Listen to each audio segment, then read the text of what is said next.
Well, all right. I see your day one, and I raise you day two. High stakes as we enter the final day of play of the FIBA 3x3 Macau Masters. Stop number 14 is down to 8 teams. So guess what? It is do or die. Single elimination knockout rounds until we crown a champion. Weather's good today, not as humid as yesterday was. It was hot and sticky to start the day. Certainly cooled off in the evening, but I would say perfect conditions for the stage to be set for an exciting day of action. Light wind blowing and top teams getting ready to lace them up here and gun for 40,000 US dollars in the casino capital. Unusual day one where every group except for one was decided in three-way ties. Only undefeated team, ironically, is Lugano, one of the tournament's dark horses, while powerhouses like Lehman are not in the quarterfinals at all after making a final run last weekend. So the stage is set. Who knows what twists and turns we will see in today's action. We'll get into the discussion, the storylines and the plots of this final day of play, but I guess the first thing we should do is sit down and have a lesson in the rules of 3x3.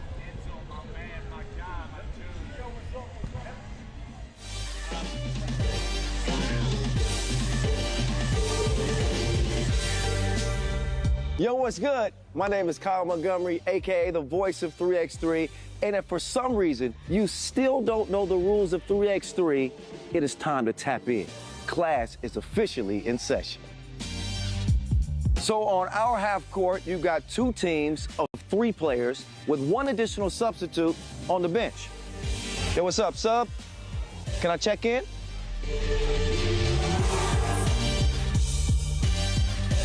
In 3x3, even the ball is different.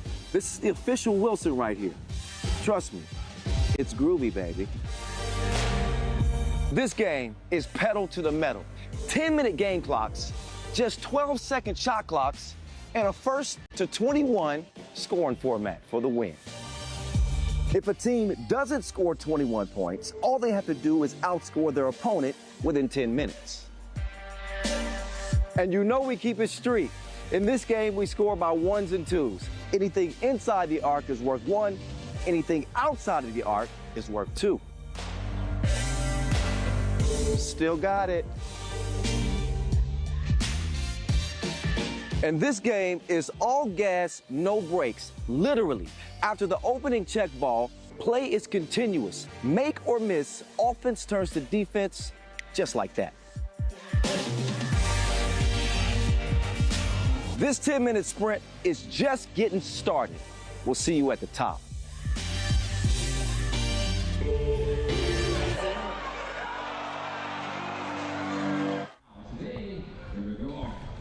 All right, who is going to roll the dice and rise to the top, run the table, maybe, here on the final day of action? A reminder, it is win or go home, so the stakes have never been higher. Here are your Masters winners of 2025. It's been a long, eventful season that started with a Miami win. They are very much alive and well here day 2 in Macau. But Ulamatar have been the most dominant team on tour, but you knew that already. They are trying to make history with a 7th Masters crown in one season. Never been done in the history of 3x3. That is what's at stake for them.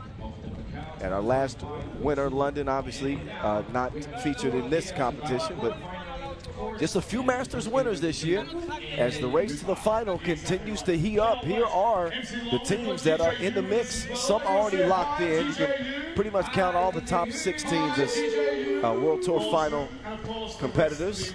Toulouse, Hangzhou, Riffa, Vienna, Partizan, and London represent the back half. Not a very good shot for London, obviously, and Vienna now competing in the last challenger of the year in Hangzhou. I believe they'll be going into the quarterfinals today. So still some things to be decided here as we head down the final stretch. Just 2 more Masters left after this one in 2025. Allow us to reintroduce ourselves. My name is Kyle. Hey, that didn't work. Kyle Montgomery, a.k.a. the voice of 3x3. Boz Rosendahl, a.k.a. the Mountain. Back for day 2. Unusual day 1, Boz. It was, man. Yeah, it was It was good, though, right? It was really good. It was a day filled with upsets. All the top teams lost a game. Like the top seeds in the pool all dropped one. And look, just kind of unusual statistics all around the place. Teams shooting way more twos, not a lot of fouls, highly entertaining games. Yeah.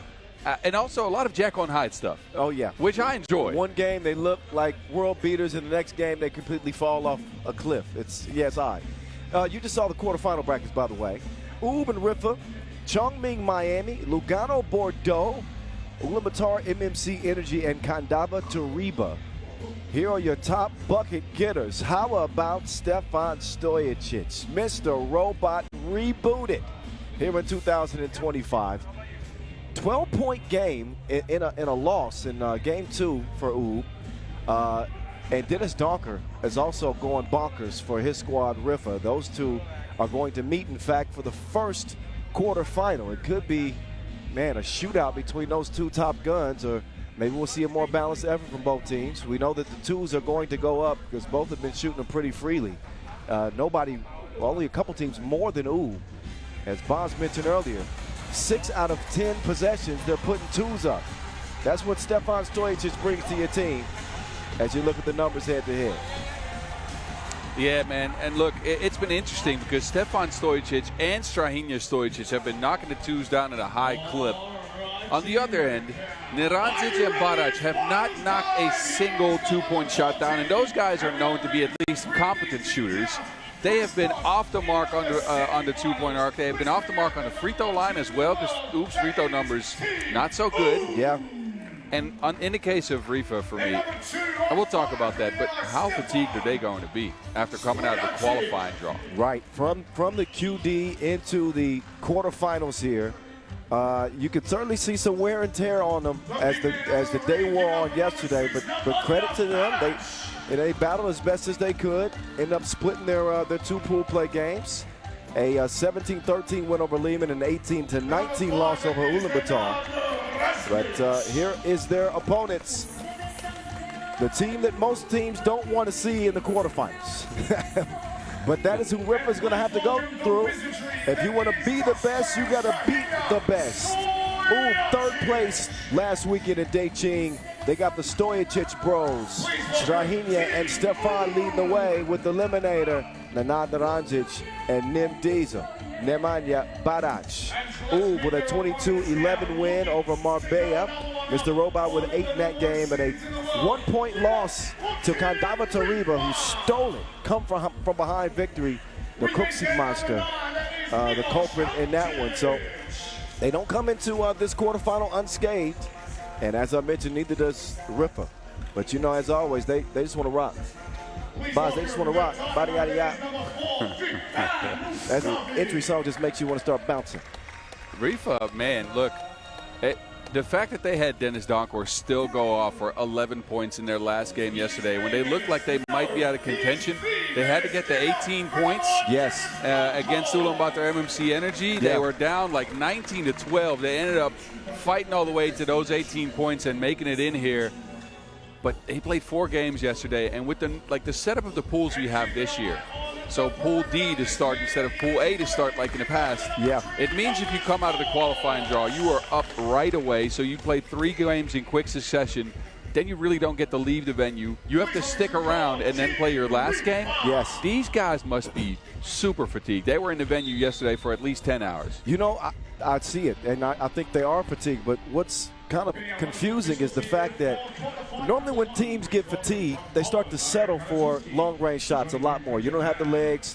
You know how much energy it takes to continue to drive and attack the basket. Mm-hmm. But they converted 79% of their one-point attempts, put up 33 twos, and hit them at a 24% clip. But I thought Riffa did a really good job, Dennis Donker in particular, of attacking the bucket, not settling for the two. We think of them as a shooting team with Forts and Donker, but this team can get to the rim and they can convert.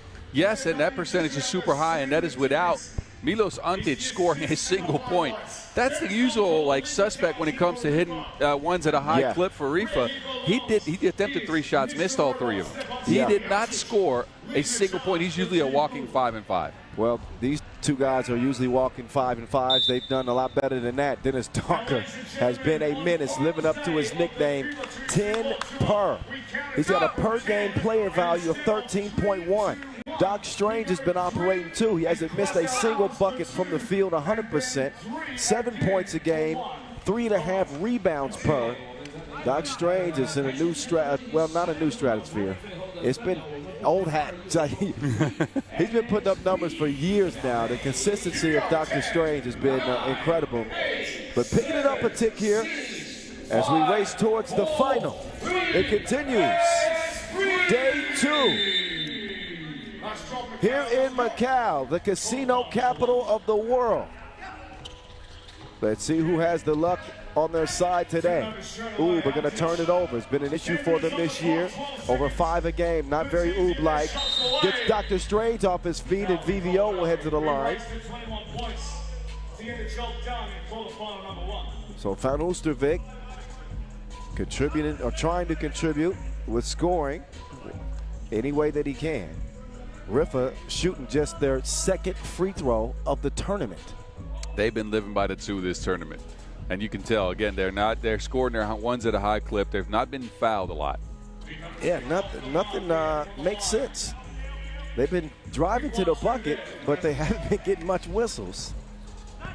Doc Strange trying to turn the corner on Antic, who will pick up the foul.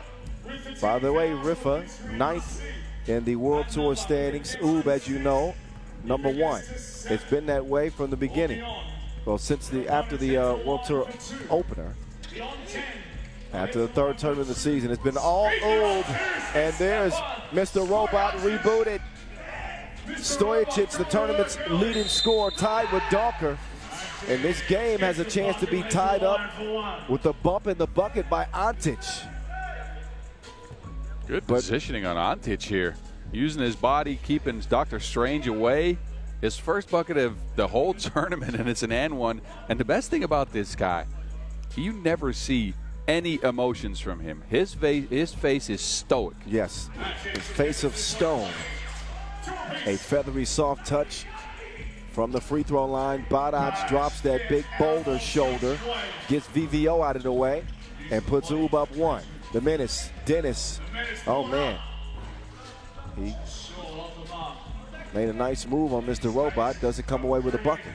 Here comes Stefan Stojacic, who hadn't played 3x3 in nearly a year. You can't really tell. Opened the game with a 2, but misses the runner. He defends Docker now, who wants to rock back. DD. Kicks it over. Gets it back. Docker zooms around the corner, but he's fast, but not that fast. Shot clock violation.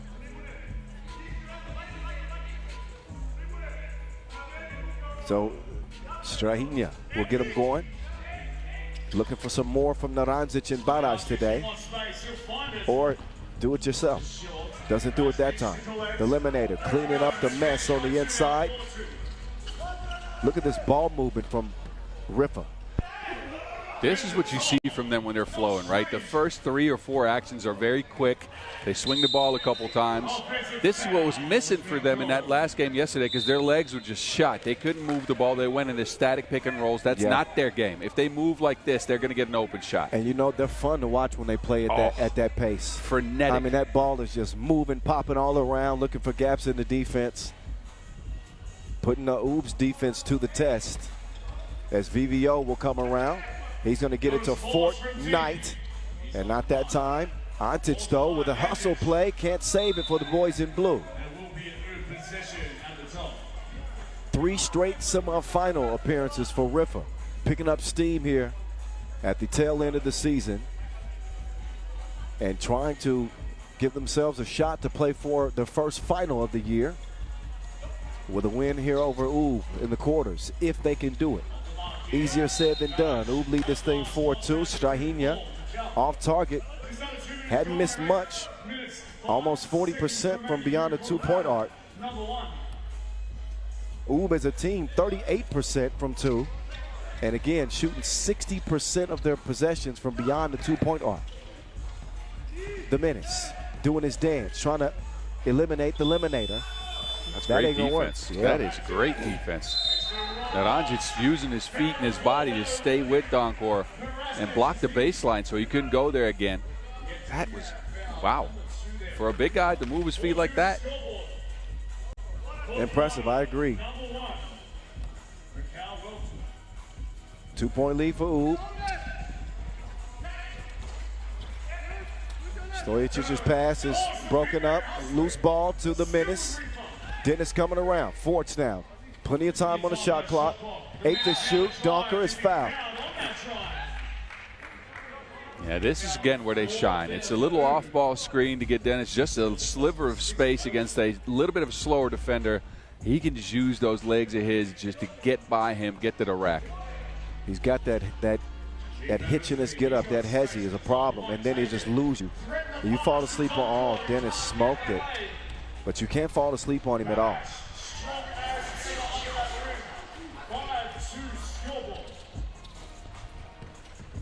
There's Donker, now attacking. He'll miss it short. And a whistle. Third on Riffa. Look at the two teams that, well, Ub most certainly played in the World Tour Final, and Manamata capped the year. And Riffa almost assuredly as well, one way or the other. Antic with the seal on Stojicic. Again, good positioning, but Riffa has been missing some easy shots under the basket. Ub's been expending a lot of their fouls to keep them from scoring, and you can kind of see that gap already coming into existence, right? A 6-2 game, lots of fouls on Ub. This is what you usually see from them as far as game planning. Oh, they fell asleep. Milos Antic all by himself will trim the lead, 6-3. Oh, Naranjic told him get lost, and he listened. Forts up top to VVO. Forts tripped up, keeps it alive. Naranjic looked like he touched that last. We're setting up for a Jonas Forts heave here with 1.6 on the shot clock. Oh yeah, once they come out of this break. But he just got broke off by Naranjic. The deception with the ball fake, which led to the yam. Ub in control early. Here he is. Don't get lost in the sauce. The eliminator. Throw it down, big man.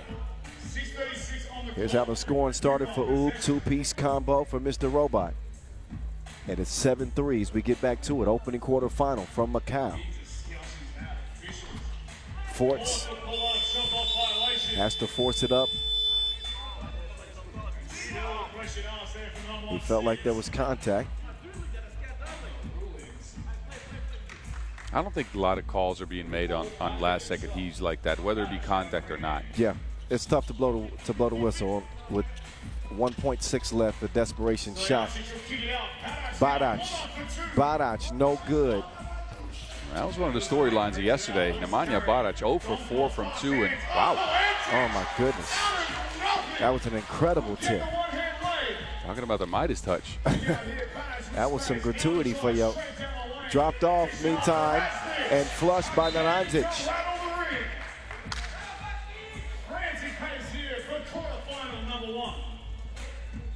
Here's that last connection. Badac to the eliminator. Ub keeping Riffa at bay. Yeah, Riffa has been doing a lot of complaining to the referees in the last couple of possessions. Let's see where that goes. Forts gets a clean look, drops the deuce. Riffa with it too. I knew Forts was being too handsy defensively there. That whistle comes quick. Fourth on Riffa. Got the Stojicic bros, or should I say the super Stojicic bros.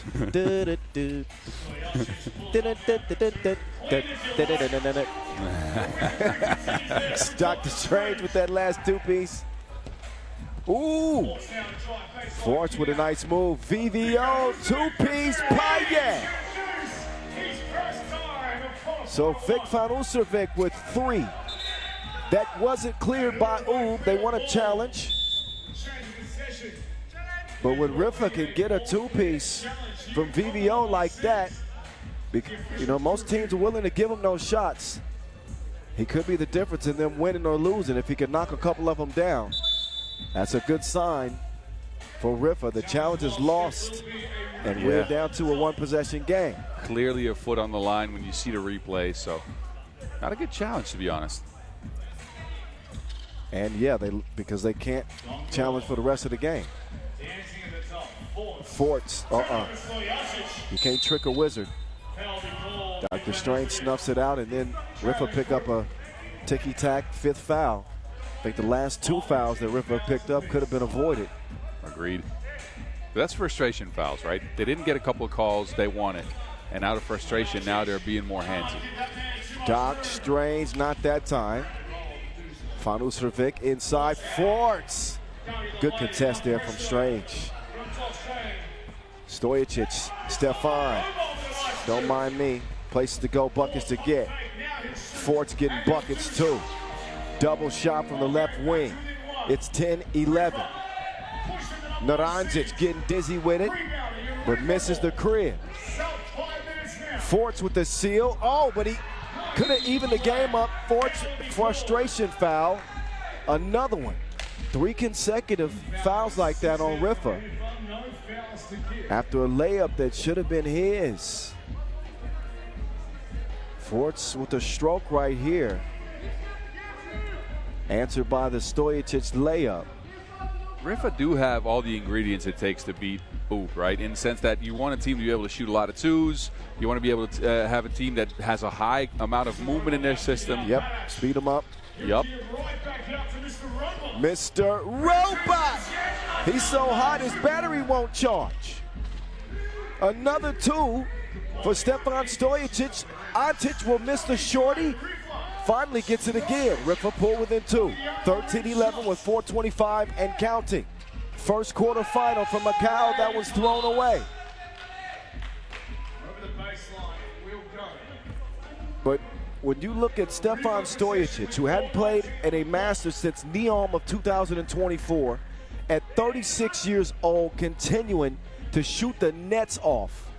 You can see he's more comfortable, and I think when he played as a full-time member of this squad, he put a lot of pressure on himself, practiced all the time and a lot. Now he's playing freely, and that's showing.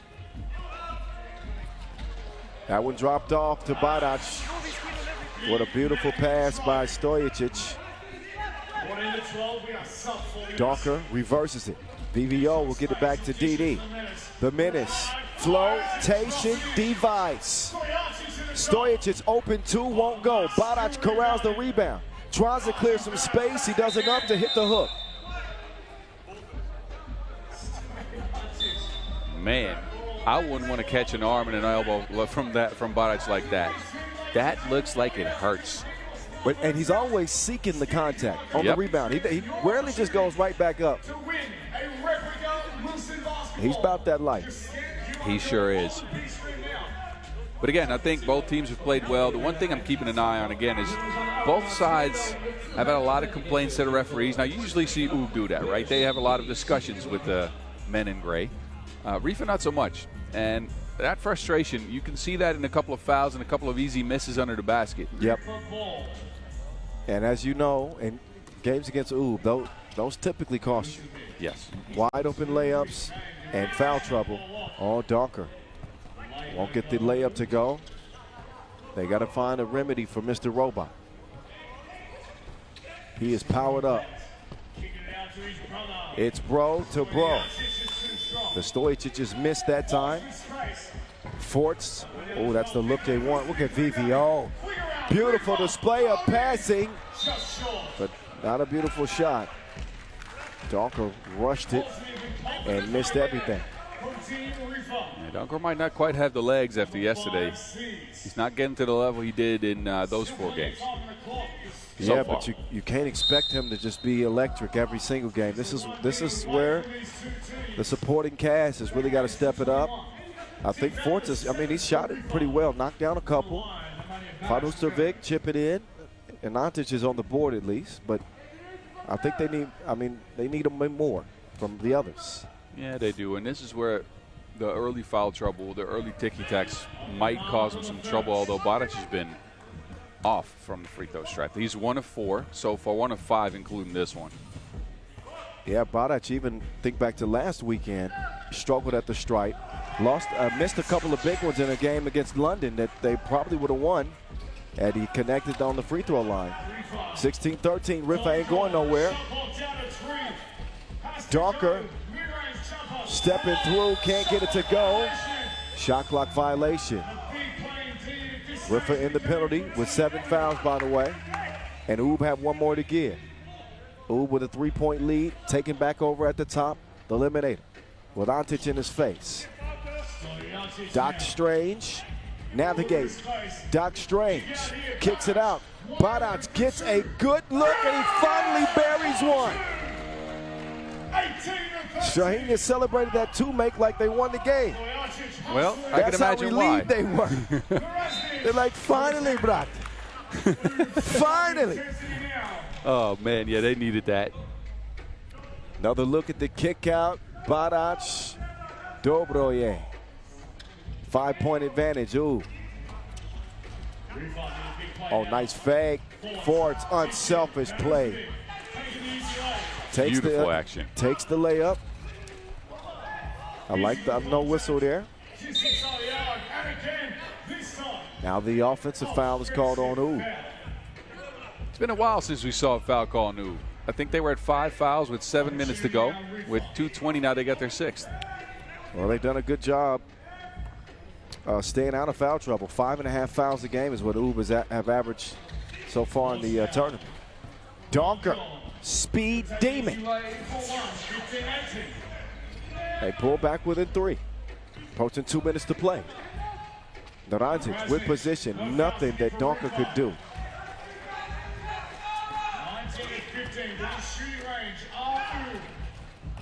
Donker now will get the teardrop to trickle in. Minute 45, Ooh, 1 or 2. Mr. Robot to Naranjic. A shot clock violation. Nice defensive possession for Riffa. They'll get a timeout with 1:37 to go. Any point for Riffa makes this a 1-possession game. Yeah, and with the way Dennis Donker has stepped up in the last couple of possessions, again, he didn't have the best of games so far, but comes through here down the stretch with a couple of layups. Let's see if the 2-point shot can come around, because that is going to be hugely important if they want to get back in this. All they need to do is take a look at how Kandava Tariba stole one from Oob yesterday in a similar situation. Obviously, the 2 makes a difference if they can get a look. A 2 and a stop, and they would have a shot. But Oob, with the lethal shooting they've had with Stefan Stojic and Strahinja, been pretty deadly in the tournament. They could end this thing. Donker looking for a 2, elevates, off iron, won't go. Van Oostervik is down, shot goes up, rebound to Red.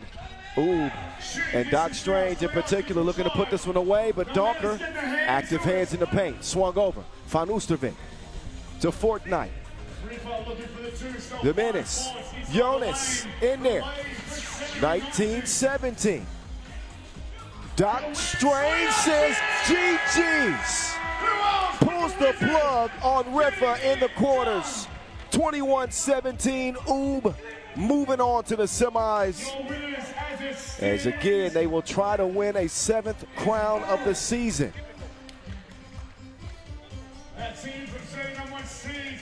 So Dr. Strange prescribes a W for Oob. Clean look from 2 off the catch. Get that out the bottom of the net. Yeah, and Oob played a consistent game through and through. Again, it's what you expect from them. A bunch of early fouls to get some stops, create a 4-point gap, and you can see on the scoreboard that 4-point gap stuck around for the rest of the game. Riffa managed a bit of a comeback, but this is a perfectly played game by Oob in the sense that this is what they want to do, right? They want to get you on your heels, then you can fight back, and then they have more energy at the end of the game. Foul situation will always catch up. That is kind of what happens in 3x3. So Well played. I think Riffa, again, they're going to be left scratching their heads here.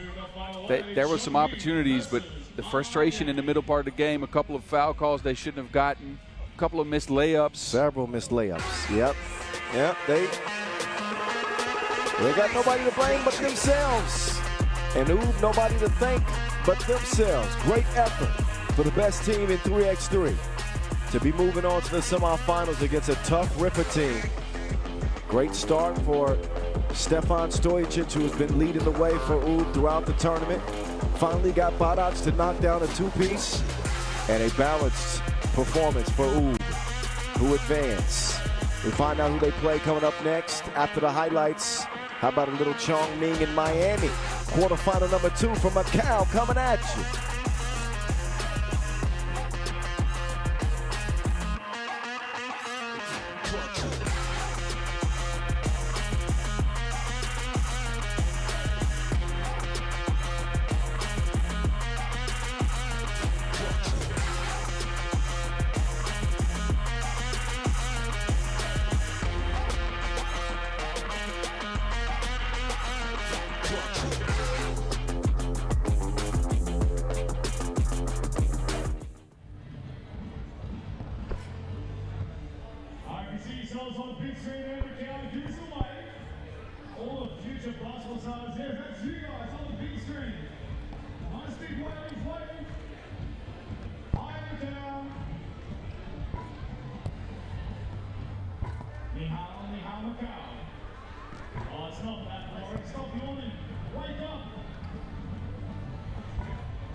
1, 2, 3, 4, 5, 6, 7, 8, 9, 10, 11, 12. Shot clock violation. Right. You're watching on victory. He's got to figure it out. What's up? Full caps, looking fly. That's 2, not 3. 3x3, not 2x2. There we go. What's up? 2 hands on 3x3x3. All right, let's check it out. This is quarterfinal number 2 coming up. Chong, Ming versus Miami. All right, quarterfinal number 2 for a date with Oob. Chong, Ming, and Miami.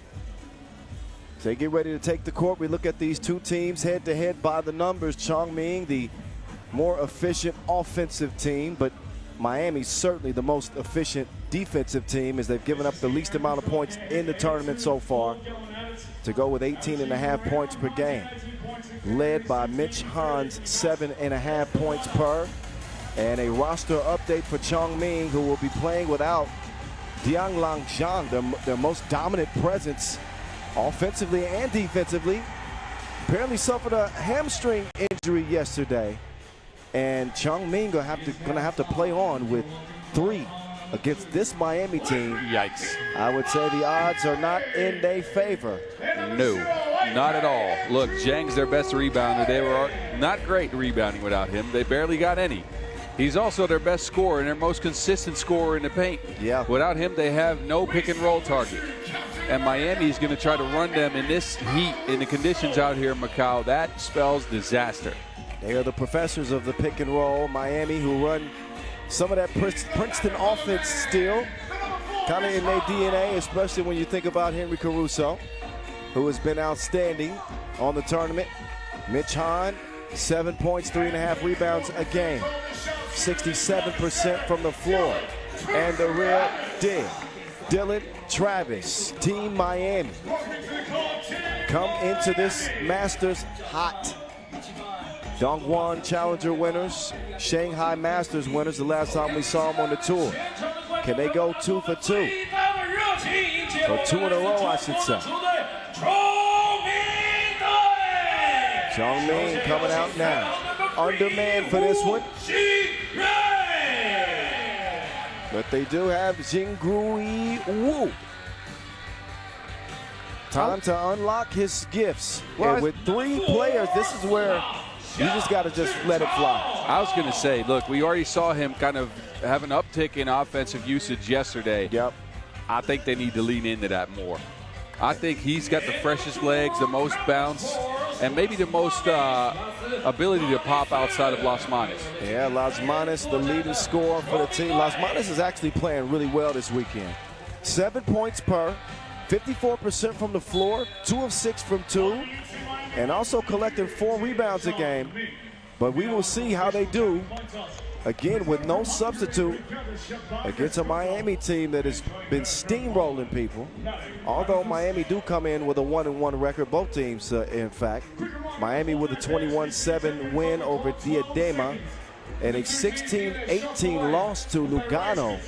They could thank their former teammate, or some of their former teammate, Mhala, Malik Kulujiweki, for that one. That and some inefficient two-point shooting, right? They were 3 of 14 in that game. A lot of shots they would usually hit, but they couldn't knock them down, and that'll get you a result like that also. In a game against Lugano, you can't just settle for 2s. And I think they shot maybe a tad too many. Could have gone to the rack more, but hey, that's all in the past. They are here now, and let's see how they do. And if Mitch Han can refine his touch from range. Mitch Han came over to me, he's like, come on, big sexy, come on. Don't worry, that nickname will never be repeated again. Nope. Nope, it will not. Here's a look at your stars. Zichao Xiang, he makes his way on the full screen. 5 a game, 5 points per, not bad.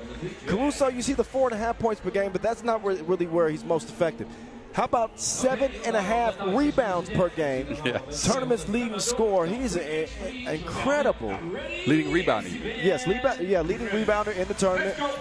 Don't even look at his 2-point percentage. That ain't what it's about. He's got 2 MVPs in the last month and has played a critical role on this Miami team. All right, Carlos Lasmanes, Batman and company will get a delay of game. Quarterfinal number 2. What's up, y'all? The voice of 3x3, Kyle Montgomery. That's me. Boz Rosendahl, the Mountain. He's here too. There's Henry Caruso. My Lord, he almost. But it goes with the foul. Boz came up with a great nickname for Henry Caruso yesterday, the American Eagle. I mean, it suits him. He takes a lot. He flies a lot. Yes. But how about this? Y'all think you're going to like this nickname? Wingman. Wingman? He's the ultimate wingman. You bro. are right. He's got your back. He does all the dirty work, setting up teammates, making shots. He's always there for you. Maybe even off the court. You never know. And he's always flying to the rim. Come on, wingman. No, I like it. I'm all for it. All right, I thought wingman. about Birdman, but that's taken already. Yeah, you're right. What do y'all think? Y'all chime in. Let us know. Do we stick with the Caruso? Is it Captain America? Captain America is taken, man. Yeah, it is. Is it American Eagle or is it the wingman? The ultimate wingman. 2-zip. Miami. Ooh, pull up from 2. Here's Hahn. Swings it. What's the dealio? The real deal from D. Won't go. No Diang Lang Jiang in this one if you're just joining us. Chong Ming trying to advance with just 3 players. 4th in the standings. So this is an important contest in terms of the standing. Miami 3rd in the race to the final. Chong Ming 4th. Xingrui Wu. Nah, bro. Travis's pass goes off of Kelly's hands. Dime dropped into traffic. 2 players cut. Somehow it works out. Chong Ming on the board playing some defense. Xingrui Wu. The difference with Chong Ming is how long can they last in a game like this. I think they're going to be able to compete early. Driving and finishing is Wu, the real deal on the baseline. He will find Caruso on the cut like Neosporin. Do y'all have that in Europe? Nope. No. 3-2. We just use Band-Aids. That works too.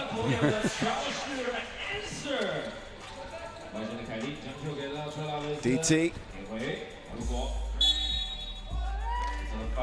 And that's a foul on Chong Ming. Last weekend played pretty well, did Chong Ming. Topped the field in rebounds, but they had Norris Miezes for that one as well. Still no Cam Forte. They lost to eventual champions London, trying to avoid a loss against Miami. 3-3 tie. To Lasmanes, and while they might be undermanned, they still have Batman.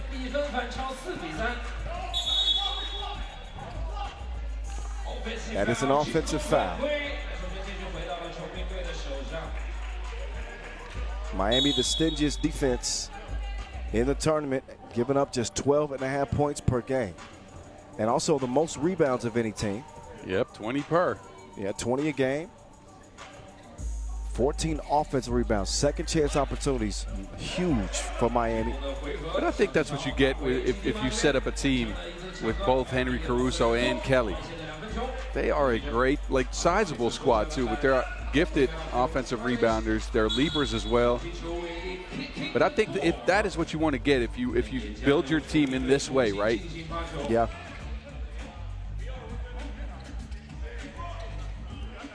One-point lead so far for Chong Ming. Si Chao whips it to Wu. Wu for 2. That woos the crowd.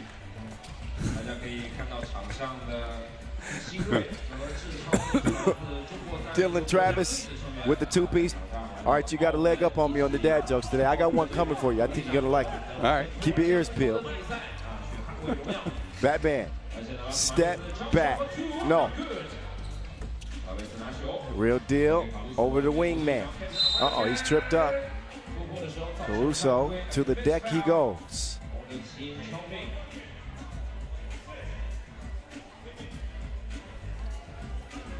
You know why the wingman also suits? Because he's a wing player. I know that. Yeah, he's always on the wing. Yeah, no, look, you've been in the kitchen. That was nice. I like it. You see, I took the American. Oh, my goodness. There's Andrew Kelly letting it fly. Ties the game at 5 apiece. Las Manos in the post office cannot deliver the mail. Out to Kels. AK sets up DT. Out to HC. Ooh. Big defensive play underneath. Ooh-wee, ooh-woo. I'm done. Nah. All right. Trying some stuff. Okay, we're gonna deduct one. We liked one, and now we're deducting one. And hey, yeah, I'll collect my technical foul here, and I'll keep them coming. 6:40 to go in this one, our first media timeout. Andrew Kelly with the last 2-piece. So far, so good for Chong Ming playing with 3. But it's very, very early. Hard to imagine them being able to pull out a win on Miami, given the circumstances. The odds are not in their favor in the casino capital. Las Manos driving strong, but he is denied by Han.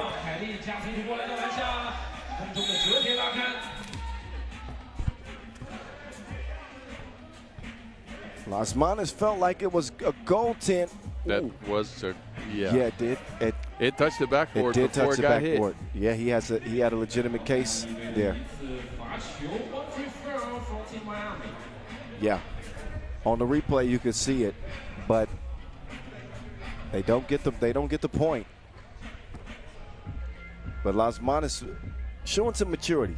I think in years past he'd be losing it. Oh yeah. But for not getting that call, instead Batman plays on. Las Manos, the villain of the league, has it poked away by Big Senny. Big Senny finds himself all alone. It's recovered but not scored by Kels. Not yet, at least. He'll make it 7-5. See Chow drops it off. Las Manos trying to get rid of Travis. And Dylan caught reaching in the cookie jar. 3rd foul on Miami.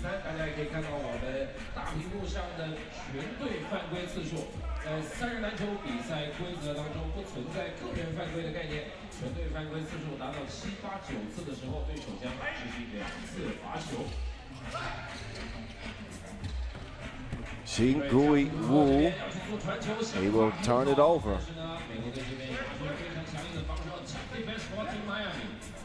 Travis been quiet offensively. Caruso on the run. Out to the real deal. Oh. Miami's two-point shooting is just ice cold in this game. They've gotten a bunch of good looks for Han, for Travis, even Caruso, who hasn't shot it well all tournament, and they are off the mark. This is Chong Ming's chance, honestly. Yeah, you're right. Miami are frigid, cold. 30 below, minus the wind chill. And a foul, 4th on Miami. They do lead by 2. And as we approach the midway portion of the game, this is where Chong Ming is really going to be put to the test. No substitute. Las Manos mentioned how difficult it is to play in these conditions, this humidity, with 4 players, let alone playing with 3. Kels with trying to chase down block, doesn't get there in time. Zi Chao Xian pulls Chong Ming within 1.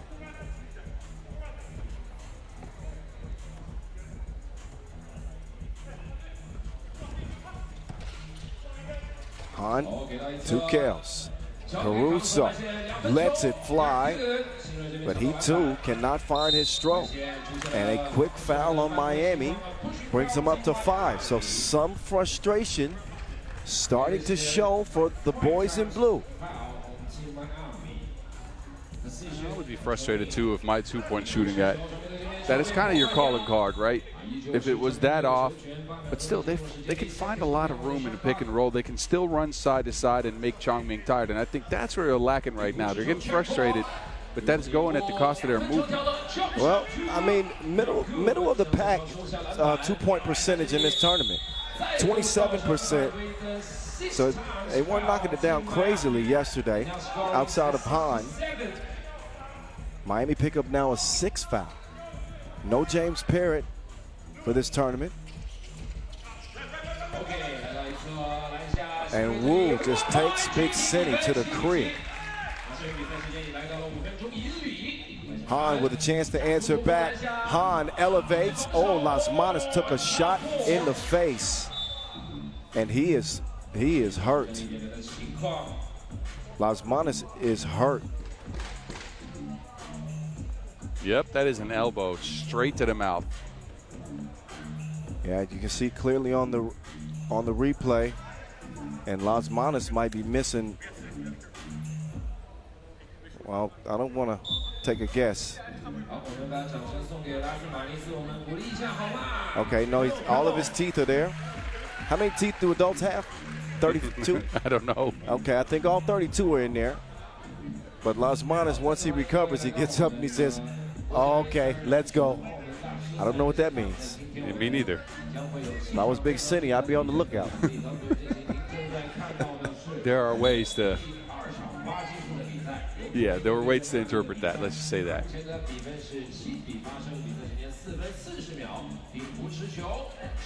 Well, he's okay. We play on in a 1-point game. The voice of 3x3 in your ear with the mountain. Boz Rosendahl. See, Chow misses a shorty. Those are the ones Chong Ming have got to have. Big City. 10-7 after his two-piece. Now Las Manas finds a wide open shooter. It's Wu. No good. Not going to out-rebound Caruso. You know that by now. Big City. No good that time. 3-point lead. And Han gets a hand on it. But Han stepping right into this one. Better than 40% from long range on the tournament. He's the one who they're going to turn to. On offense more times than not. Oh, look at that. That teardrop was soft as tissue. He's been going at it in this game. Again, that increased offensive usage, and I like what I see from him. Can the real deal get one? No. His stroke also ain't stroking. Now Caruso trying to stick with Las Manas. Las Manas go to the spin move, step through, but he travels. It was looking good at first. At first. It was a good move. But look at Wu. Man, the guy's offensively gifted, and I know it's kind of overshadowed normally by Zhang, by Forte, Mies, Las Manas. But I would highly consider getting him more looks in general, not just in this game. Yeah. Stick with that method, because that man is, well, a method man? Wu-Tang reference, never mind. Yes. No. Never mind. I was really, just thinking about the point that you were making. I was going to say, I agree with you. Like, you can see the potential in Wu, but I wonder if he's the type of player that wants to be aggressive. Does he want to take a lead role? Not every player is built like that. I don't know if you want to give him a lead role, but I'm saying like 3 points a game or whatever, 2.5. That doesn't fit his offensive profile. I think Las Manas would be happy to give up the lead role to Wu or wow, wild shot attempt right there to Wu or Z Chow. He's the OG. Kells uses the length inside. Miami's lead now to 4. And an offensive foul is going to give it back over to Miami. And this is where fatigue is setting in for Chong Ming. You can see they're all kind of drawn into the paint. They're stuck playing help side. They have to close out on the shooters. Then they get then the shooters drive on them as well. Caruso steps into a 2. Comes off the heel of the rim. Zichao. Now Xiang sets up. Batman. All net, all wet. Travis can't respond.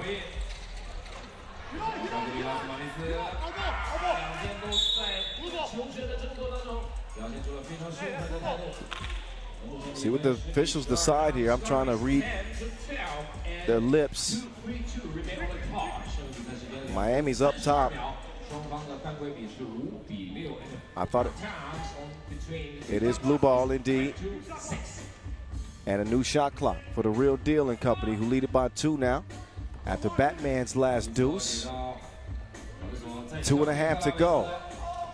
Big Cinny can't stroke it, gets it back though, and he finishes what he started. Couldn't get a body on him. That's the fatigue factor as well. ISO game. Batman leans into it with the left. It grazes the iron, but nothing more. Caruso. Now Han, step back, Han making his move. Han, no. Zichao turns the corner quickly, and Chong Ming keeping pace with no substitute. Oh, speaking of pace, that was quick transition from playing with 3 and being this tired. Travis, they need to put an APB out for his shot. Dylan Travis and the rest of Miami, as it relates to their 2-point shooting, they've been missing like fugitives. Luckily, they got Caruso on the inside, who has a nose for nearly every rebound. Caruso at the stripe. Ooh. So Caruso not playing up to standard what we've seen the last month or so from him. He's offensively, I mean, I'd give him the defense and the rebounding every time. Yeah, defense rebound for sure, but he's shown a different side of himself recently. Had us thinking about new nicknames. He's been playing so good.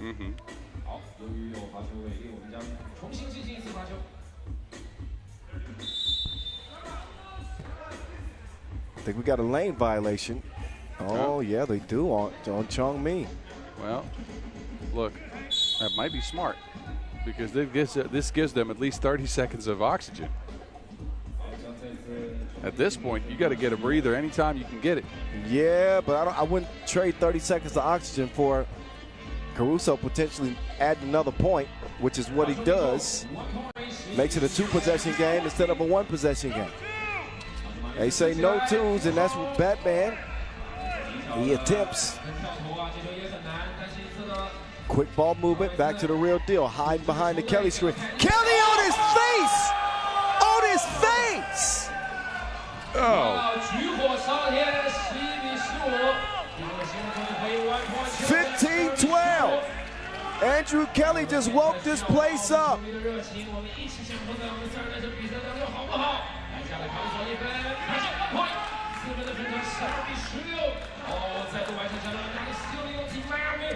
Four-point lead, and nobody can squeeze it. Caruso finally gets the tip.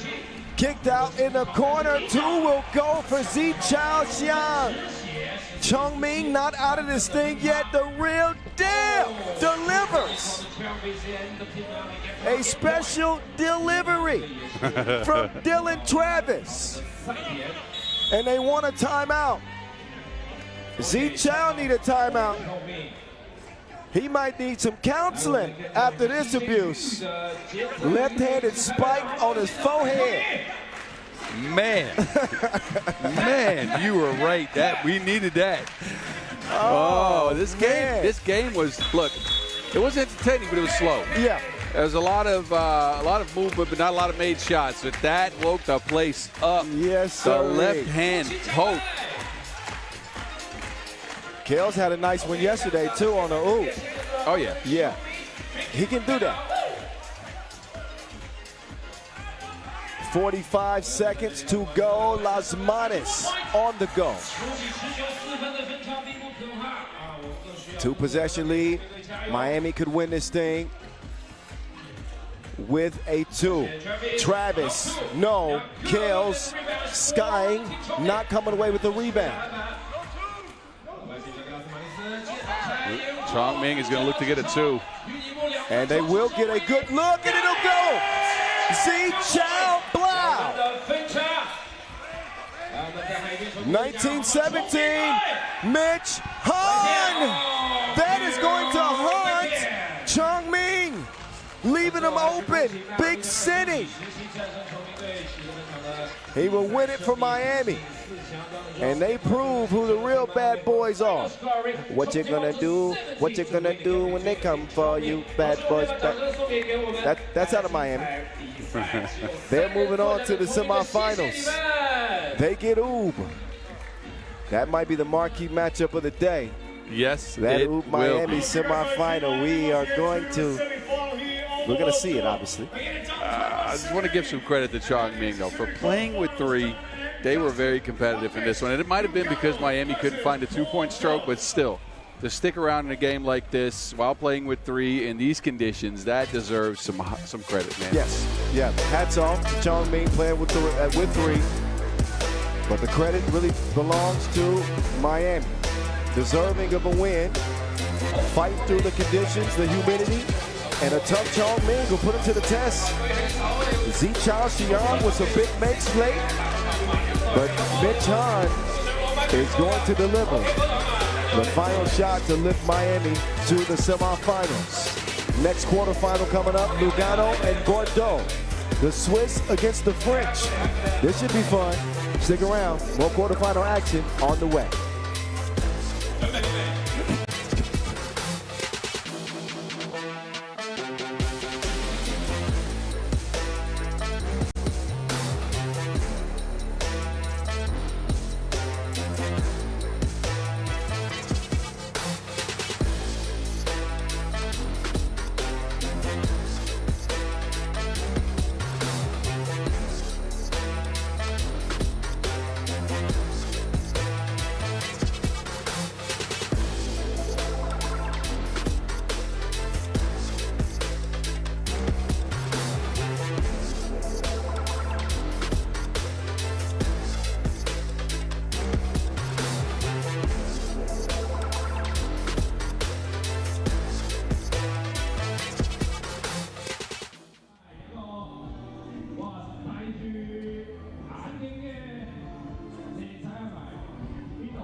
All right, whenever you see that game ID, you know that it's game time. Quarterfinal number 3. Bordeaux, allez. Le Bleu against Lugano, representing Switzerland, who also speak French, so they would be saying allez too, right?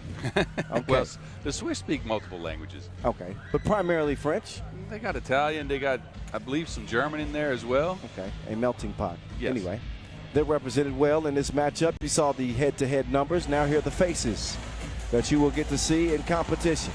For this third quarterfinal, one semifinal is set, and not a shock to see Ub and Miami lacing up for a chance at the final. We head to the bottom half of the bracket now, and it is a shock to see Lugano here. Not so much the quarters. I think that wasn't really unthinkable, but the only undefeated team out of group play. That's a shock. But they did it with 2 overtime wins yesterday, and some heroic performances in late game situations. Andres De Leon in game number 2. And game number 1, it was Malik Halujuweki over Miami. So out they come. Yeah, Ja Yoon is the one that I'm looking for, in the sense that they're still coaching him up to be, I want to say better. I don't think he played bad necessarily, but he's struggling to find their system or to fit in. He wants to shoot first. He's a pick and pop player. They want him to cut. They want him to roll. Right. And I think if he plays well, they have another dimension. Well, he seems to be in good spirits. A little bro hug to get him started. And last but not least, King West Monteni. With Malik Halujuweki, Andres De Leon, and Liu Jiayan.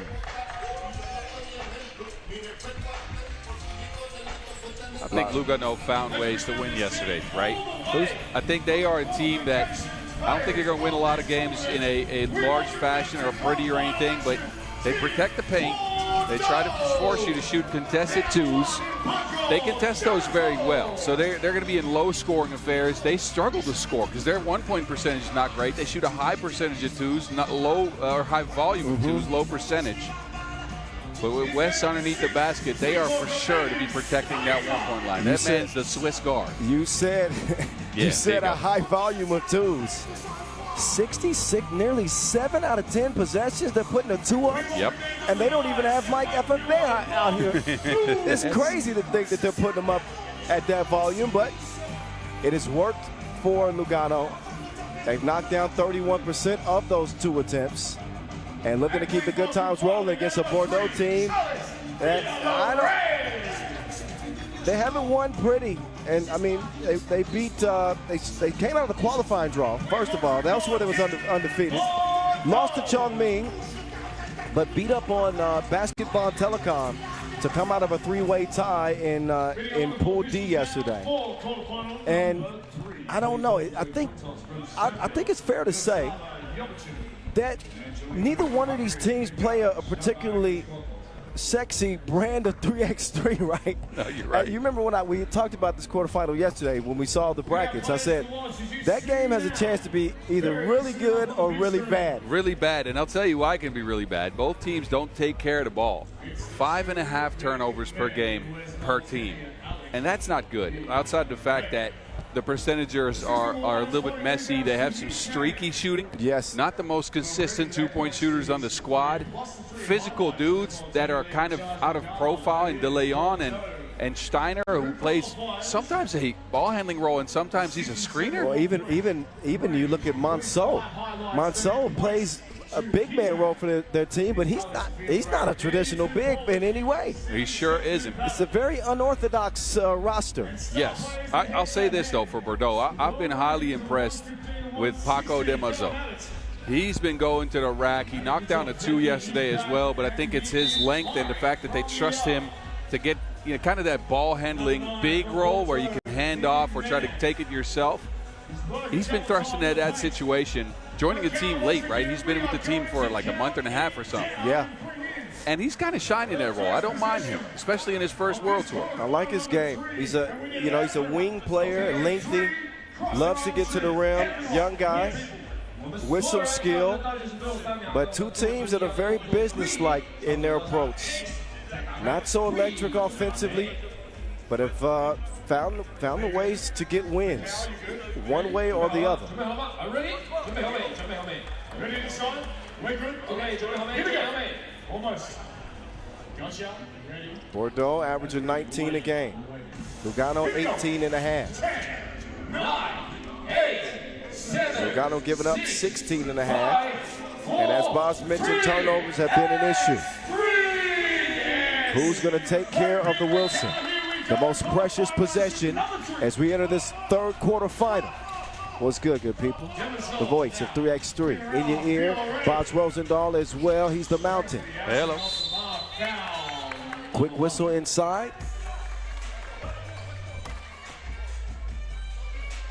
Neither one of these teams have made it to a final this year.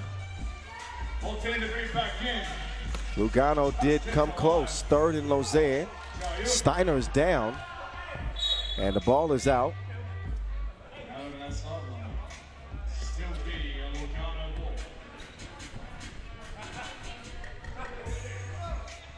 Well, Bordeaux, haven't seen them much on the tour this year. Ulamatar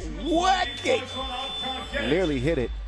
And a correction, we were trying to figure out the traces of Ulamatar's last name, which, by the way, is one of my favorite last names to say. I don't know if I'm saying it properly, but I like the way it comes off. Yeah. Ulamatar. Anyway, he's Ukrainian. He's yeah, Ukrainian. So, all right, I can see that. Yeah. I mean, it sounds Polish-Ukrainian? I don't yes. know. Anyway, he told us Ukrainian, and I can see why. Adris, meantime, just connected from Tulane. De Leon. He could be that go-to guy for this team. King West was telling me yesterday just how much he trusts De Leon as their go-to option offensively. And the shot distribution on the team, he wants to see Adris actually get the most attempts. He would say Malik second in line, him third, and Jayun fourth. As you said, he needs to be a pick and roll option instead of camping out behind a two-point arc. He's camped out on the bench right now. Bordeaux in possession. It is broken up and stolen away. Adris now on the drive, working on Steiner, and he gets the runner to go. Double foul underneath. Virade and Montigny getting tied up.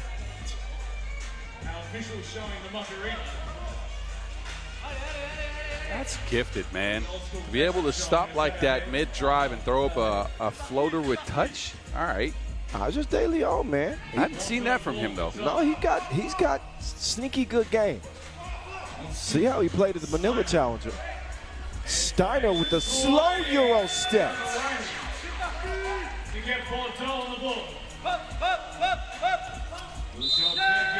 And then an offensive foul. Bordeaux showing some heart right now. Well. But that Steiner Euro step was pretty sick.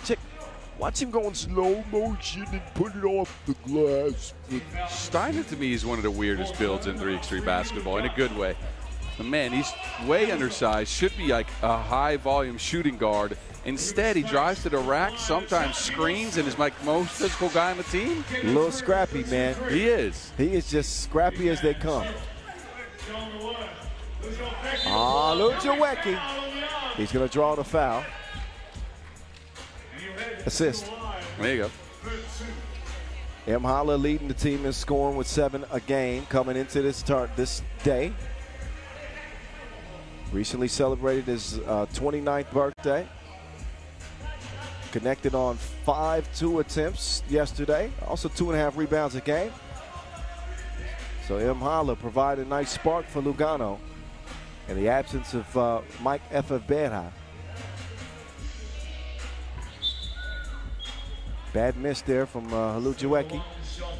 He'll get another try, though. We've seen this a bunch today. People leaving their position early and giving the free throw shooter another opportunity. I was going to say maybe the wind caught that, but the wind's actually blowing the other way. Yep. He was trying to shoot into the wind. So never mind. Bad boy Manso.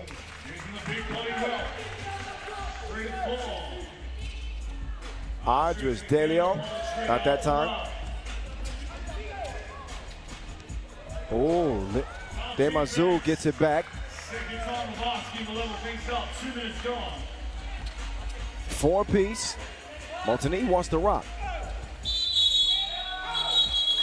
And he will get called for the offensive foul. I don't know about that. Referees are going to discuss this. Yeah, I agree. Looked like West. Fouls on Bordeaux. That's the right call. West was stationed there. Wasn't moving at all. He was pushed into that screen. Yeah.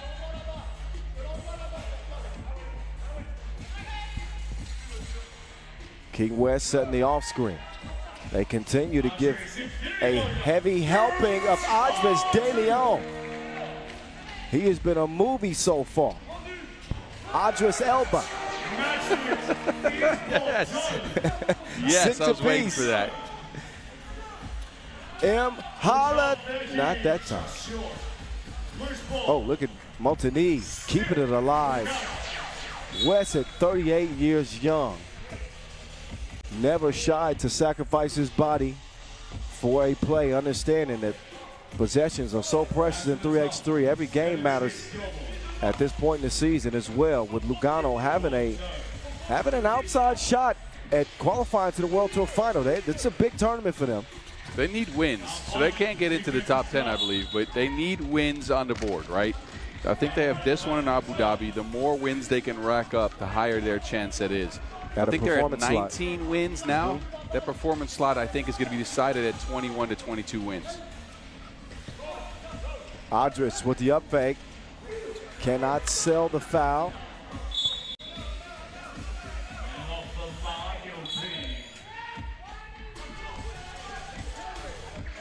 So a warning, a flopping warning on De Leon.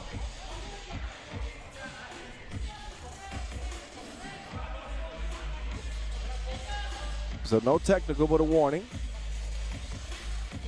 7-6 Lugano. I said this game was either going to be really good or really bad. So far, it's been good. It's been pretty good. Demazou kicks it out. Manso lets it go. Off iron into M. Holler's hands.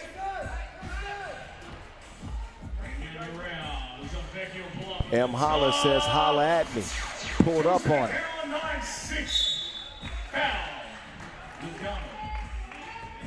9-6. It is Lugano in front, trying to remain undefeated.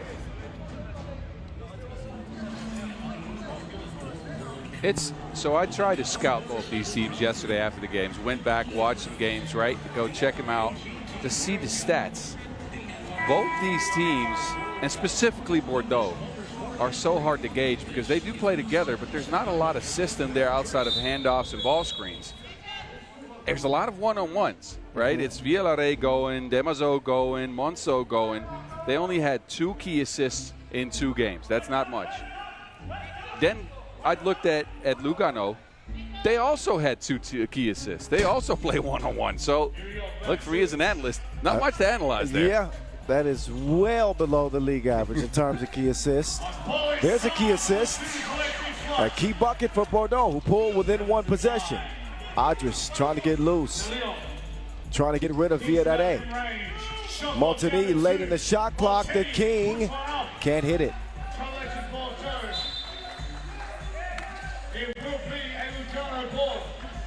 Be Lugano possession.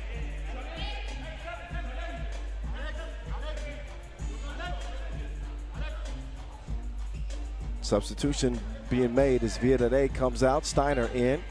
Quarterfinal number 3 from Macau. Just in front of the Wynn Palace Casino. Andres. That is his hot spot. Share your Wi-Fi, bro. Another double goes down. Andres De Leon. He has been deadly from deep. I love how he shot that and went straight to the bench and told Ja Yun to get up. He's gassed. Deadly De Leon. He's been leading the way for Lugano, 4-point advantage.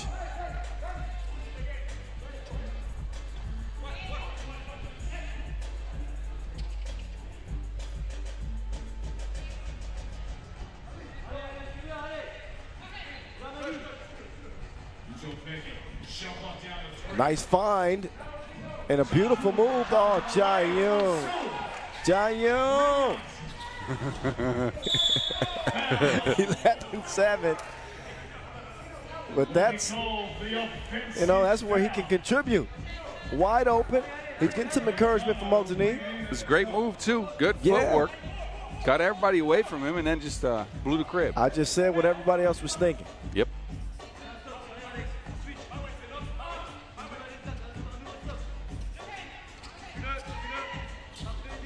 Hulujuweki streaming right. No good from Hulujuweki that time. Montigny saves it. De Leon gets his own rebound. Out to Hulujuweki. He'll miss it right. And Montigny hits the deck. And he's actually the culprit here. He's going to get called for the foul. No, he's not. It's Bordeaux. I thought I heard red foul. But it's on Bordeaux.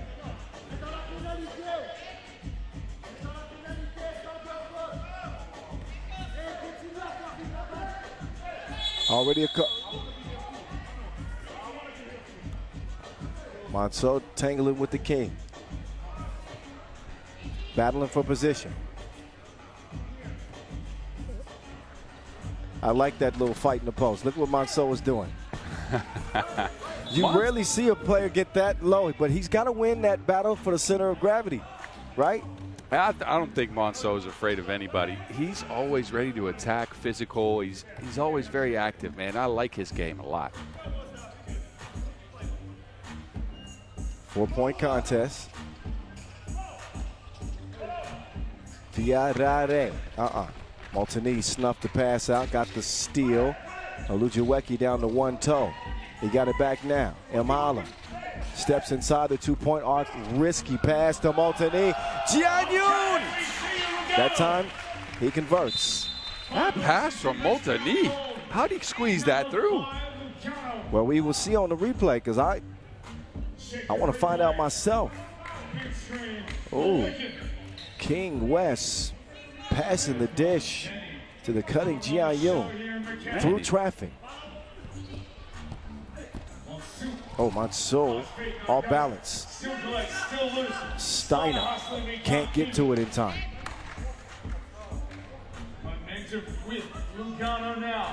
So Lugano with a 3-possession lead. Under 5 minutes to play. And Lugano threatening again. Hulujuweki turns the corner to Hulujuweki with a special coin that sets up De Leon, who keeps on buzzing like Leon, Leon, Leon, Leon. Okay, all right. You know who sings that song? I have no idea. Oh, come on, man. I'll give you a hint. The same one that sings, "Mothers, be good to your daughter." Oh, that's, I forget his name. I've listened to that album. Okay. John Mayer. It took The a while. song's Sorry. actually called Neon. Oh, okay. I forgot to throw it out there. I'm All glad right. you liked it. I do like it. That's because your voice, though. 14-7. Right after that, you start coughing. Right. Love your voice. Oh, thank you. And sometimes it gets like that, though. Well, I tried to hit a Michael Jackson at the Under-23 World Cup, and I was struggling for like a whole day afterwards. Miles, I got laughed at. that baritone trying to hit a Michael, that was just a bad decision. Yes, it was. You couldn't do that with fully functioning But vocal it was cords. the hee-hee too. Oh, okay. But I had to wasn't do it so bad. loudly. Yeah, I'll tell you that. My voice broke after that. Well, Lugano, you know they bad. They lead 14-7. It has not been a thriller. Although it's been thrilling watching De Leon. I thought everybody in the building thought he was going to make that.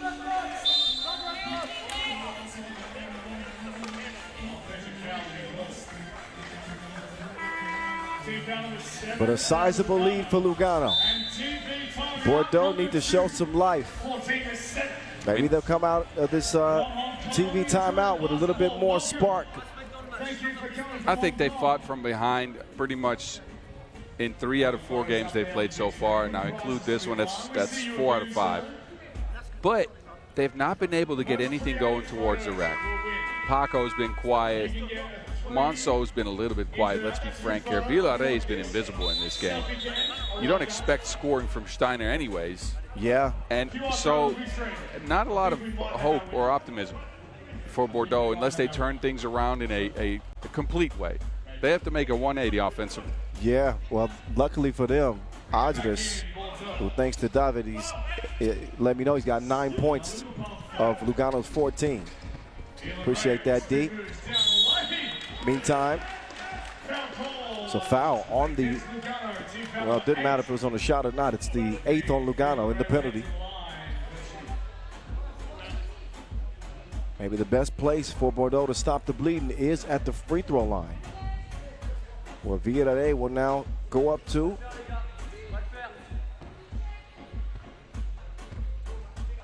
Bordeaux 7 of 9, 78% at the line, and that will not help the percentages nor the scoreboard change.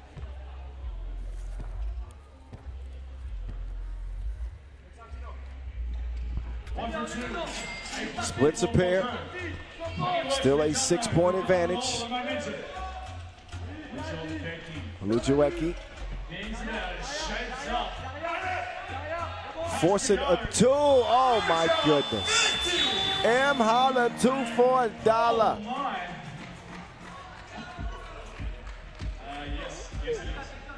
He's in trouble, trapped, leaning in past Monceau, and somehow gets the 2-piece to fall. We've seen it so many times from him. He's so good at shooting awkward, off-balance shots. It's a skill, man. We saw him in overtime against Miami yesterday. Steiner to the crib. Monceau using that size and then doing away with Adres.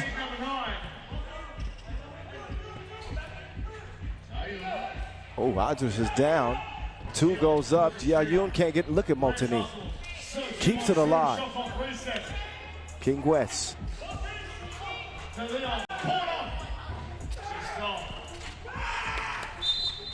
That's how you lead the league in rebounding for a couple years. It's all effort, too. Yeah, non-stop motor.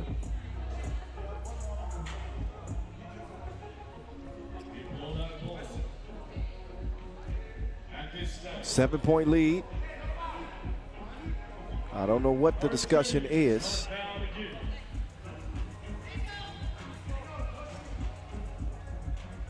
But Lujuecki's last 2 has Lugano up 16-9.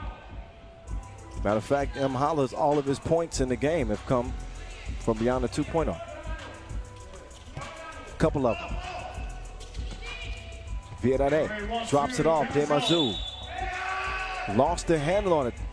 So the ball will go to Lugano.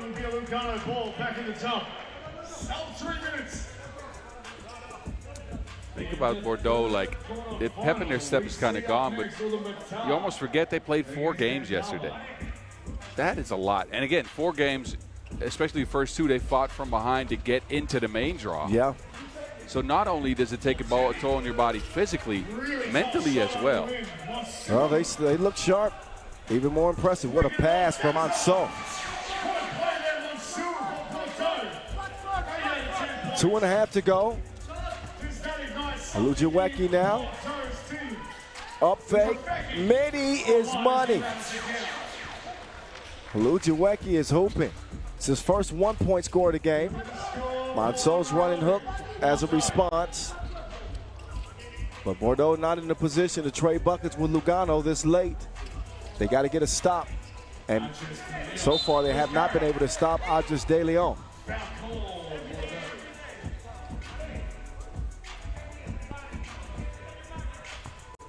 Another look at M. Holla. He's got that old school pump fake. It's another one of those awkward, weird buckets. You know, get somebody off of his feet, weird foot forward, doesn't matter. He still pulls up and gets it. Oh, De Leon. A little bit of a misstep at the charity stripe.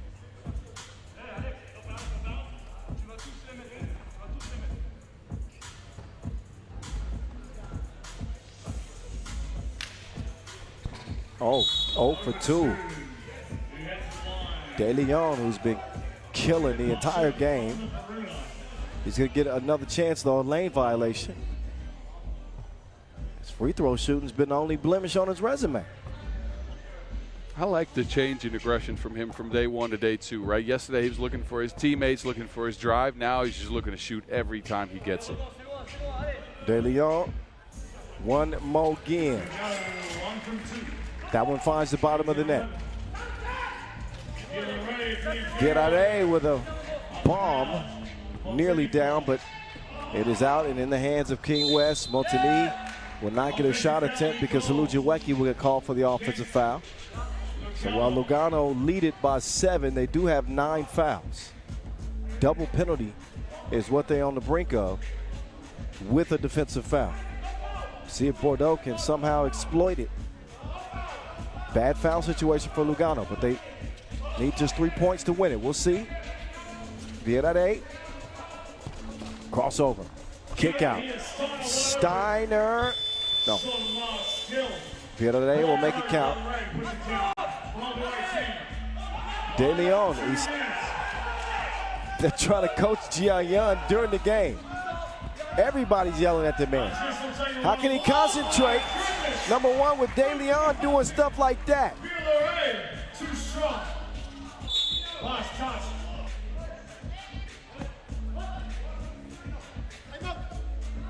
Another look. Oh, look at the moves. That is sick. Man, he is a special talent. Facing the wrong way, turning around off the wrong foot. It's crazy. Artistry. Crazy. Double-digit scoring performance for Adris De Leon.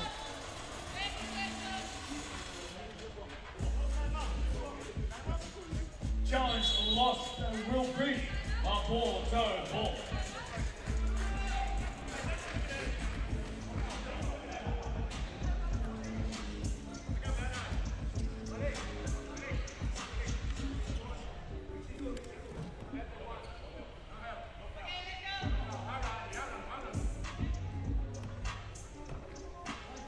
Back to it with just over a minute to go.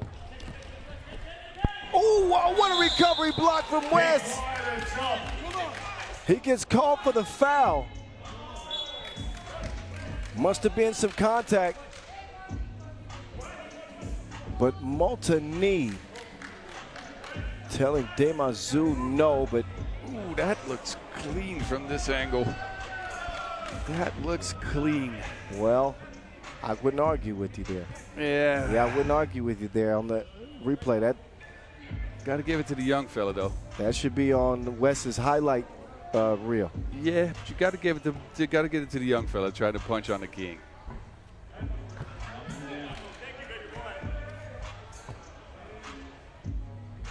Olujuweki thanks Demazou for the free throw miss. He said, "Thank you, baby boy." It's a grown man. You can't talk to him like that. Well, Olujuweki is 3 years older than him, so yeah, you know. But baby boy, that's wild. It is. Mental warfare during the game, huh? Anything to get an edge. Although Lugano don't need many tricks. They got a 7-point lead right now. In a game that it is what we thought it would be. At first, it looked like it might be, but No, it's gotten it's gotten a little bit ugly. yeah. Yeah.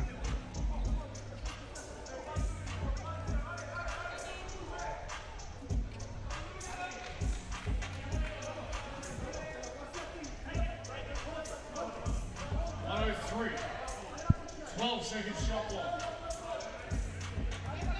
Opportunity now for Lugano. So Adris De Leon, his offensive performance in this game has made all the difference for Lugano.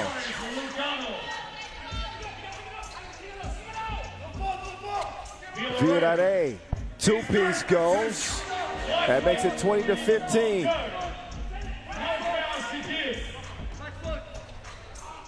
M. Holland says, I'll do it myself. Oh, that's a hard foul. Oh, then De Leon looking over Monceau. He wanted all the smoke. He mugged him a little bit. Well, 2 free throws and possession now for Bordeaux, who still have pulse.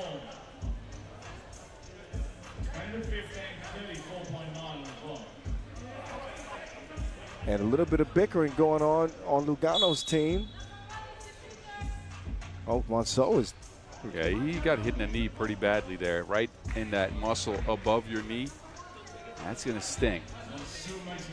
So he will not be able to shoot the free throws. It's going to be Demazou, who missed his last 2. All right. So Demazou,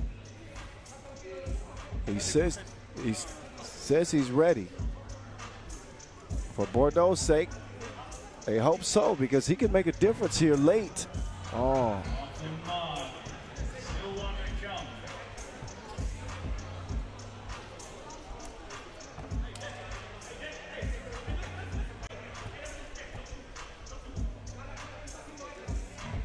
Second one for Demazou will go. Well, imagine this, they could be at 19. Yeah. Left 3 points on the board. With 34 seconds left, Lugano can put it away. Steiner left alone. No defense whatsoever. So now Lugano need to put together one possession, use some clock. De Leon is hacked. On his shot.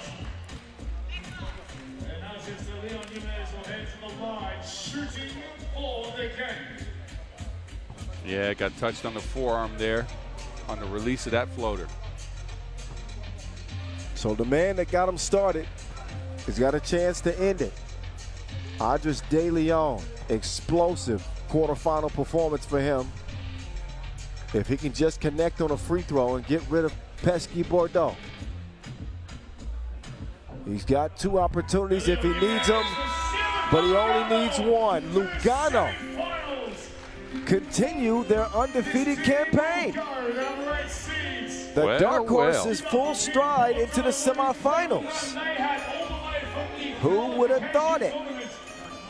Bordeaux bow out here in the quarters. Ulamatar, MMC Energy, and Kandava to Riffa for the last quarterfinal. Set to check ball here in a couple of minutes. We'll show you the highlights of a 4-point Lugano win, and then we'll get into that last quarterfinal here in Macau.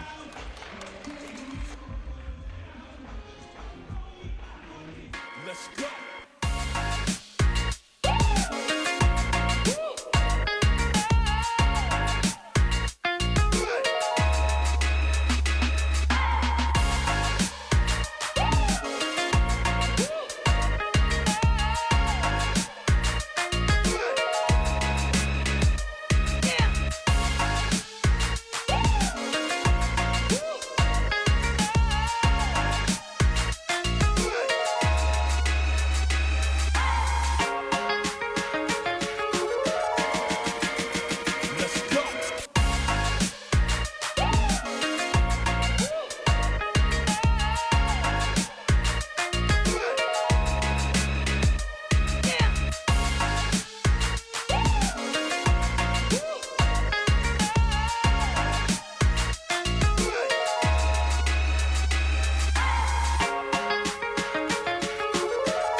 All right, we got 3 quarterfinals locked up. The 4th one coming up right now. Ulamatar, MMC Energy meeting up with Kandava to Riffa.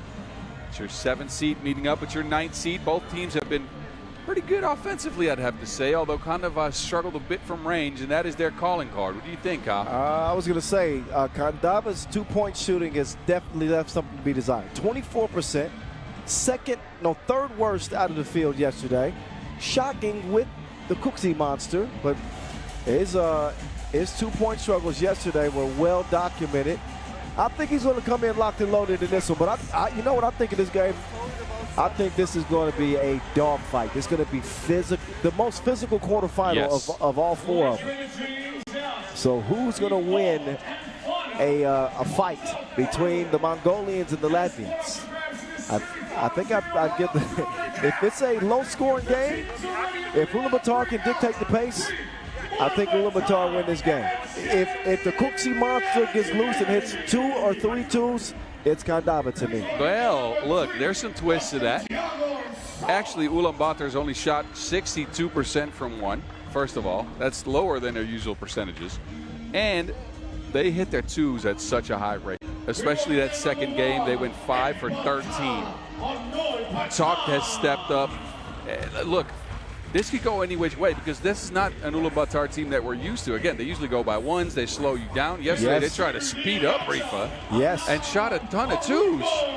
Yeah, I think that's definitely an uncharacteristic type of a performance for Ulamatar MMC Energy. Going 5 of 13 and beating Riffa in a shootout. But they showed that they can win games in a variety of ways. It doesn't always have to be a low-scoring game, small ball, 1-point scores. They can extend the floor. Davasambu 3 of 5 from 2-point range yesterday, 60%. He's coming into this tournament as one of the top scorers from day one, 7.5 points a game. So don't sleep on the Mongolians. Ulamatar, who have the World Tour final in their sights, they're well within the race. And a semifinal appearance for them would do a lot, at the very least. What they don't want to do is drop out in the quarters against a dangerous Kandava Toriba team. And that team is dangerous. And look, would you say Richard Cooksey has played a subpar tournament? Oh, yeah, for sure. He's still the leading scorer at 6 points per game. The man has shot a torrid percentage, 4 of 18, 22% from 2. Crew has been right behind him, 4 of 14, so he's close to 30%. What I've liked from them is their use of Marcus Mamai's off-ball movement for the young fella. They're using his speed. They're utilizing his creativity as well. It's been a balanced effort because he scored 4 per game. Raimo's at 4.5 even. Yeah. They're going to need the Cooksey monster to step up, though. He's going to have to get the 8 points in a game like this. I'm glad you got that nickname right, too. It's, Mamais. Mamais. Mamais. I wanted to call him Mamash yesterday just because it sounded good. He come up with some creative puns, but it's Mamais. We'll say it right. He's done a lot of right for Ulamatar MMC Energy. Davasambu is getting to it. What a great – he's having a good season, but a great day yesterday. And his dominance on the inside, 7.5 points a game, 3.5, actually just a rebound a game. That's a shock. But his offensive prowess has been on full display. There's the defensive mastermind on your screen right there. Sigmars, Raimo.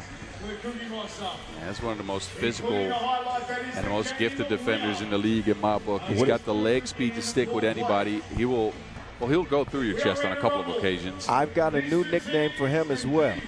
Sigmars, Rampage, Raimo. Turtles, huh? I like it. I mean, he plays always on a rampage, crashing into people. He sets the tone defensively. And he can also get above the rim, too. Well, you better hope there's no Donatellos on Ulamatar. I don't see one yet. They have a horse, they have a bull, they don't have a turtle. They got a panda? They got a panda as well, you're right. And they got a tree. Groot. Should be a good one. A good one. Oh, no. Oh, my God. Oh, no. We're off the rails, We're starting this one bad. We're starting this one bad. It's people rolling their eyes, shaking their head like, come on, y'all. Y'all better than that. Let's just let the game do the talking. Players are on the court. Officials are in place. Last quarterfinal. Lugano gets the winner. Those are the stakes. 5, 4, 3, All right, time to play some ball. Back on. Quarterfinal number 4 from Macau. Kandava to Riffa. They're going to get the Cooksey Monster an early look, and he's still missing. Ulamatar. Davasambu. He strikes iron. Nothing more on his first 2 attempts. Okay, at the beginning of the game, we have to get into the mood. But Cooks is from 2 range. 4 of 18. 22%. A 40% 2-point shooter this year. 43% in fact. So an aberration for him. Oh, Krumins is cooking already.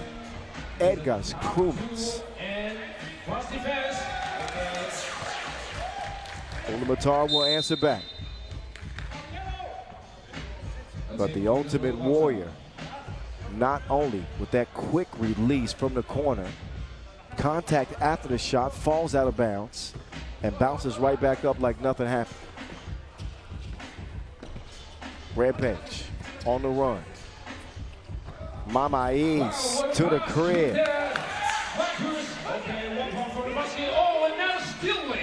Now, oh, Cooks is no good, 0-2. Now at 4.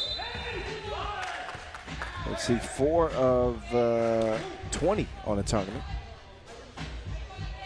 Yeah, that percentage is not improving right now. But again, the man's a shooter, right? So he's going to keep shooting. They trust him. They're going to keep getting him to rock. At some point, though, you got to start determining whether it's going to shoot you in the foot instead of into the game. Well, I don't know. I think you always give him a chance. We saw the benefit of that yesterday against Ulu. He won the game. Davasambu, no. Kuksis, Sky's in for the rebound. Now they're just running pick and pop for the ball. All right. They see they're very reliant on Kuksis offensively. Get that mess out of here. Group puts a branch out there and deflects the shot off the glass. Another look. Raimo thought he had a layup. He thought like Lil Willie. Meantime, it's Raimo with the ball fake. Will force a whistle against Ulamatar. Ubaz documented their chances of getting into the World Tour final well on his most recent column. What do you call in that column? It's on Substack called Word on the Streets. That's right, Word on the Street. It's on Substack. Make sure you check that out. But they're betting on a top 10 finish. And every Masters for the rest of the year.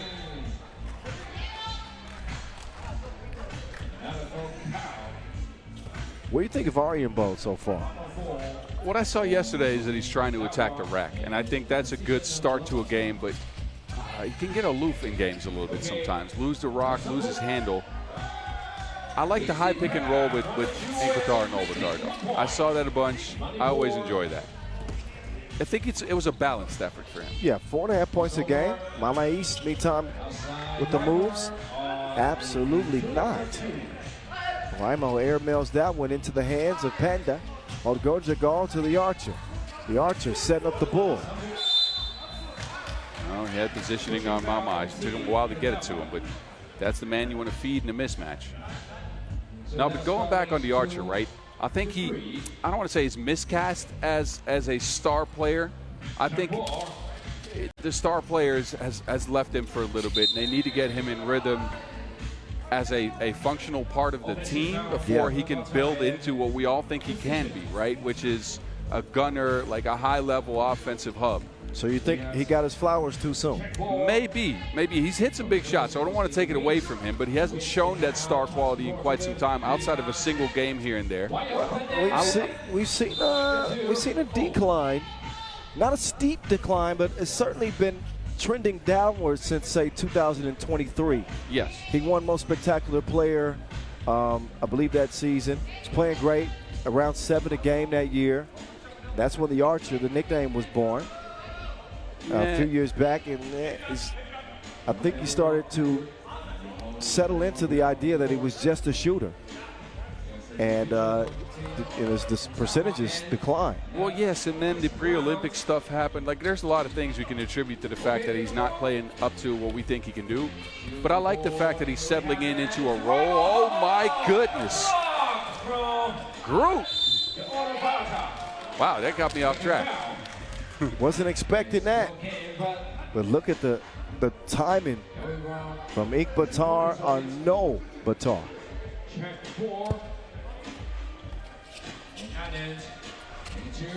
The Archer, nope.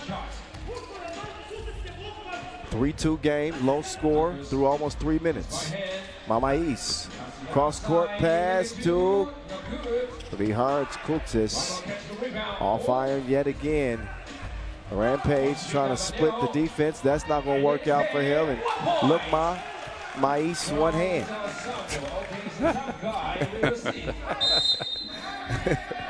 3-3.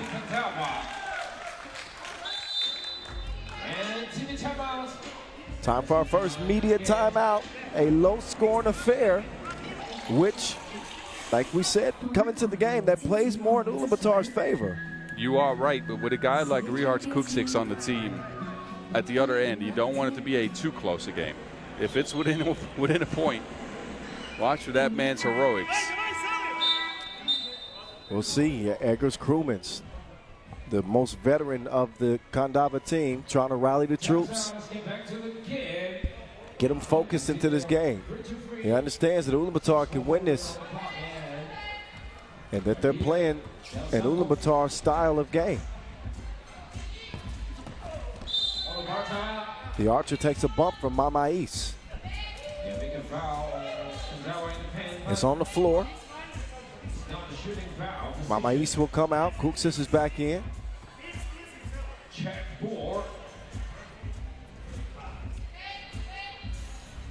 Pandemonium to the Bull. The Archer using the screen from Davasambu. 3 to shoot. Offensive foul.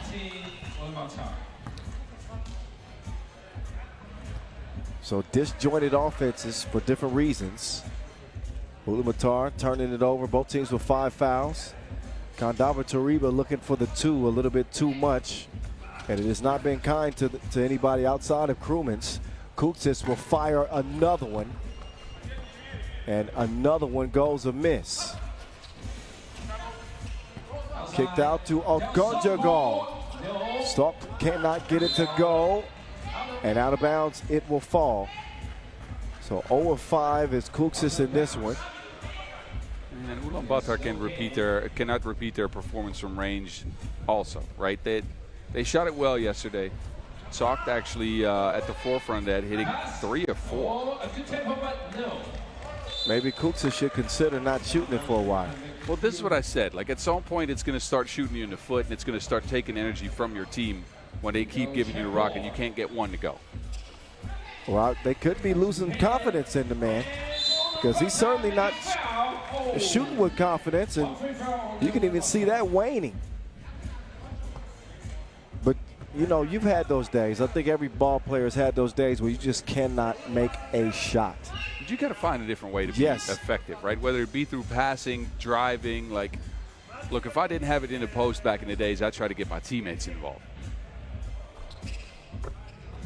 Free throw will go. Krumans asking for some movement. Mamais, he will settle for a 2, and that won't go. Credit Ulamatar for making Kandava Tariba uncomfortable, but they broke too. Krumans, if you want something done right, you do it yourself. He does it, but fortunately, Kuksis is able to recover and get a bucket underneath. Abasambu's 2 goes begging. Kuksis using a screen. I don't think he's going to shoot another one, but he does. And Kuksis is out here missing like Jimmy Hoffa. All right. 4-4. All right. Didn't see that one coming. It is that bad. It is. You're right. Not a make in 7 attempts for Richard Kuxis. Okay, another try. Mamais no good. Didn't have this time. Kumis. Krumins, no. This game is ugly. We got 8 points combined. Past the midway point, there's an extra pass. Oh, baton, no baton. Float like a butterfly, sting like a bee.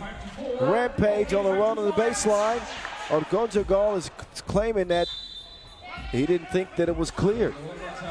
They want to challenge it.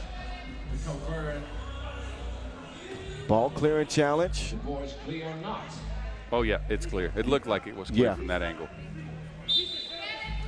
Man, that was a quick look, yeah. And 1 point on the team Kandava. 5-5 game. It is a slow burner. I think both teams have fallen in love with the two, right? Because we've seen the Bull put up 4 twos. You rarely see that.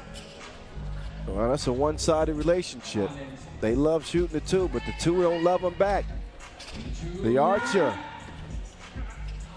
keeps leaving the shot a little bit short. If he puts a little bit more power, I think he's going to start hitting them. That one had no chance from Davasambu. I'm missing some togetherness on both teams in the sense that I like the way they're trying to find their teammates. But what we saw from Kandava, for instance, yesterday is they used Mamaj in a different style of game, right? Not just shooting twos. They used him off the ball. They ran him off a bunch of off-ball screens. Haven't seen that for Ulamatar as well. We haven't seen too many post-ups. I don't know if they have an advantage against anybody but Mamaj, but whenever Mamaj hits the game, I would just go hunt him. Yeah, I see the disconnectivity. You know, the chemistry is not on display for either team as Davasambu does get the score. Now it's the Bull trying to defend the Cookie Monster. The Cookie Monster. He ain't scared of nobody with his shooting now. He hadn't accepted the cookies. My goodness.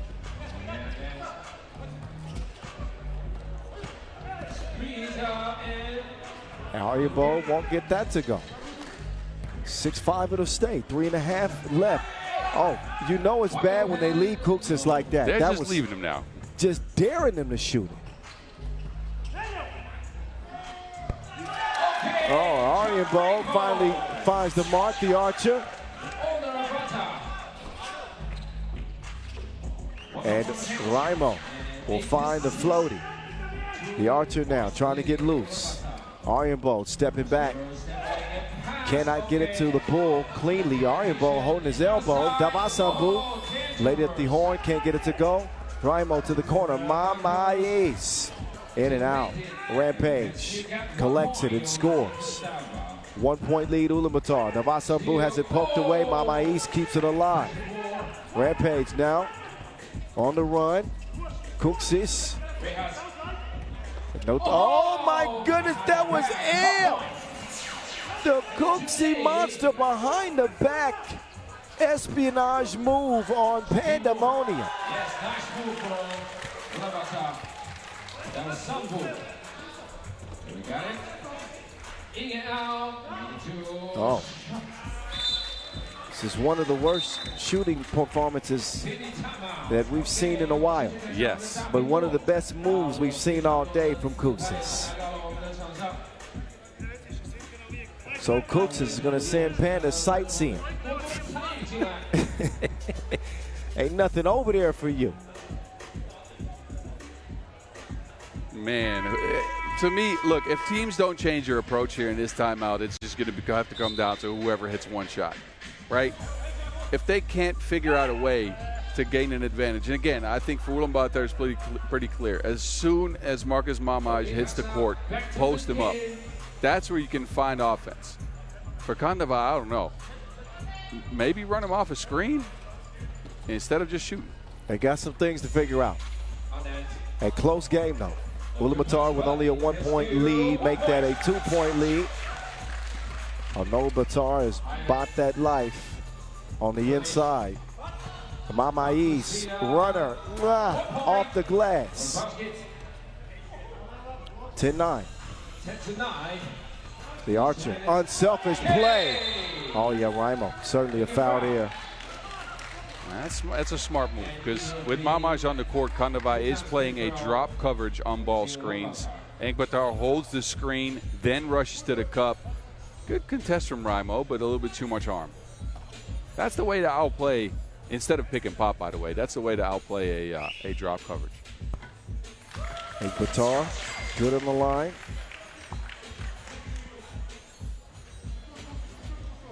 A game that is played at the pace that Ulamatar's like it.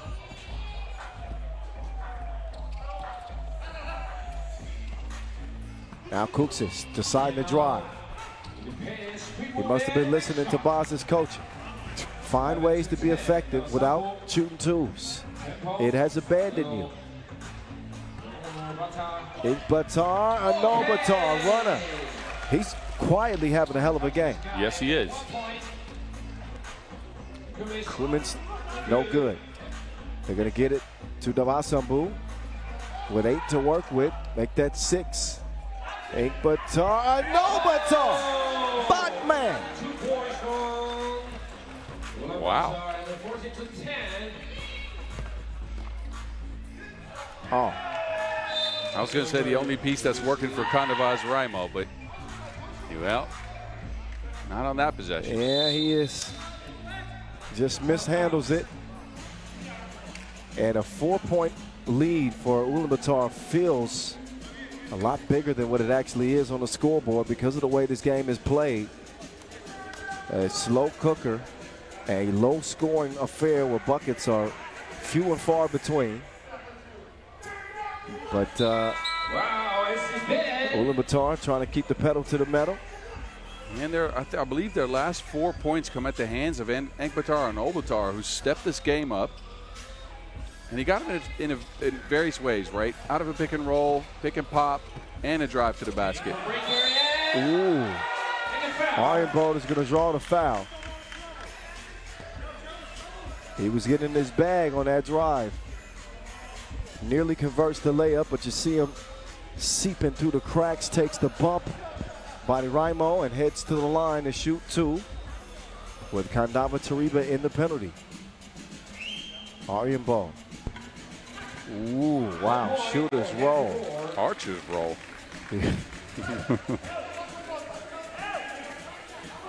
Ironbolt with one more to come.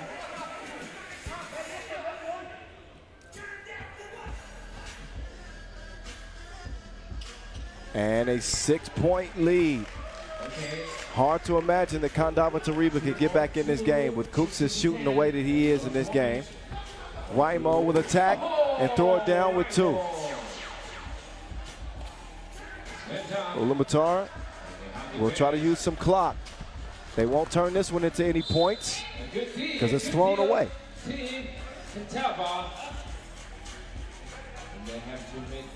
Again, Raimo's offense is the only thing that's really working because Ulamatar is just selling out on the shooters. They're bringing 2 to the ball. Raimo is left open every time. Kuksis 0-4. Guse. No makes.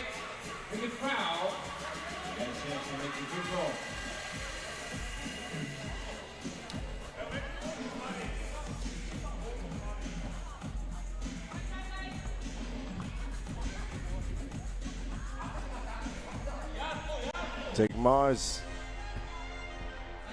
shooting 1 that could make it a 2-possession. Oh, that free throw is indicative of the type of game this has been. Man. For Kandava Tariba's shooting. It's been bad. It's been, yeah. It's been atrocious. The Archer. Ooh. Cannot get rid of Kuksis. But he does get the whistle.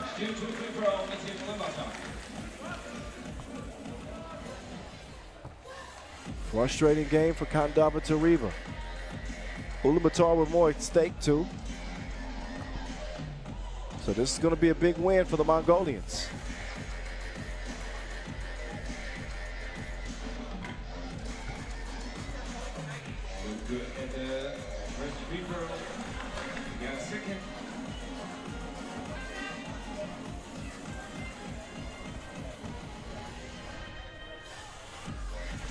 Arjen Bold, no. Well, That tip, though, will go for the wrong team. Kuksik finally gets one. So Kandava Tariba can't make a shot for themselves, but they can make shots for Ulamatar. Kuksik's now one for what, probably 15? Maybe even closer to 20. He's taking a ton of twos. Has he made one? Yeah, just from the corner right now. Oh, he just hit one. Yes, he did.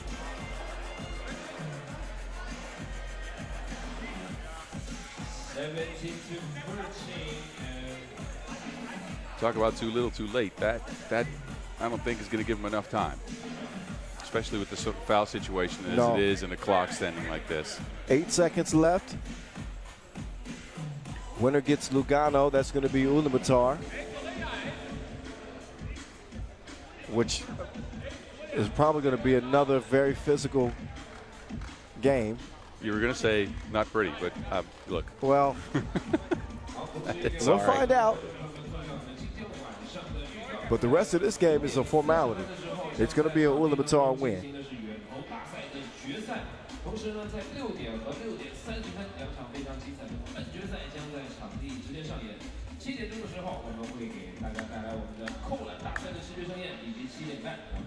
And then me and you we get some lunch. Oh, I'm hungry. Where are we going? Burger again today? I will gladly eat a burger, yes. We're going to mix it up. No. Sushi? Ooh. Ooh, all right. Ramen? I don't know if I want to have hot soup on a hot day. Okay, true. I'll go for sushi, though. All right. I'll start scouting the place. Our lunch plans are intact. I hope they plan to get this game back going. Okay, that's the decision is to put 12.8 seconds on the clock. And now scoring 17-13. Kandava Tariba need to get another look. Rihards, the runner off one leg. Too little, too late, it seems. He's hit his last two attempts after starting off 0 for 11. But at least there's a Cooksey monster sighting.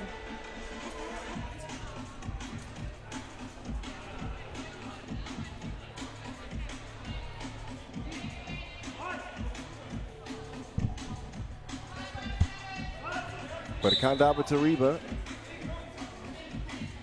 they would have to foul.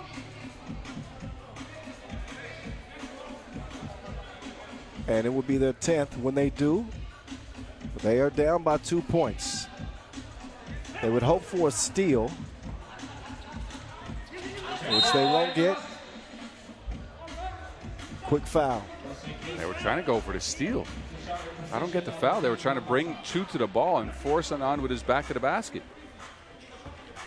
I think that's why Raimo had some words from Mamais. He was saying we got to try to get a steal there instead of quickly fouling, because not only does Arjen Bold shoot a couple of free throws, possession goes to Ulamatar as well. So this one's, again, it's a done deal.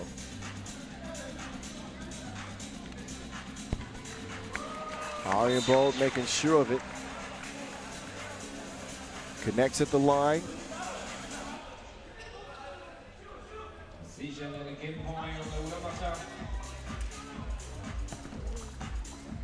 And one shot at the horn, count it.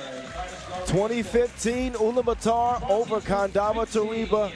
They are semifinal bound as well. And they will meet up with Lugano. Final four remain. Ub against Miami, Lugano against Ulamatar, MMC Energy. 2-point shootout final later on today. Slam dunk contest, semifinals, and the final. That is what's left on our orders of business. Highlights for you from a game with not many highlights at all. But in any case, enjoy what we got for you. Ulamatar all smiles as they survive and advance. We'll get set up for a session break here in Macau.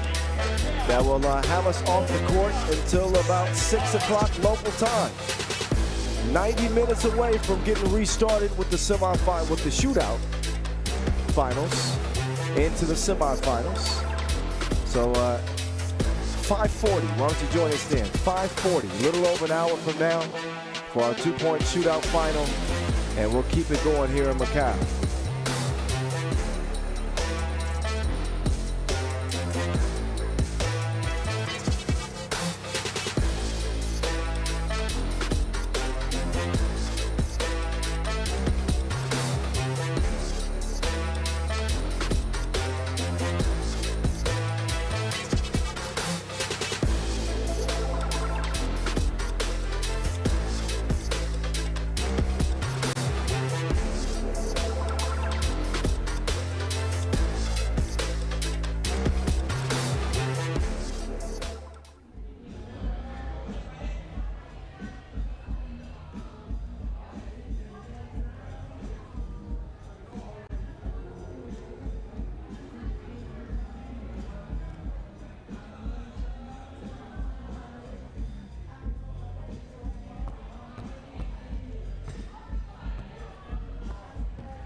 winners 同 MVP 嘅朋友咁嚟到中間啦，我哋準備進行彩排。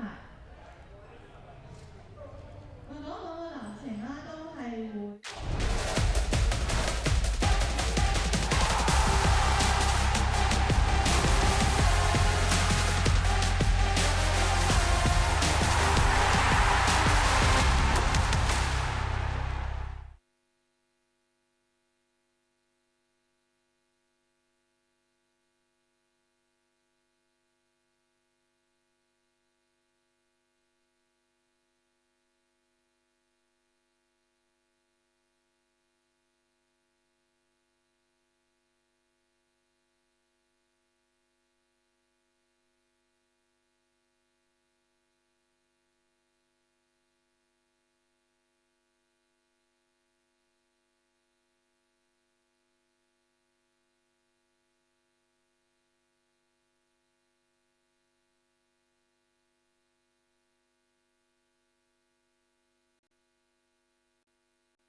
Welcome back to Macau, the casino capital, where you can bet your bottom dollar that the rest of today's action is going to be absolutely electric. Semifinals and final on the slate, but the two-point shootout final is coming up first. We'll also have the slam dunk competition, a couple of the individual competitions that have separate awards. Beautiful, beautiful night here, just in front of the Wynn Palace Casino. Mild temperatures, light breezes, and we've trimmed the fat. We've gone from the really good teams to the best teams remaining in the event. Miami and Ub in a renewing of a rivalry in our first semifinal. And who knows, it could be a dogfight in that other semifinal. Lugano and Ulamatar MMC Energy, a couple of very physical teams. So we will see how those games go once we get there. But the two-point shootout final, again, coming up next. 3 racks around the perimeter with 5 balls worth 1 point apiece, and a money ball rack where they have to shoot 3 balls from the 3x3 logo. So essentially half court, worth 2 points apiece, a total of 21 points. All-time record is 18. If that is tied or beaten, then that will give the shooter $5,000. $500 goes to the winner. If someone makes every shot, which Felipe Mota will not, but if someone wants to do that, there will be 10,000 USD cash money. Philip Mota, he's got his third mag. Mota misses. Left wing, you got to get it going. What's up, Felipe? What's up, Felipe? Mota. Mota. No, sir. No, sir. Mota knocks down his 4. Money ball rack. The best he can hope for is 10 points. First money ball, off iron. Second one. Oh, man. One more. And it will go. All net, all wet from the logo. Mota will start things off with a total of 6. 6. Not likely to hold.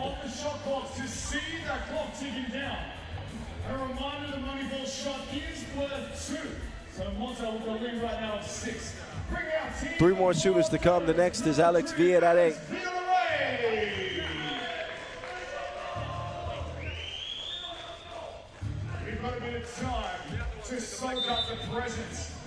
Alex Villarreal. Wait a minute. He's going to. Ooh, they're going to let him start again. Oh, this is controversial. I don't think I've ever seen this before.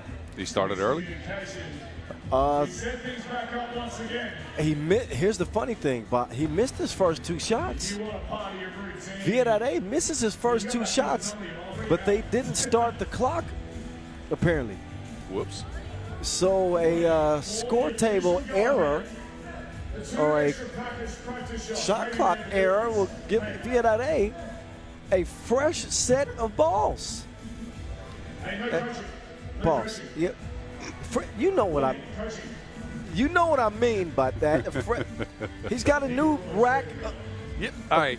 He's got a new rack of Wilsons. Oh yeah. He's got a new rack of Wilsons. Yeah. All right. Yeah. Good. Way to catch yourself there. All righty. We're back on track. Well, hopefully. Villarreal is looking as confused as we are. All right. Now thumbs up. Now Villarreal can go, and here he goes. See? Oh, now he makes his first 2. Oh, Villarreal. 3 of 4, 3 of 5. Not too bad, Villarreal. Top of the key. Nope.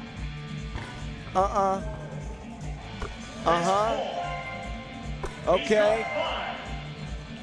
No way. 5 makes for Villarreal. He needs better than 6 to get the lead. He's got 6. Does he have 7? Yes. Does he have 8? No, not yet. Now he does. Villarreal from the logo. Villarreal. Alex. Second one goes. He's in the lead. One more shot. And it's Erlebe with 10 to lead the way.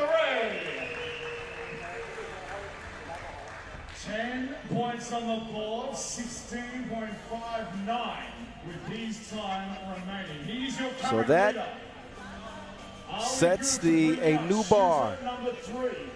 And our next shooter, Please welcome see if Isaac Mayo the number 2 can top 10. Mayo.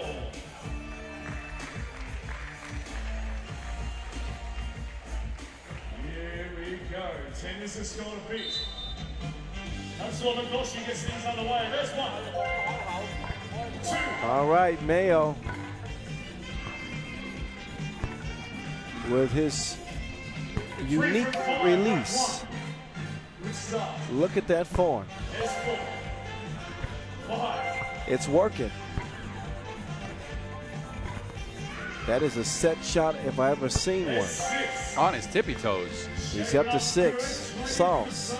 2-5 wraps. There's 7. There he is, perfect placement. Look at the rotation. Sauce. He's got 9. One money ball will put Isaac in front. Mayo, no go. Mayo. Oh, Mayo. One more for the lead. Oh.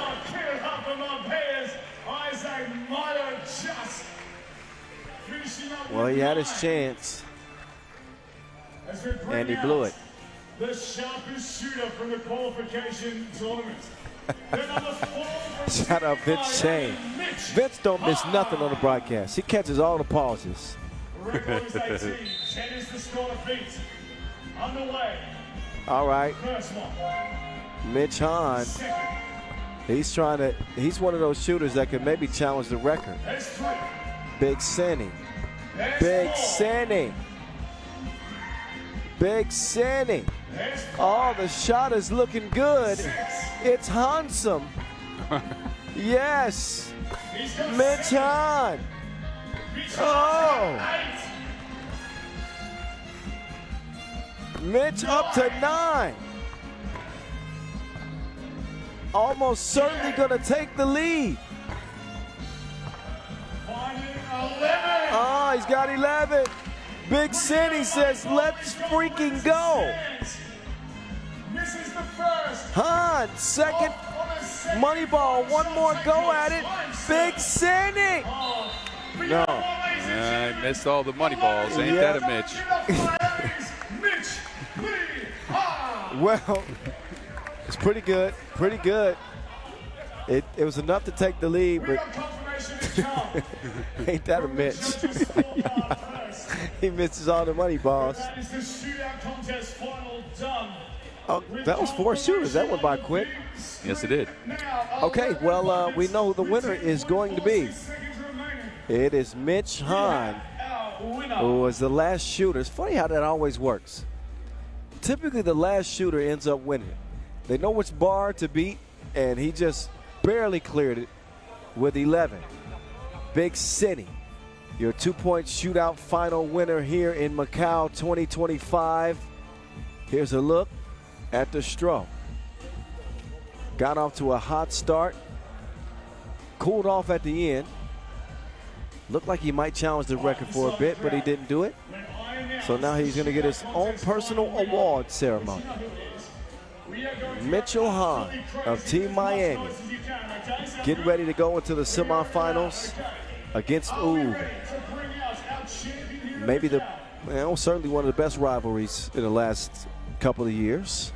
We'll get a treat to start the semis. But Mitch Hahn, ladies and gentlemen, your 2025 Macau Masters 2-point shootout final winner.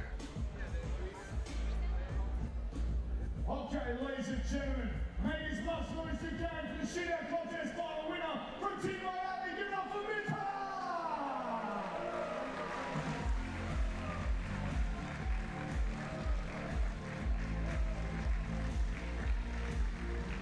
Now presented here tonight, we'd like to welcome Mr. Wu Chong Fei, President of the Macau China Basketball Association.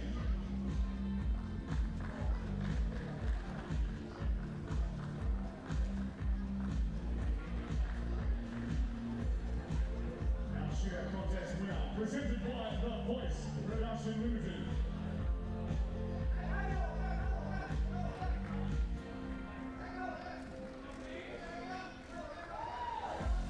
Once again, yes, show love to team members number 4, Rich Han, your shootout contest winner.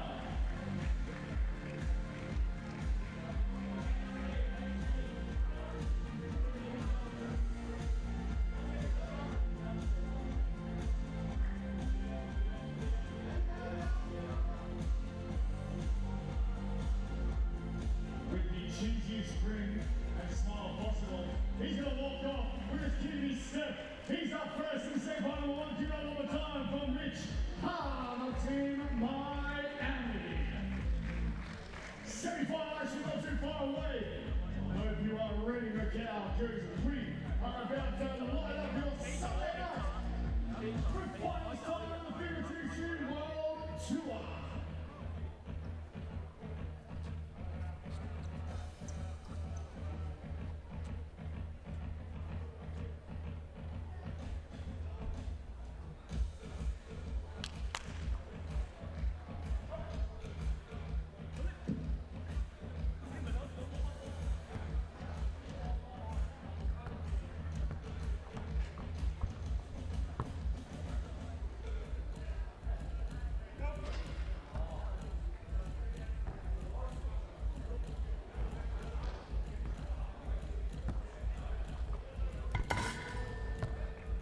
Well, ladies and gentlemen, we welcome you again. And if you are a first-time basketball 3x3 basketball fan, we're going to show you a video brought to you by the voice himself about how this fantastic sport goes down.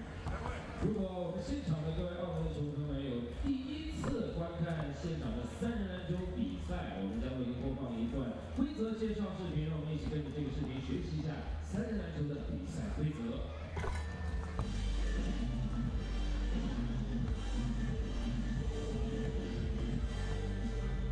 Yo, what's good? My name is Kyle Montgomery, aka the voice of 3x3, and if for some reason you still don't know the rules of 3x3, it is time to tap in.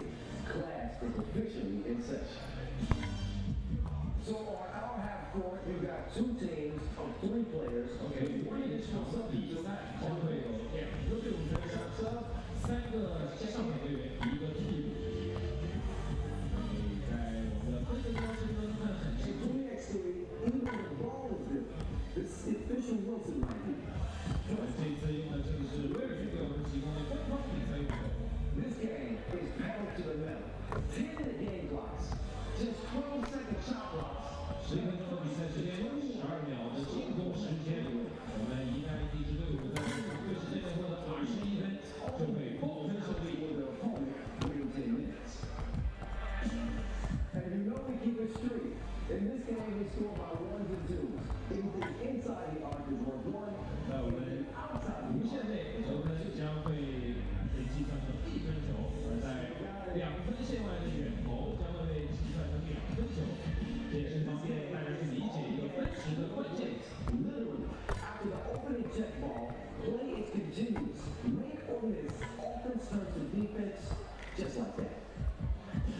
在每一次攻防转换之后，必须在线外完成清点球，才能完成一次攻防转换的轮换。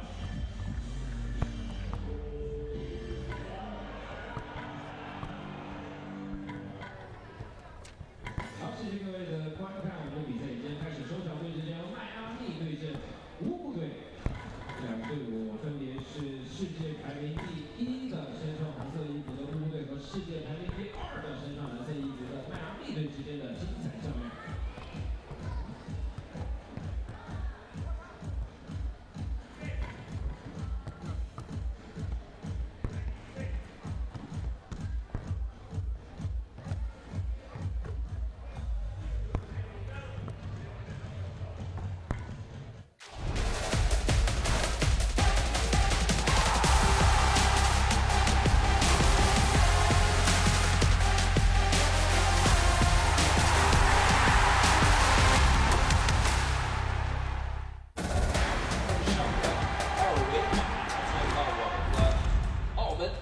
赛的自拍大 I see your quarterfinals, and I raise you to the semis.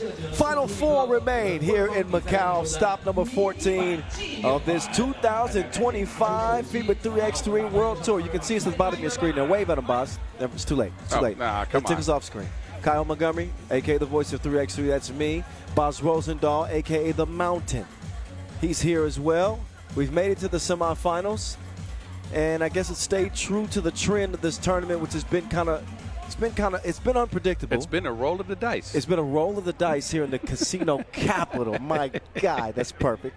Yeah, here we are in front of the Wynn Palace Casino here in Macau. And it has been a roll of the dice, as my partner just said. Lugano is still undefeated, and they're still alive, and they're playing Ulamatar in the semifinals, which is, I don't think anybody would have pictured that. Nope. I do think people would have pictured an Miami semifinal. Probably more a final. You're more of a final, but the way that it shook out through the seedings in the groups, they meet here in the semifinals, and they renew 3x3's biggest rivalry. Is that a stretch to say? It's up there. It's up there. It is up there. It's up there. Not many rivalries that you'll find better than Miami in the past 3 years, and they get to clash for a spot in the final. Miami trying to win their third title of the year after winning in Shanghai and winning at the Utsunomiya opener. Trying for a 7th. Why is that significant, Boz? A 7th? Well, 6 regular season wins is the most ever recorded by Yes, already record the holders. 2023. Yes. But 7 would be a record. So I'm very interested to see if they can get there, because that would put this season up for one of the greatest of all time. And why have they gotten to this point? Well, they've played well. Well, in particular, Mr. Robot. No, Mr. Robot's been playing great. But look, in general, they shot the heck out of the Wilson. 40% from 2. They have been outstanding in efficiency. The only thing to keep an eye out is last game against Riffa, they had 9 turnovers. Usually they're very low in turnovers, but they had 9 of them against Riffa in the quarterfinals. But look, we've seen Stefan Stojacic featured. This guy has been spectacular. Leading scorer in the tournament, 8.3 points per. His pick and rolls, because they went into more high ball screens with him, his pick and rolls have propelled Barac and Neranzic as well. Barac found his groove last game, led him in scoring at 8 in that game against Riffa. Actually hit a shot from the outside, which I think is hugely important for his confidence. Stefan Stojacic, not just the leading scorer in the tournament, tops in player value, and the man has been an arsonist from deep. 10 for 17. He and his brother, Strahinja, combined to average 17 points a game for U. This is a game of 21, ladies and gentlemen. Okay? The Super Stojacic bros are back. Dun, dun, dun. Dun, dun, dun, dun, dun, dun. Dun, dun, dun, dun, dun. Let's go. Dun, dun, dun, dun, dun, dun. The Super Stojacic bros are joined by Nenad Neranzic, the Eliminator, and Nim Diesel. What do you think Serbia and the Super Mario Bros say? Hide it. What? Hide it. Hide it. Not hide it, hide it. Andrew Kelly. Not only does he believe he can fly, Kels can fly. He yammed on, who was that? That was Zaichi Xiang's forehead in the quarterfinals. So he's bringing some of that bounce that we normally see from James Parrott on this Miami team, but he's a new Faja. Congratulations to him as well. Beautiful new baby girl. He's got a, JP, hit me up. What's the new baby girl's name? We're going to give her a shout out on the broadcast. Mitch Hahn. Oh, that was sweet. Big Cinnamon being sentimental. He's our 2-point shootout winner. And Dylan Travis, all about his business like a suit and tie. He joins the squad, Team Miami. Yeah, the one thing to keep an eye out with them is, look, they've shot the same amount of 2s as U. They have converted 11 instead of 17. Their percentage is meager at 25. They were 4 of 18 in that quarterfinal against Chong, Ming, a game in my book they should have blown out playing against 3. Yes, and agreed. It was a tight game. Yeah, agreed. Completely. They struggled from range, but specifically Travis. Yes, But you know, with Miami, you get a lot of that Jekyll and Hyde. You get a lot of that Harvey Dent, you know, two faces to this team. When they're playing at the top of their game, they've beaten Ub. But if they don't play at the top of their game, I think their chances dwindle against an Ub. But best foot forward. We'll see. They need everybody hitting on all cylinders. As you can see, Henry Caruso, the month that he's having in 3x3, he's a star on the rise, but didn't have the best quarterfinal. The team didn't have the best quarterfinal, as Boz mentioned. Here's how the stars look head-to-head. Caruso, what you don't see on there is his near 8 rebounds a game. Doc Strange still hasn't missed a bucket from the floor at 6 points per. That's about, let's see, 4 points less per game than his big brother. Well, no, Stojic is down to 8.3 after the quarters, but he was at 10 a game coming in. Anyway. Well, one thing we haven't seen this year in this rivalry is a Miami victory. They are 0-3 on the Masters circuit against the Ub. Let's see if they can change that. They didn't beat him in Utsunomiya, huh? I think they went, no, Amsterdam beat him. All righty. Semifinals, we have raised the stakes in the casino capital here of Macau. The voice of 3x3, at 3x3 the voice, in your ear. Kyle Montgomery, Boz Rosendahl, at 3x3 the mountain. That's where you can find him. All eyes glued on this semifinal. Under the canopy in Macau, the doctor. Welcome to his office. Dr. Strange, connected from 2 range, the land of plenty, at a 35% clip. Way to outplay that drop coverage by Miami. He didn't drive in. He stuck around the arc, knocked down a shot without defense close. Well, that's the way to beat it, if you're going to beat it. Meantime, Caruso able to match the muscle of Stefan Stojic, back on the World Tour, playing his first tournament this year. Mr. Robot, team's leading scorer. World champion, World Tour final winner. Long time with Lehman. Now he's wearing Ub threads. Mr. Robot had Kelly on his hip. Took him for a test drive and a bucket. The real deal now, they'll do the 3-man weave action. He's weaving his way to the bucket. Nice dime dropped off. Loose change collected by Kerr. Travis was thinking that goes off of Stojic, but nope. Strahinja says, no, bro. It's our ball. He said, no brate. No brate. Oh. Travis is down. Offensive foul. Shoulder. Shoulder's tweaking a little bit.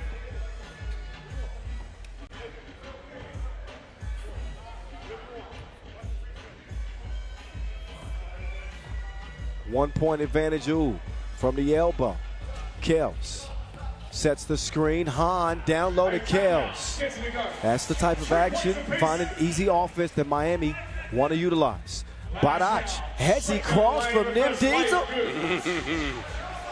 He's found his confidence, all right. Oh, Caruso! Now Dr. Strange gonna need a doctor. Doc Strange need a doctor. No.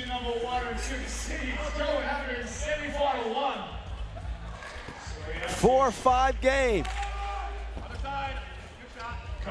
Caruso, they called him American Eagle. The man is talented. Oh, no. You're on one.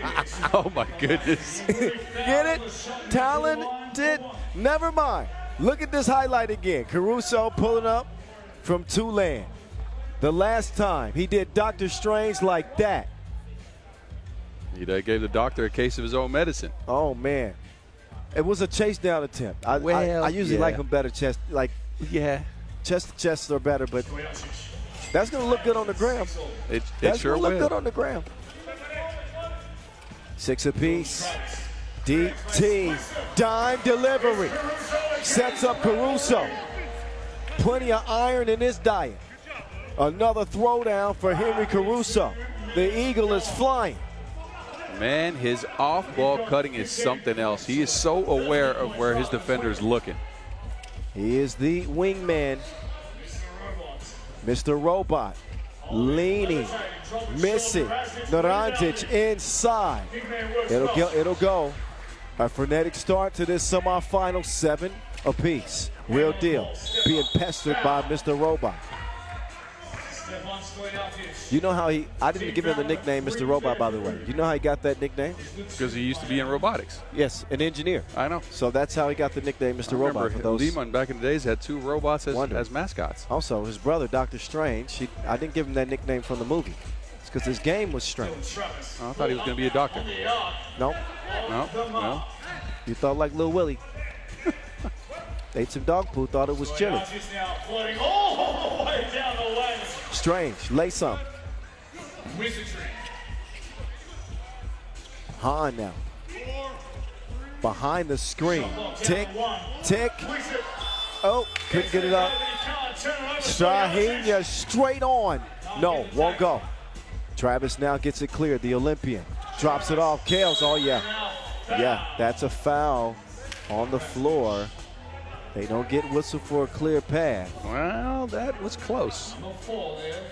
And some case could have been made for that clear path there. That's true. It's a little ambiguity. But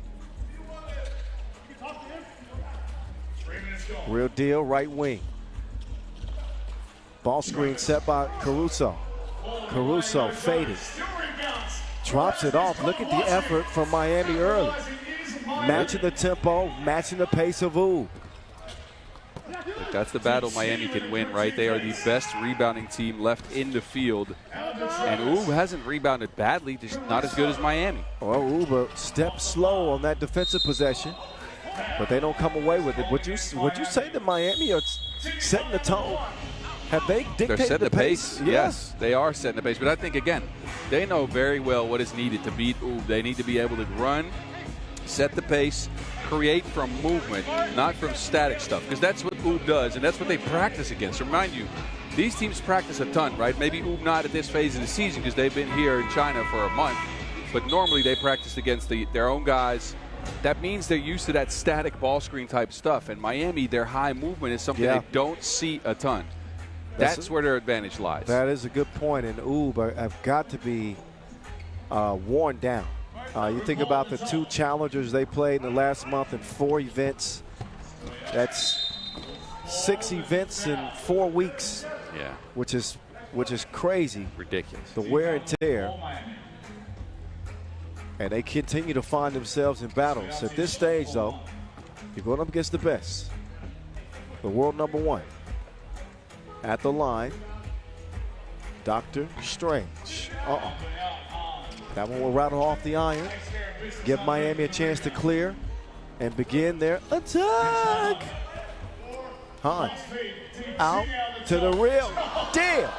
FaceTime. That ain't no video call. Stefan Stojacic. There's a moment in time he would dunk that. Didn't have springs installed. No, that didn't come with the update. Did you see that? Oh, they got to finish this off. Oh, that is a passing grade indeed. Great display of sharing. Badac has found his touch. Nim Diesel has found his stroke. Could not buy a bucket day 1. Started off cold in the quarters. And he's knocked down his last 2 attempts. Shooting him with more confidence as well. Didn't set his feet, just caught, went up with it. But look at the way Miami's forcing Oob to try to react to their stuff instead of being proactive on defense, which is what you usually do. Oh, man, the real deal. He is no mirage. Oh, Travis. These are the plays that Dylan Travis makes. How can you not be a fan of that type of sacrifice? He understands exactly what Naranjic is about to do, and he says it with his chest. Well, and then with his words too, he gave him some. Oh yeah, barked at him on the way, but he's got that. But he's got that dog in him. Oh, he does. He's got that dog. So Travis earns the possession. Oh, he is the real deal. No. Badac with the big block, swiped away. What a game we got right here. Oh, it ends up in Dylan's. Oh, my goodness. He's got to shoot it. Yes, he does. He's hit his last couple. I think they got too clever for their own good. Look at this wraparound pass. That is perfection. Ruined. How do you ruin perfection like that? That's messed up. Real deal. Nope, not that time. Wingman inside. Rebound and score. Caruso, what's he going to do with Naranjic? Absolutely nothing. Not that time. 14-11 it'll say. Travis coming around the mountain, and he comes, and he coming around. Wow. Turns the corner with some speed. 15-12, Miami. Oh, has he? Strange. On the way up, he's going to shoot.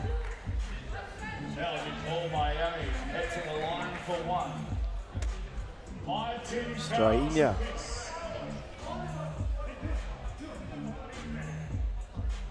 Fittingly loves playing here in Macau. If you remember, just a year ago was Doc Strange, who won MVP 12 months ago.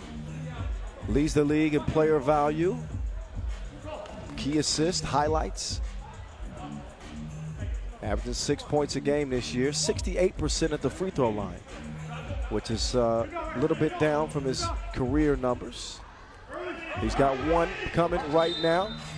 I think what's up is his 2-point percentage, right? And it's dipped a bit in the last couple of weeks, but he was close to 40% from two, which is a huge improvement. He was usually around 30, 32%.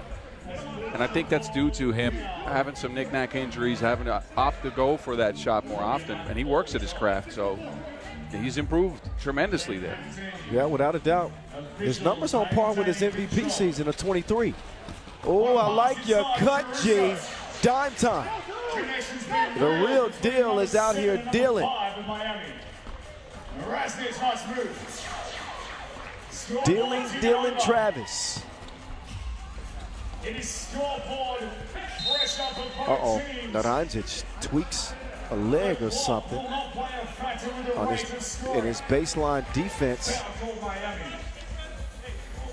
He limps to the bench. You wonder if that's an ankle or something. I think maybe an ankle, yes. But Naranjic is feeling the pain. Right now, Miami feeling themselves. Oh, Caruso took him to the weight room. That's Strahinja that's down.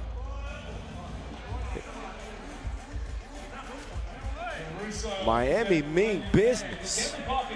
Let's see what happens here, because I think two players met midair. It was a lot of contact. No, it's Strahinja hit in the face. On the way down, yes. Yeah, on the way down. On the way down, Caruso's elbow hits him. But he stayed down and then had time to complain and then stayed down. So I'm sure he'll be all right. Well, what's the sense in having a mustache that fluffy if it's not going to protect you from blows like that? Should have ate a green mushroom. 17-14. The Super Stojacic bros on the floor with Badac. Doc Strange. No, stays alive. Mr. Robot now turning the corner past Kels. Layup line. Ooh, within a possession, 17-15. This one looking like it might end before the limit. Oh, Mitch Hahn! Whoa, he doesn't finish it. That's because he's fouled by Badac. That's a 7. That's 2 free throws for Hahn yes, coming up. You're what right. A take. And Mitch Hahn is playing aggressively. But how many times? Oh, yeah. That's a nice block attempt from Badac from behind. I was about to say, we've seen Mitch with a couple of poster opportunities this year, and he either misses the dunk, and it's very close. It is very close, but I like the aggression on Hahn, because sometimes he settles for shots, right? Because he is a really good shooter. But he put his head down, attacked Nemanja Badac, who was, by the way, one of the best defenders in all of 3x3, got by him, and then tried to yam it. That's the mentality Miami's playing with in this game. And that's exactly what I was going to say. It's a great point. It's you can see the aura of this Miami team. They did not come into this game taking it lightly. They're playing this game like it's a final. So I like the aggression. I like the assertiveness. But you're never safe against, you're just never. They're the best team in the business for a reason. And Han does not help Miami's cause by missing that first free throw.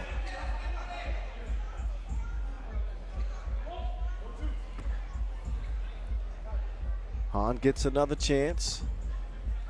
He's been the leading scorer for this Miami team throughout the tournament. But it looks like they're going to get another shot because I've seen a couple of those lane violations called today. It's like the 5th time. Stepping in there too soon. Got to give Han another chance.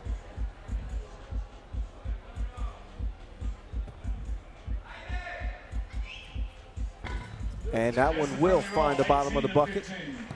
3:42 and count. Stojic bros share to Wilson. Doc Strange whips one to Badac, but he did. He shuffled his feet. He did. He did.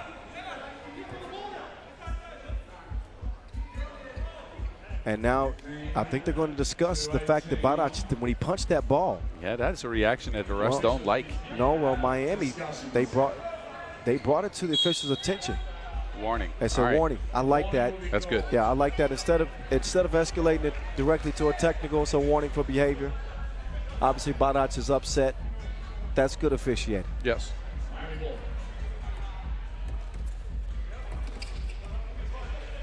Travis giving it up to get it back. Dylan kicks it out. Henry Caruso, a little long. Oh, Han. He's not going to outmuscle Badac. Nope. But good effort. And now Nim Diesel lays it in. 18-16. Somebody needs a big shot, and it is that man. Dylan is feeling it. Stojic won't get it to go. Miami need one bucket. One bucket. They're going to leave it up to Mitch. Han! Ain't that a Mitch? Miami win over Ulamatar 22-16. They will play in yet another final. Keep the good times rolling. What a clutch deuce from Dylan Travis. And sets up the kill shot from Big City. This is a masterclass on how to beat this Oog team, right? Miami controlled the pace, hit him with a bunch of shots, controlled the glass too, and limited Oog's opportunities to one apiece, and they guarded the two-point arc well. What a game by the Americans. Wow. They game planned very well, and they shot it really well. How about Dylan Travis in that game? Man, such an impressive performance. Han plays hero with the game winner. He's standing by center court with Enzo. Let's get his thoughts on Miami going to the final yet again here in China.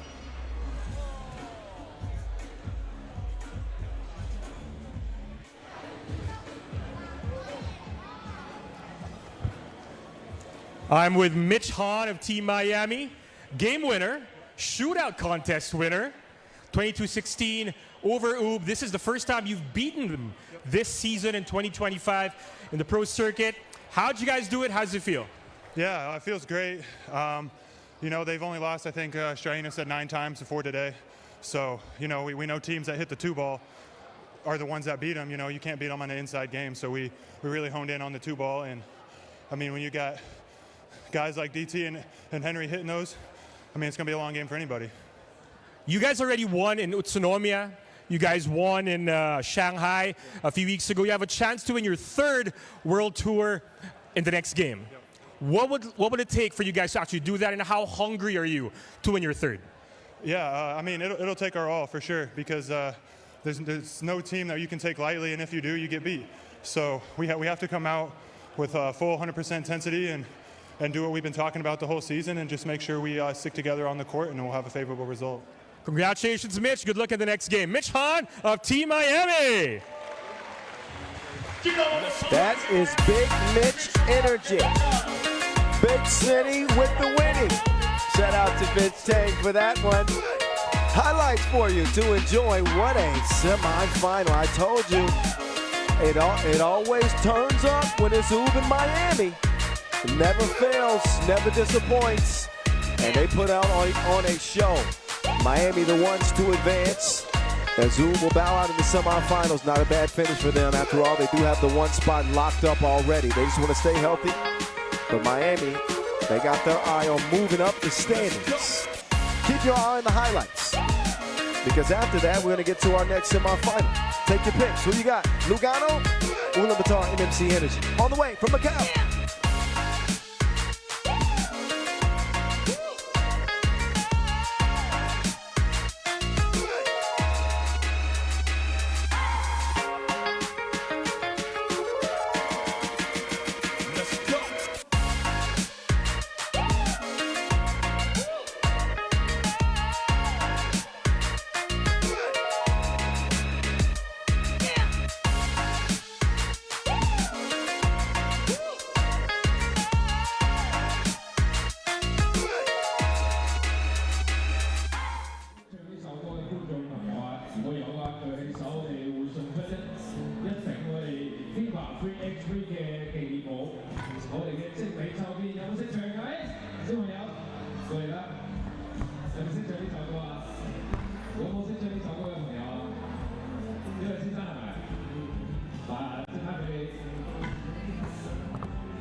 OK， 接着回到我们的拼场环节 ，Flash War Time， 赶紧拿出我们的手机，扫描屏幕上的二维码，参与到我们的自拍大赛。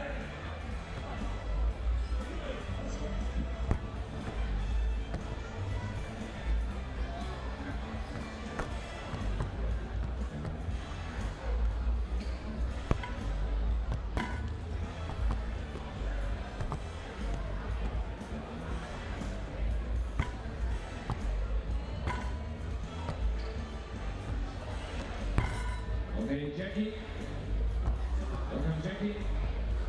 Helios. Oh, we got our Crucial 4. Vienna, the daughter of Bordeaux. Yeah, our best 3x3 war tour event ever. From the Bordeaux, thank you! Shout out Bordeaux! OK， 咁呢個先生都賺咗我哋啊！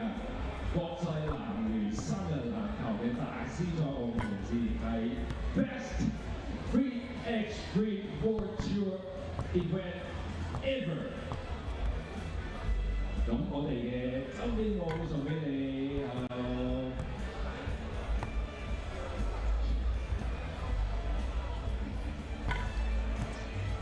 All right, after a movie of the first semifinal that saw Miami get past Ulb, now it's down to these two to see who's going to meet them. Here are the teams by the numbers. Boz, you're good with numbers. What do these mean to you?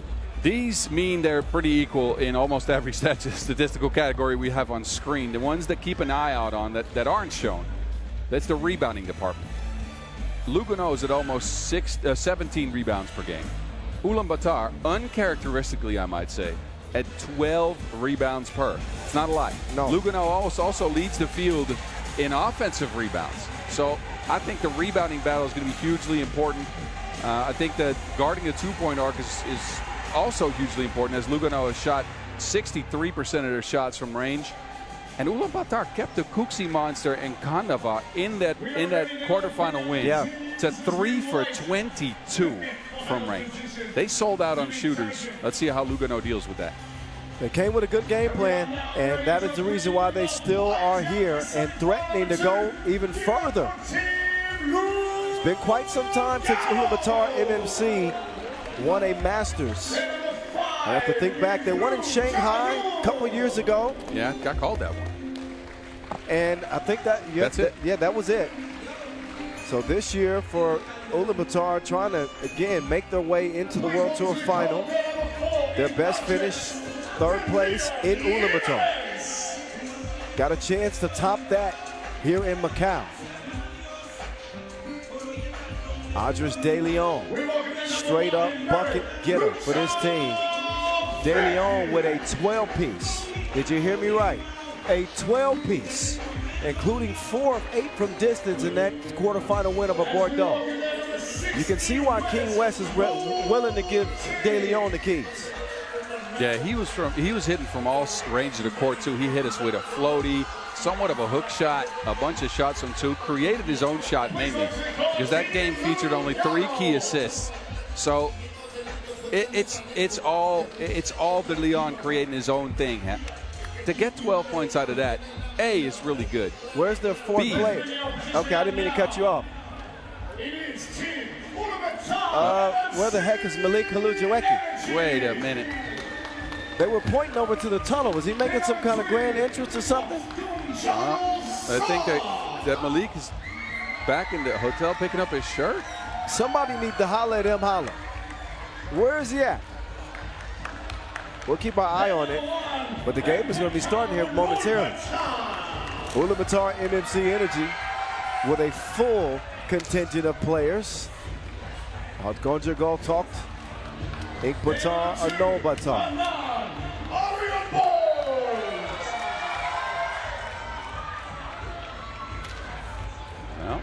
Anand Aryan Bol, the archer. He had 8 points. And look, he didn't shoot it well from range, 1 of 5. But he got to the rack, and that's where he got fouled a ton. He got 5 points off the free throw line. I think that is hugely important here because of 2 reasons. A, usually Ulamatar foul more than they get fouled. In that game, they forced Kandava into 10 fouls while only fouling 6 times themselves. Next to the fact that the free throw line can unlock your stroke, and Anand, that 1 for 5 performance, he needs a little bit of touch. Well, Lugano need another player. Yes. Malik Halujiweki, fashionably late, as we expect him to make his entrance at some point. They'll get a moment to warm up, but we haven't confirmed it yet, but I'm assuming he left his jersey at the hotel. That's what I heard somewhere. Oh, he's going to get a team fine for that. Well, he's also going to be warmed up once he gets here. He's going to be sweating already. That's a long sprint. All right, look at your start. Look at that. And Malik Ulujuweki is featured in the head-to-head star comparison, and he ain't even here. It's 3 versus 4 right now. I don't think I've ever seen this. I've seen a player get a jersey right before the game or some shorts because they forgot him. I've never seen somebody be late. And again, if it is a jersey, right? I have no idea. It could be it could be anything. 9, 8, 7, 6, 5, 4, 3, well, Lugano will start without Malik Ulujuweki. And we don't know where he is. Where is Ulujuweki gone? There's the archer. He's present. A9. Did you get that? Present. A9. Like A-Ron? Never mind. The runner. The archer gets it to go.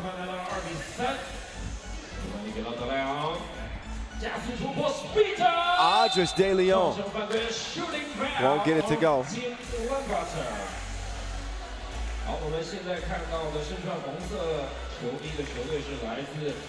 I think I see a small afro. I see a small afro. He's pulling his jersey too. I do see. M. Hala is into the building. Ulujuweki has joined this team. He's on the bench. Question is, whether they're going to be happy with that or still upset. Oh, the archer loose. Aryan Bolt waking up at the right time for Ulamatar, MMC Energy. And Ulujuweki showing up late but right on time to substitute for Andres and get him a breather.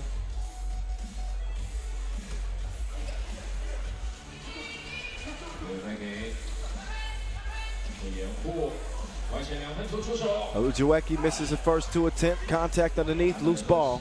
2 orange. M. Holland from the right wing. Swinging through. Ulujuweki scoring at a tune of 7 per game. Won't get that one to go.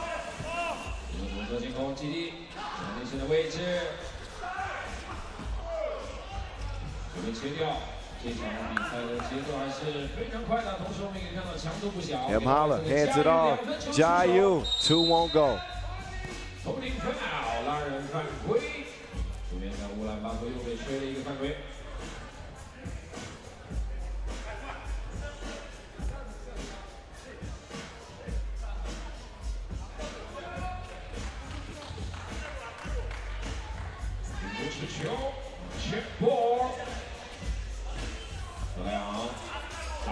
Andres De Leon!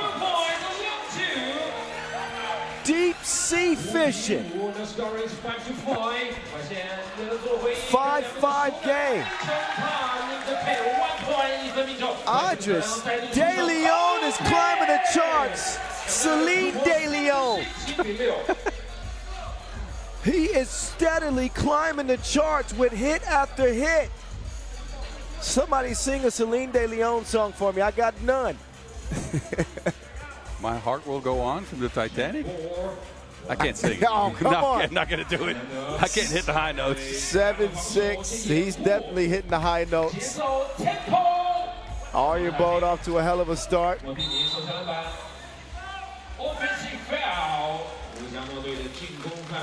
7-6 game as they'll help West to his feet. Ulamatar will start up top. Lugano with just a foul here in the first 2 minutes.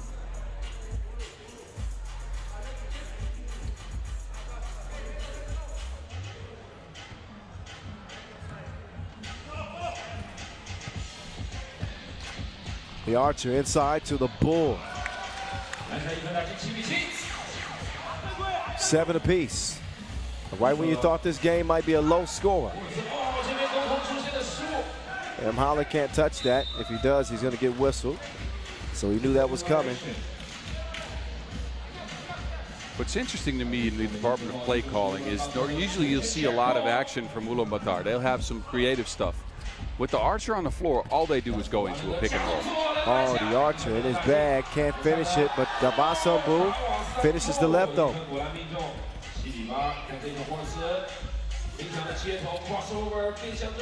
Ulujeweki's pass deflected, but not cleanly.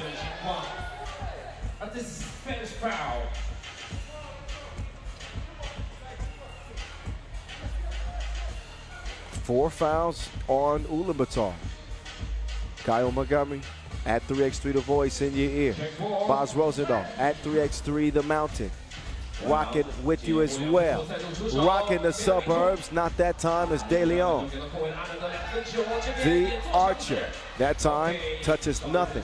Davasambu, all the patience in the world. We talked about the offensive rebounding for Lugano, but the Bull by himself is out-rebounding the entire Lugano squad right now. That's insane. But we know that Davasambu had that capability. He's been subpar on the boards, on the glass this tournament. Done really well scoring. But now he's getting active. And we'll get the free throw to go. Ulamatar, who are currently 14th in the World Tour standings. Chance to move up. Most certainly will move up. Get out of town. Andres De Leon victimizing people out here. De Leon, not that time. He'll drive, and the man is going to score again. What an electric game. Ulamatar sinks it. His play today has been incredible. He didn't miss a shot almost from the field in that quarterfinal, and it's continued here. He's been outstanding. Oh my goodness. The shots are flowing. The party is getting started. 13-10. Talked. His pass is taken away. Kicked over to Andres De Leon. Not that time. But Ulamatar with a hot start beyond the arc. Pandemonium, get out of my way. He ain't saying excuse me either. 14-10. Ulamatar, MMC Energy, bringing the energy. Don drop, but he doesn't get up in time. Nope. So Ulamatar, MMC Energy, actually 13th in the race for the World Tour Final. They won a top 10 spot. Even if they were to win here in Macau, that would give them 100 points, and that would put them into 11th. Not quite enough to get in the 10th, but they're closing in. They got two more masters to go. So at the very least, a semifinal, a final berth would give them 80 points. And that would automatically boost them up to 11. So here we go. Arjen Ball. He can't get it to go. Look at the effort on the glass. Offensive rebounding for Ulamatar. Arjen Ball to the hole. Drops it off. And Ulamatar continues to have his imprint on this game.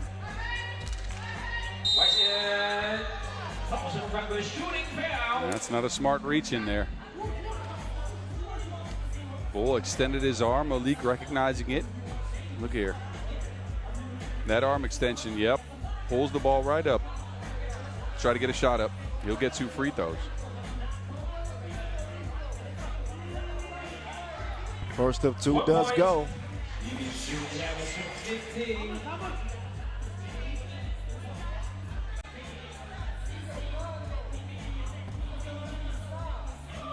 Second one from Ulujuweki.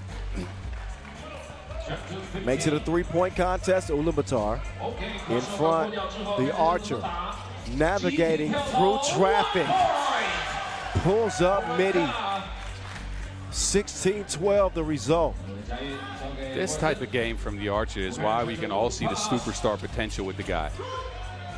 Maybe saved his best for last. Apparently so did Jaehyun. Jaehyun. the archer. Missed it all that time. But Ulamatar's lead at 16-12. You see the extra pass made, and this is when they're loving the young fella on the team. When they're not screaming at him, they're celebrating. The archer's in his bag.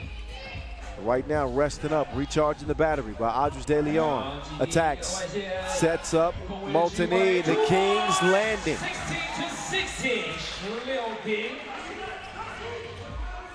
错格特到桑布 catch and shoot。 Davasambu, no good. De Leon. He said, hold on. 16 up. He wants this one. ISO game.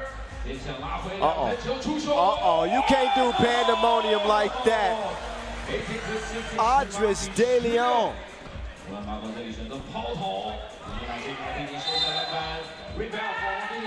ADL continues to deliver like DHL. We might have switched his initials around. He's switching people's ankles around.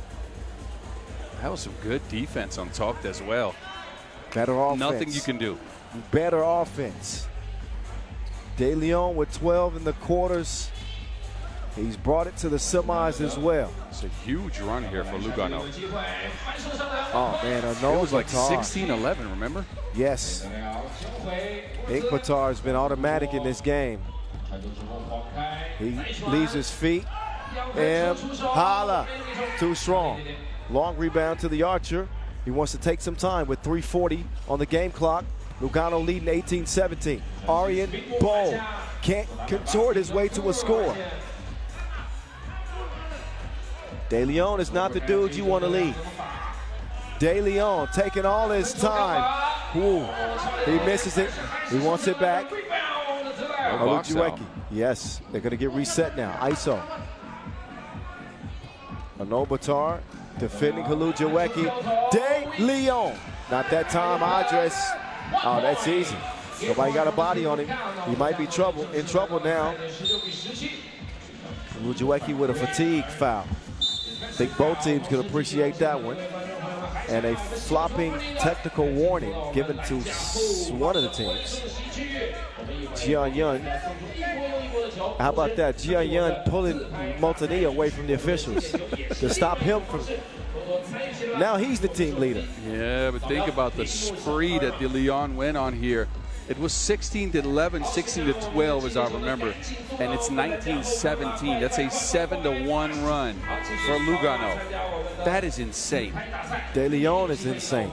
Well, yes. This individual scoring spree that he's had, it's like an 80% off sale. That's the type of spree he's been on. He's got 10. Double-digit outbursts by Adris De Leon.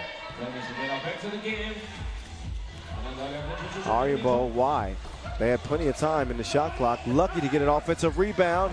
And is the Autobot continuing to assert himself for Ulamatar.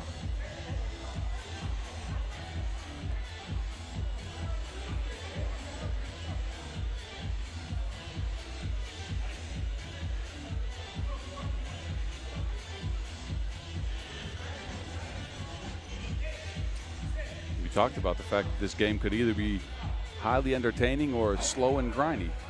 But I'll tell you what, this has been a really good game so far. Ulamatar came out ablaze. Lugano has taken over the momentum as of late. Let's see what the referees say here.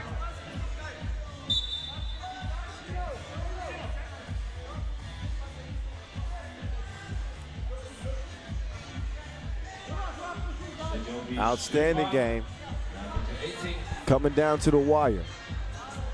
Lugano leading 19-18, 2:48 and counting. Olujuweki is pushed to the ground. And that is a bad foul on Ulamatar. I believe that puts him at 6. So no more fouls to give. And Lugano with an outside shot of getting into the World Tour final. They are 20th in the standings. Just their 3rd Masters this year. I mean, it would take a lot of help for them to get in, but technically not eliminated. They do feature in Abu Dhabi. And they're still competing for that performance slot mainly. And Davasambug is called for back-to-back fouls, which puts Malik Hulujiweki on the line for 2 free throws that could win the game. Yeah, he kept his arm extended, and as we've seen before, Malik is very adept at finding that arm, pulling up on the dime, and getting himself to the free throw stripe. Smart play by Hulujiweki. An all-new Lugano team on the 2025 World Tour have yet to taste the final. They are 1 make away from doing that.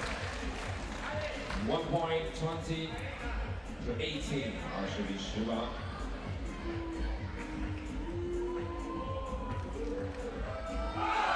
Hulujiweki showed up late, but they'll be going to the finals early. They do it before the limit.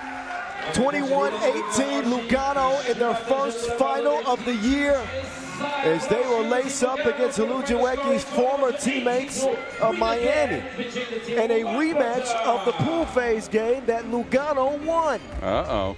That should be a good one. So the plots and subplots aplenty for the final here in Macau. Ulamatar bow out in the semifinals, but a good run for them. And no reason to hang their head. They played well. And we will see them again, both in Abu Dhabi and Bucharest. We will see Malik Hulujiweki right now. I hope that Enzo asks for an explanation. First of all, why were you late? Okay? And second of all, how does it feel? I'll let him do his job. Let's get over to Enzo, center court right now with Malik Hulujiweki. Enzo.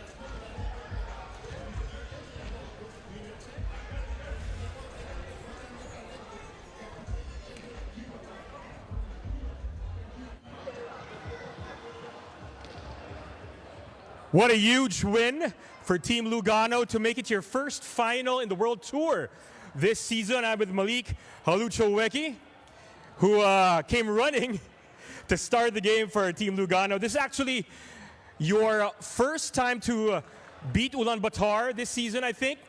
After 2 overtime games yesterday, you had to battle back from 5 points down in this game. How'd you guys do it? How'd you guys come back and pull out that win? I mean, the biggest thing for us, man, this whole year is just staying together. We're a band of brothers, man. Sometimes you might see us argue with each other, but it's all love at the end of the day, man. You're brothers, you fight, you love, you know, how this is what it is, man. So as long as we stay together, trust that, you know, the process is going to, you know, end out what it needs to be. We're going to hit shots, we're going to play hard, and we'll hopefully have a good final against my boys in Omaha/Miami. Well, now you're talking about the final. This will be your first final as Lugano. None of you guys, unless I'm mistaken, has ever won a World Tour. So you have a chance to make history for you guys in the final, but you're up against a red-hot Miami team. What will it take to win? Man, like I said, we got to stay together, man. We got to hit shots. We got to lock in defensively. Obviously, that's a really, really talented team. The Mehr Cup team, the national team, whatever you want to call it. So we just have to go out there, play our game, and just, you know, it's the final, baby. Lay it all on the line. How badly do you want it? Of course we want it, man. This is for Switzerland. This is for all of the Lausanne, Lugano, all of our brothers back home. We're trying to pull this out. Congratulations and good luck, Malik. Appreciate you. Team Lugano!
秀的扣将，在他们出场的时候会给各位送出每人淘1次的迷你威尔逊纪念球。然后我们想要迷你球的观众朋友们、球迷朋友们，尽快坐到我们篮筐后方的区域，因为那个位置的观众席将会成为我们的送礼区域，坐在我们球场两侧的观众席，我们球员是不会将球送到您的手中的，所以想要球的观众朋友们赶紧移步吧，谢谢各位。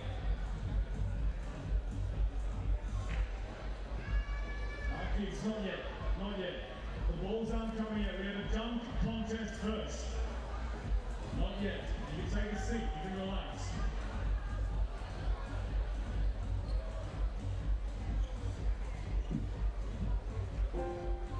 OK， 又係我哋澳門歌王嘅舞蹈環節。呢首歌應該唔會好陌生啩？我哋現場澳門嘅 fans， 我哋如果有識唱嘅可以舉手啊！有冇啊？呢度係咪？係。我嚟啦！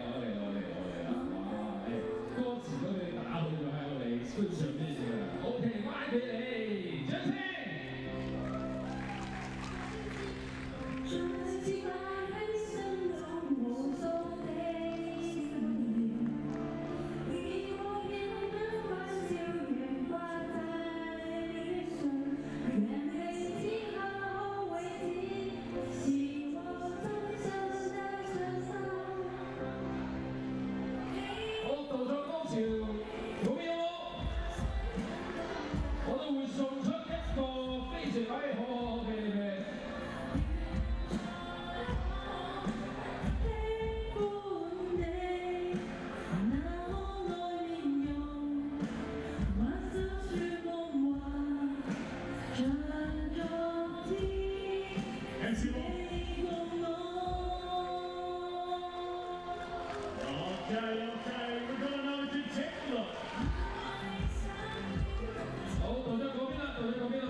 OK， 睇到第二幕，我哋球籃好冇 ？Let's make it jump， 我哋球籃好冇啊？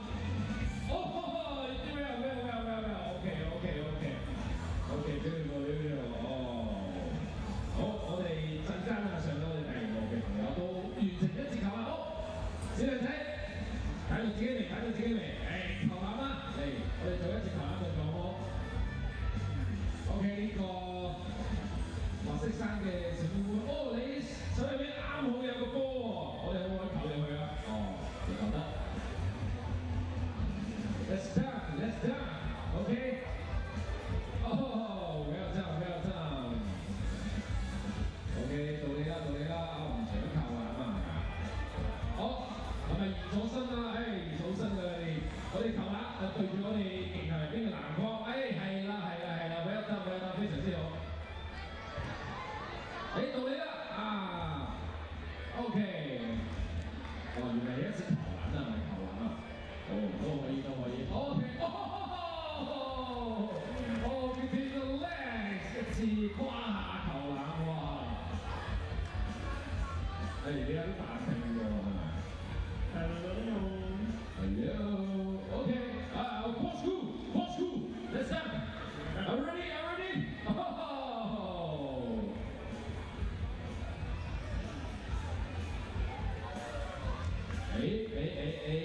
你個手要對住個框係，誒，非常好。OK, sir, we want you to make it down. I hear you alley-oop with your son. Ready? Let's go. Your son's the ball. Yeah, thank you, sir. 係。反住嚟啦，係啦。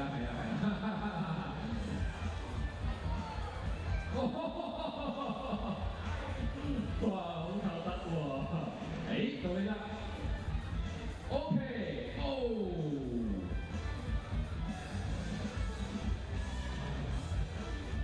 好，你係投籃埋。好啊。咁我哋拉遠啲好冇？哦，我哋嘅反咗啦，對住。係啦。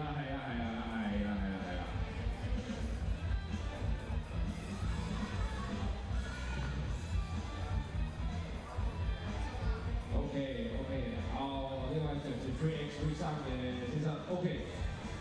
咁我哋依家開始我哋嘅 Jumping Contest and we give time to the MC Bet。Ladies and gentlemen, thank you for your patience. It's been a lot of fun. But we've got a spectacular dunk contest coming away here in Macau. But first, help us in welcoming our fantastic jury. Judge number 1, Chairman of the Executive Committee of the Federation of Macau China Sports General Association, Mr. Kevin Ho. Judge number 2, from FIBA, the 3x3 Sports Supervisor, please welcome Ivana Petkovic. And a celebrity judge for the first time 2 years in the role from Team Riffa, give it up for the menace, Dennis Donko.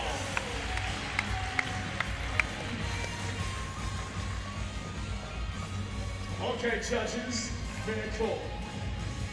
We're ready now to bring out our first dunker. Please welcome to the court from Poland, Mr. Piotr Grabo. All right, it's that time again for the slam dunk competition here at the Macau Masters. Judges are there. Shout out to Dennis Jimenez, Ivana from the staff. The dunker doing his first dunk contest judging. He's got the name for it. Have we seen maybe one dunk from Dennis ever? We have to have seen more than that. Okay, anyway, but he can appreciate the real high flyers.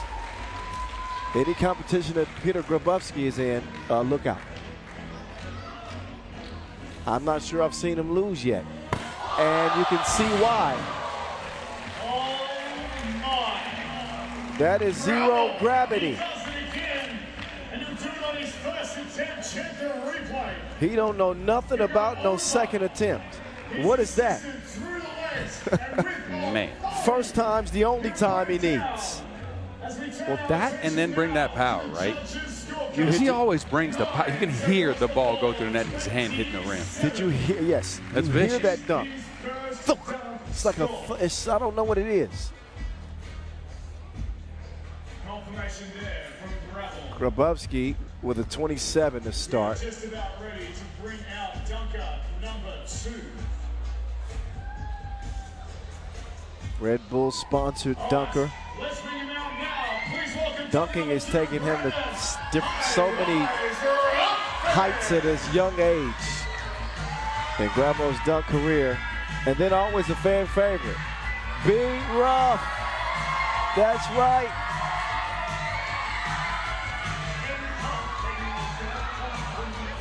Brandon Ruffin. All right, he's going to bring us AKA High Rise. It's time now for you, High Rise. Your first dunk from the USA. High Rise is ready to go. First round, each dunker will have 3 dunks and 3 attempts at each dunk. The top 2 dunkers will go. High Rise getting set up with 2 volunteers. They'll have 2 dunks each. Here we go. The High Rise's first dunk. Let's go, Macau. Let him know. Make some noise. I need to borrow that chain he got on. Price of gold is up. You need another one? The price of gold is up, and so is he. High Rise, light work. Oh, you know you got to do it. Oh, added the splits this time. Yeah.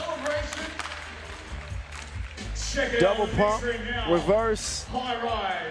First attempt. Over 2 assistants collecting and reverse jamming as we now go to the judges' scorecard. See, the judges give him a favorable score. A couple of 8s and a 9 for B. Ruff. Confirmation of score, he'll go 25. 25. We've got 1 more dunker to come. As we are ready now to bring him out. B. Ruff out here strategizing. What up, champ?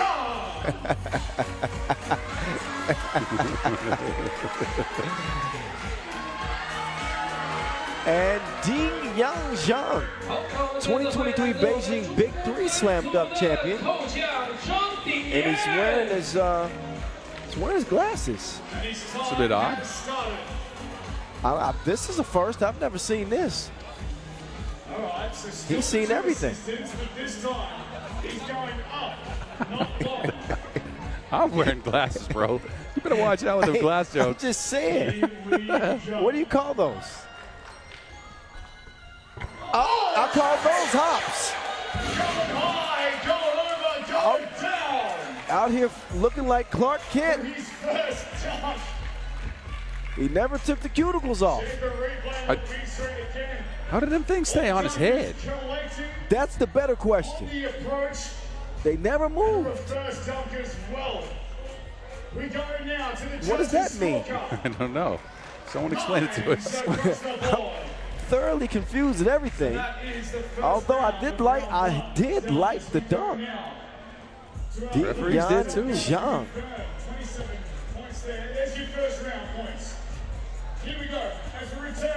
to start the dunk number 2. Give it up for Peter Grabowski.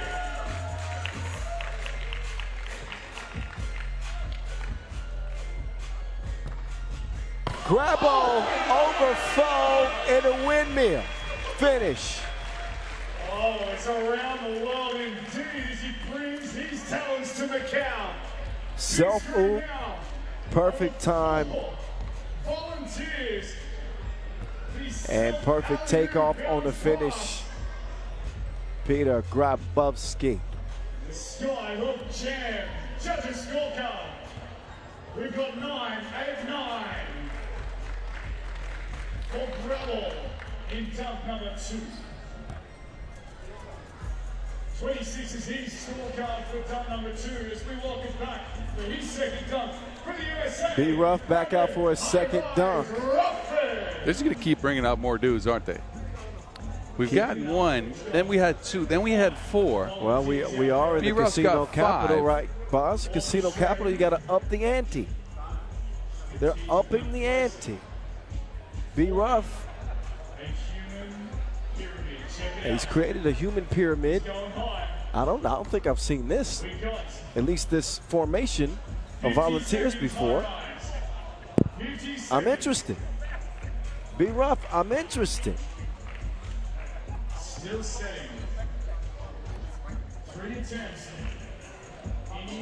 He's got 35 seconds left of the 75. B. Ruff in the Cuban link.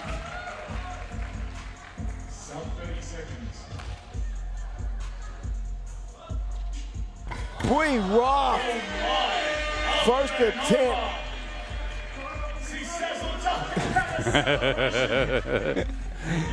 Man, he's such a showman.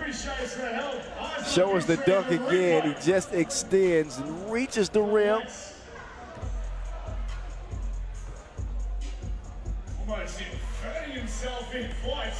He kind of Supermaned it. Yeah, he kind of Supermaned it. That's what he's demonstrating. Trying to sell it to the judges. Dennis Dunker's his face didn't. I'm not sure that Dennis was that impressed. Couple of 8s and a 7. I think that's an all right score for this one. 5 more dudes. 5 more. Here we go. A takeoff from the baseline for Ding Yang Zhang. Let's go.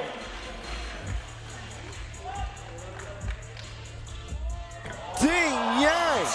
Dang. So fluent, so elegant. He still has not taken the spectacles off. Through the Macau skies. I was speculative of him coming out like this. Now I'm just a spectator. Show me some more. Score to beat is 26 as we turn our eyes to the judges' scorecards.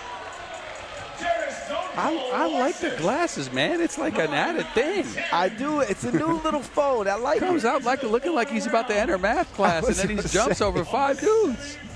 I hear he also won the science fair this week.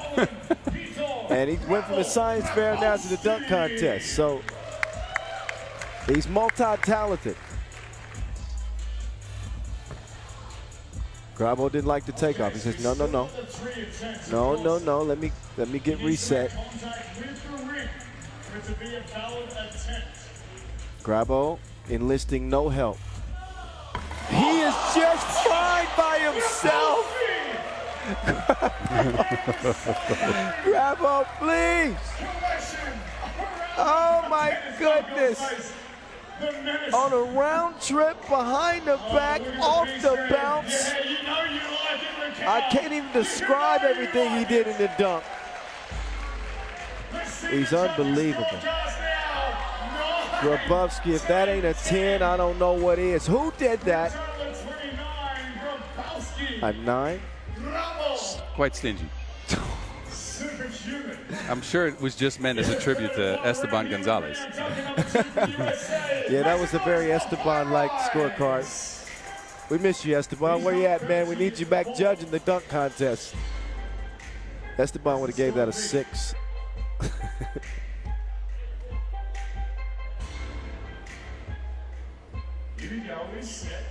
Be rough now. Third dunk of the first round. Top two scores for the dunkers will advance them to the final. That's combined after 3 dunk rounds. Be rough, he's gonna get a high score with that. He dunked it in with his bicep. That was beyond the elbow. He took it up a notch. That's a bicep bang. That's a bicep bang. Yuck. Yeah, you're right. That's crazy. And he gets a. All right. Well. All right, Boz, you got to call the rest of this dunk contest by yourself. If that gets a 7 2/8. Yeah, that's worth a little more. Gets a 7 2. That's. I agree. B Rough is he's not pleased. I agree. Yeah, that was not a favorable dunk card. Up and over, windmill. Didn't need a crazy score. I think that Ding Yang Zhang is going to be in the final. He did have to move his face, otherwise he would have broke his glasses. It's an added risk. Eyes to the judges' scorecard now. He's got 9, 8, 8 on the judges' scorecard. 2 8s and a 9 as B Rough looks on in frustration. For Shanting Yan, as we now see the top 2 dunkers from the first round to go through to the final round. Confirmation to come. Grabo with his last dunk. And there's your 2 qualifiers. Oh no, he's done dunking. It'll be Peter Grabowski and Zhang Ding Yan. Brandon Ruffin out in the opening round. This final round now, they have 2 dunks, 3 attempts per dunk. And we will start things off with Zhang Ding Yan. Here we go for his first dunk. Make some noise, Macau. All right, final dunk round. They will get a dunk, 2 dunks apiece. All right, 3 attempts to get the dunk down.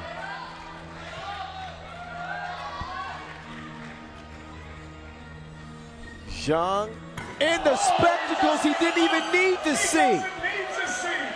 No look, scorpion sting. What he bring the glasses for?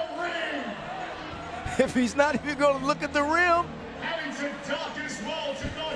it's counterproductive. Yeah. This dude can jump. I'm a little bit surprised. Again, Matt dude coming out, and now he's jumping over bar graphs. Like I got to shout out Andrew Kennings for that bar. Look, but still. Oh yeah, Grabo, he can't play around in this round. Grabo is not human. He's from a different galaxy. Intergalactic Grabo. Off the bounce, under both calf muscles. Under the caboose. Under both legs, collecting, of course. What else are you going to give that man?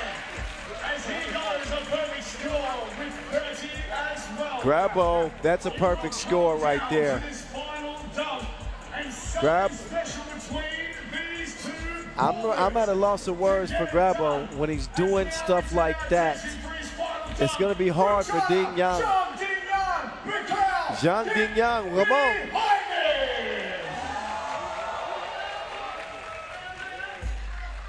Here comes Zhang.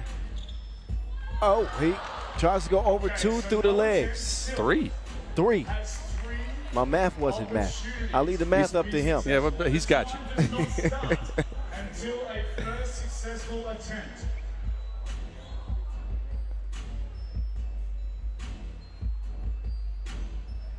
Yang Chong! I didn't foresee this type of performance. He hasn't taken the glasses off. And people have had a hard time taking their eyes off of him.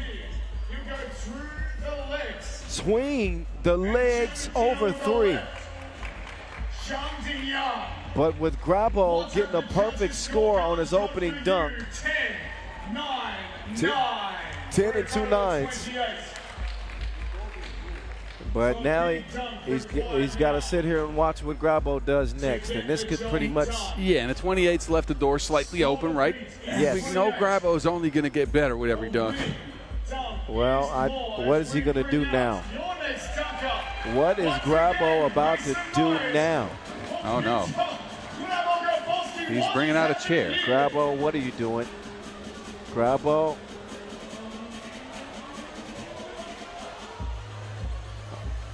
He's putting the man in the chair. The crowd is already oohing and eyeing.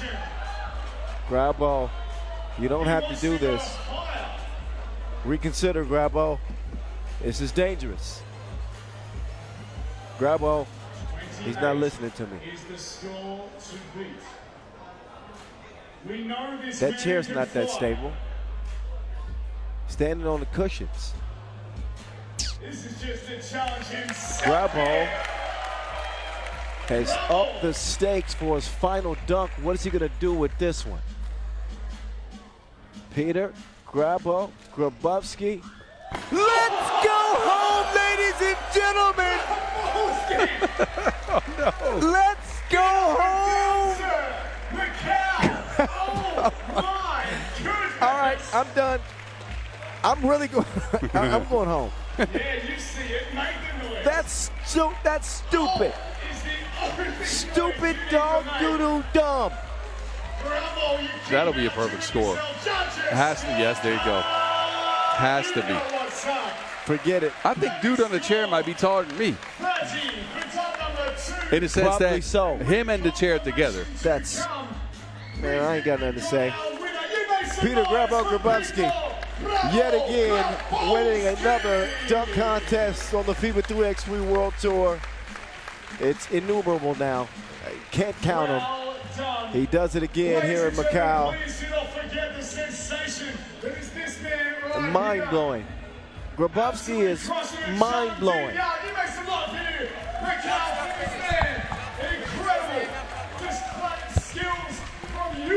Grabo has a special message for everybody. He says, the job's still not finished. What else does the man have to do? I'm about to say, what more can he do? What else?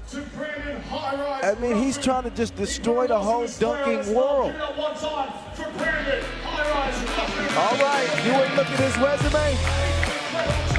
Here's how you become a dunk champion in Macau.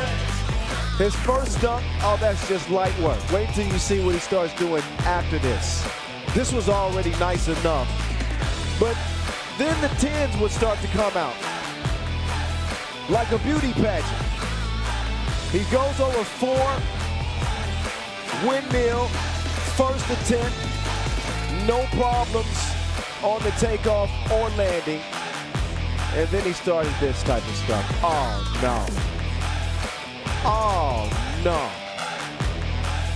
Tucked it behind his backbone and yanned it.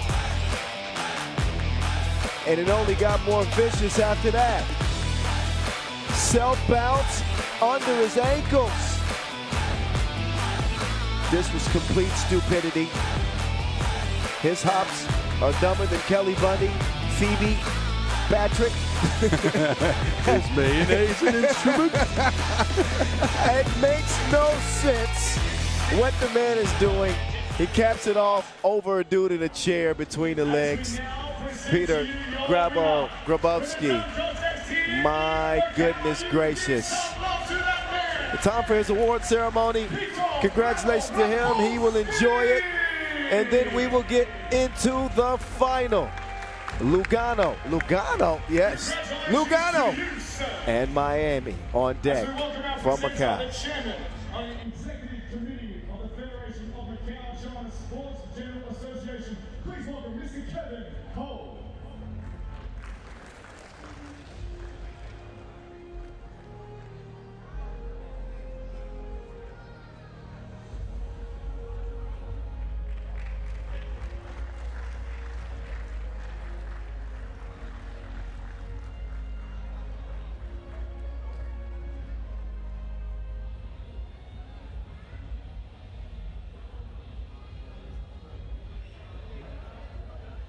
Ladies and gentlemen, we congratulate and thank Mr. Kevin Hall for once again your winner. This man, the superstar of the donkey world. Give it up for Peter Bravo Grabowski.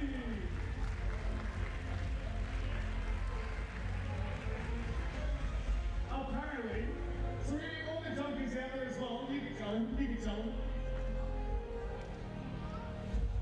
DJ, do you have happy birthday? Short version. Macau, give it up one more time for your three donkeys here tonight. Putting on an incredible show for you. One more thing. It is Grabov's birthday here today. He turns 27. Happy birthday, sir. Nice way to cap off. You gotta take that prize money. There's casinos everywhere. Congratulations to you and happy birthday to Peter Grabowski.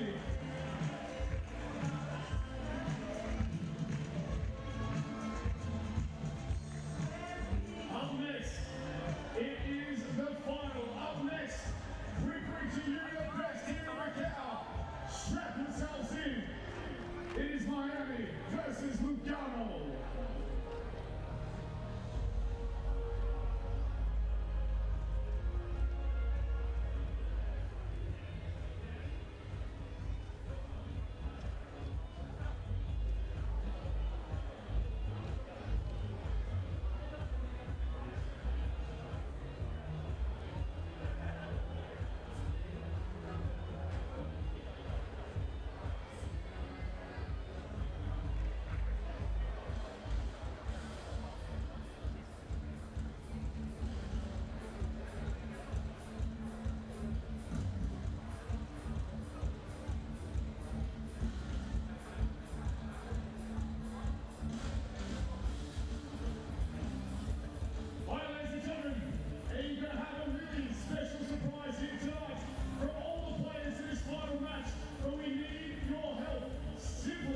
Get your smartphones out and turn on your torch as we light it up here in Macau for the final here at the start number 14.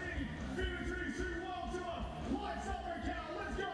好，我们现场观众朋友们拿出我们的手机，打开我们的闪光灯，我们的电力进行一个摆地跟着我们音乐节奏的互动，让我们全部人打开闪光灯 ，Open your flashlights。All the flashlights. Hands up, hands up, here we go.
All right, this is the headliner, the final act here in Macau 2025. An unpredictable final matchup, you could say. Not exactly from Miami, And the boys from South Beach coming in hot, but so is Lugano. Maybe even hotter, Lugano, because they haven't lost a game yet. Incredible run from this Swiss combination of talent with a 41-year-old Andres De Leon topping the scoring charts for them and for the entire tournament. Is Mitch Hahn playing hero for Miami once again, game-winning shot as they top Ub in the semis and arrive in their third final of the year. Won it in Utsunomiya, won it in Shanghai, trying to win it here again and move up to second in the World Tour standings. It's right in front of them right now as they get ready to take the court. Please welcome first and foremost at number 0, AK. Out first, it's AK. Andrew Kelly. Kels getting stretched out and ready. He's been outstanding on the boards. And he's going to certainly make his way to the top 5 players of the tournament with some of his heroics in the air, or acrobatics, I should say. He's got the Caruso alongside Henry, top rebounder in the tournament. I said that Miami are gunning for second in the tour standings. They can't get it even with a win here. That would still leave them about 42 points short of Amsterdam, who currently hold the 2 spot. But Miami will be playing again in Abu Dhabi. And in Bucharest. And Bucharest. So that second spot could very much be in jeopardy. Ub safe in 1. Dylan Travis and Mitch Hahn the last out, who both put on an absolute shooting clinic in the semifinal. It's a rematch with Lugano, who beat Miami in the pool phase, and Pool B action. Yeah, that was an odd game. 18-16 overtime win for Lugano. As you remember, Malika Lujawecki coming through with a game winner over 2 of his former teammates. But Lugano played some good defense, got destroyed on the rebound, like literally 21-12. So they got outshot, they got out hustled, but they still trickled in enough points to get to overtime and then got the kill shot. Yeah. Can they do it? You know how hard it is to beat a team 2 in a row, though. Oh, yes. But Lugano are playing better 3x3 day 2 than they were day 1. They're improving with every single time we see him hit the court. And it's because they've turned the ball over to Andres De Leon, who in that game in the pool had 4 points, but has been in double figures in every game today. They are beaming with confidence, as you would expect. They're in their first final of the year. Lugano, 10 minutes away from title number 1 if they can get past Miami.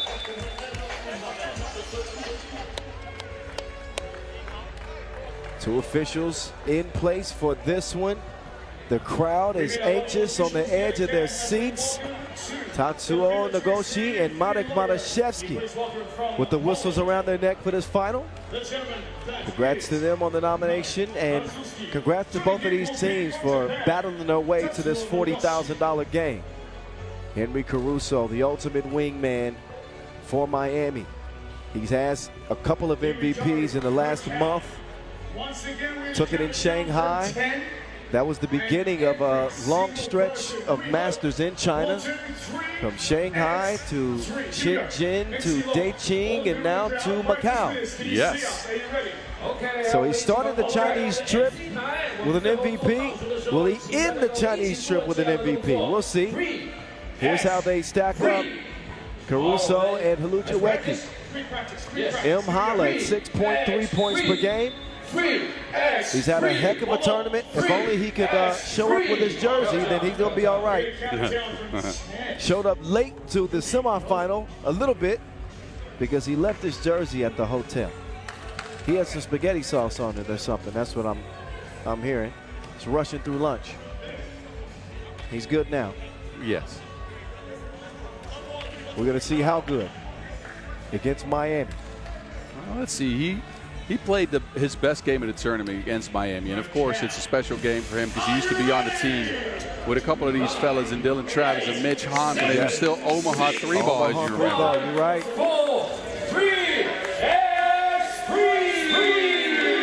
So Malik Ulujuweki lacing up against his former teammates in the final. The first for Lugano this year, the third for Miami. Lugano will get an early shot. Jia Yun will get the flotation device activated. Kyle Montgomery, aka the voice of 3x3, in your ear. And that is Caruso in the paint on the glass. Boz Rosendahl, aka the Mountain, alongside as well. King West with the Wilson in hand. M. Holla on the drive. The fake is broken up. Big City swings it over to the real deal. Travis up top. Big City. 2-1. Tick, tick. Oh, missed it. Montani stays on the board more than a committee member. Great rebounding effort for Montani throughout this tournament, really throughout his 3x3 careers, what he does. He's led the league in rebounding a couple times, but look at Jia Yun rolling for like the first time this tournament. They've been coaching him into that. There's the swing through Adris De Leon. He's 41 years young, giving people the business. That's not a joke. He's 41. He out here Uncle Drewing them. 2-point lead, Lugano. Travis, crafty play by the American Olympian. Draws the foul and gets to the line. Dylan was in his fields in the semis. He had 8 points, 3 of 5 from distance in that game. Many of those twos coming late, and ultimately lifted Miami to a 22-16 win over UB. And Caruso with 8 in that semifinal as well. For Lugano, it was a 21-18 win over Ulamatar MMC Energy. As Travis connects on the first of two.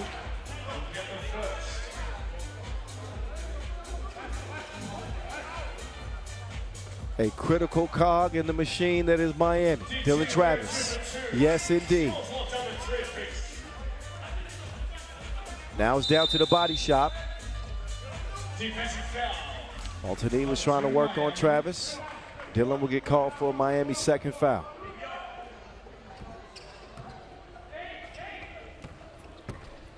It is Montani doing some work inside to Andrew Kelly. The Caruso, look how quickly he elevates. He's just winging it. 4-4. Ulujuweki. Namyo. Saved by King West. Uncle Drew. De Leon. Montani. That time, Montani will not hit it. Round comes the real deal. Travis, up fake. Caruso. Won't go. But here in the casino capital, you can bet your bottom dollar that this is going to be a fun final. It's Ulujuweki rolling the dice late in the shot clock. He was looking for that contact again. Caruso kind of put his arm out there. And we've seen Malik do this a couple times this tournament. He'll try to elevate through that arm and get a shot up and maybe some free throws. Smart defense by Caruso, though. Pulled back at the right time. Agreed. Working the two-man action. Kells will set the off-ball screen. They're going to set up Big City. Big City trying to dish it. That's good defense from Jia Yun.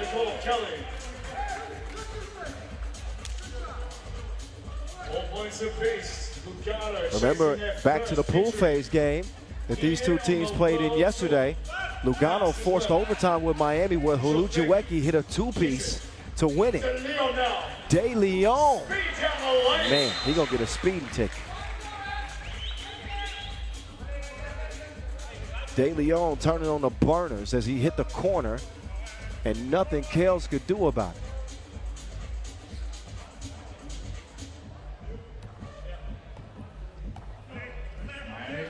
Here's Miami with that three-man weave action where they try to create a mismatch to leave Hahn wide open. He doesn't put enough on it.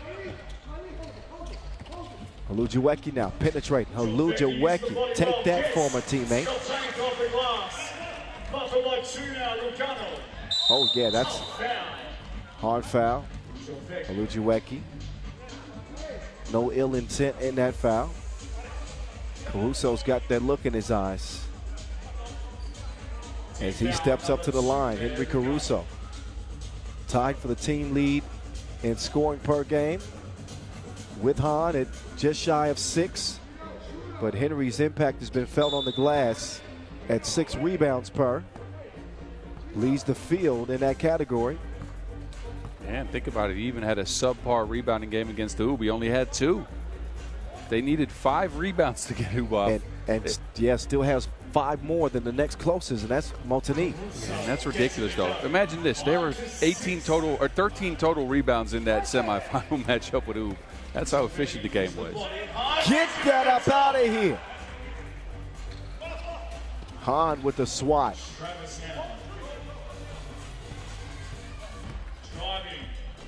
Turn around when I'm talking to you. Give me some respect.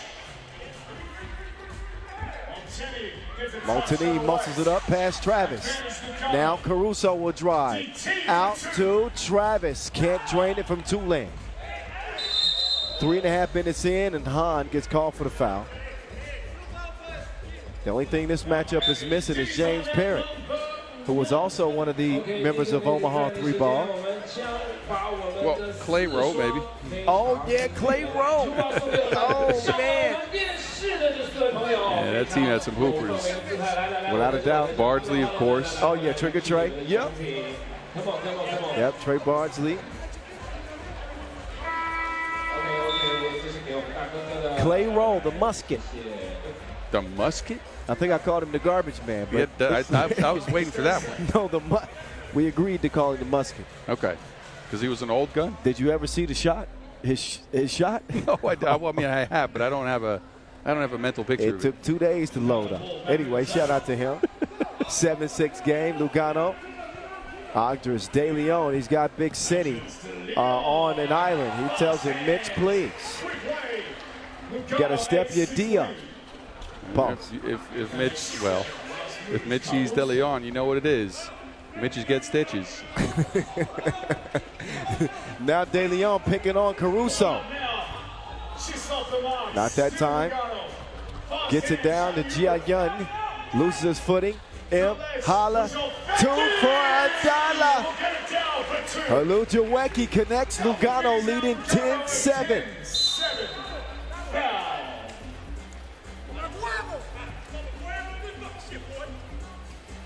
I don't know what that means. Yeah, Did you hear that? Yeah, I did hear it, but I think it might have been Spanish. Yep. It's not my strong suit. I think he was saying he's got fortitude. Yes. Yes. Caruso, look at the contortion from Caruso. That'll count with the foul. So Caruso is able to kind of slide in there horizontally with the contact and connect. Caruso putting together another MVP-like performance for Team Miami, and he will get them within 1. Here come Lugano. Oh, Roki tried to break him off. Kills. He will draw the foul on the rebound. Lugano, an all-new team this year on the tour. Although some familiar faces, but a new squad. Andrew Kelly on a new team. Big off-season ad. He and Caruso. Mitch Hahn from deep. Connects from 2. Big City. Look at the patience here. Sees the drop coverage, waits until Malik leaves, steps back, just enough space to get a shot up. Hahn also in the conversation for MVP if they're able to win. It's going to come down to this final, I'll tell you. Well, 11-10 and halfway through. At 3x3 The Voice and at 3x3 The Mountain. On the mic with you. narrating this 10-minute film. And the rain is starting to come down here while Andrew Kelly goes up. But some evening showers here. You probably hear it. It's not slight showers either. Well, my word. With the rain starting to come down here in Macau, as long as there's no wind that would force the rain onto the court, then we're going to play on. But you better believe that the officials are probably going to at least pause the game for a moment to make sure that the court is dry. Player safety is the top priority. We play on, and we pray that there's no breeze. Meantime, he needed some space in the relationship. It ain't you, it's me. Things have changed. 12-12.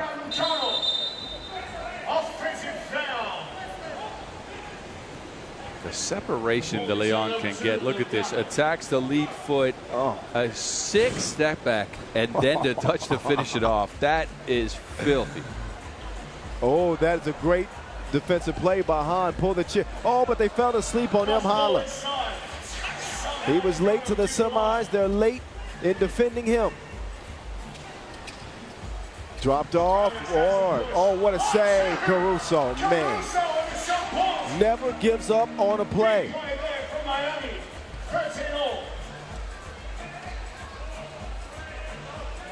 The snatch back, De Leon. Off the mark that time. That's a heat check. He skipped that like a rock on a lake. Dylan Travis inside to Caruso. Look at this. It's a fun matchup. Former teammates, Dylan Travis knew everything that Hulujiweki was about to do. M. Holla narrowly misses. Big sending. What a finish there from Han. 2-point lead Miami. 3:45 and counting left in this Macau final. Hulujiweki. Places to go, buckets to get. Han making the quick move. Dylan Travis now floats like a butterfly, stings like a bee. Rattles in the runner. Still separated by 2 points. Hulujiweki. He will pull it again, and this time he gives one to the real deal. Travis drives and kicks. Han open, can't close the deal. Hulujiweki refusing to be denied for the rebound. Andres De Leon, no. 3 to go, Caruso. Everybody's gassed. It's been a stretch without a break. Yeah, they are dead. They are dead. The offense have gone stagnant. And Hulujiweki taking advantage. That's a layup line. Han will settle into a 2. Caruso, he still got some energy. The energy. Yeah, there you go. That's another nickname we got for him. The energy. Caruso just continues to be a terror on the glass. He's going for it every time. He is athletic. He knows how to time his jump, and he has the dexterity to finish in the air. Great play. He's going to get a pair of free throws after this. We have had an unbelievable final day of games here, Boz. It's been good. I hope you can appreciate it. Speaking of, these two have been good like grandma's cookies. Henry Caruso and Malik Hulujiweki. M. Holla with 8. The energy, a.k.a. the Caruso, a.k.a. American Eagle, the wingman. We're going to have to get a poll out. Leads the way. What to use? For Caruso. He's up to the line. 2:38 on the game clock. And can pull Miami within game point of their 3rd title this year. And you can hear Montanese saying, fight, fight, fight. He wants to have another chance. If they can make something happen on this possession, they will have a chance. They'll loft it into Montanese. He's fouled, 6th. So Miami have 1 to give. No more. Number 6, Lugano at the top.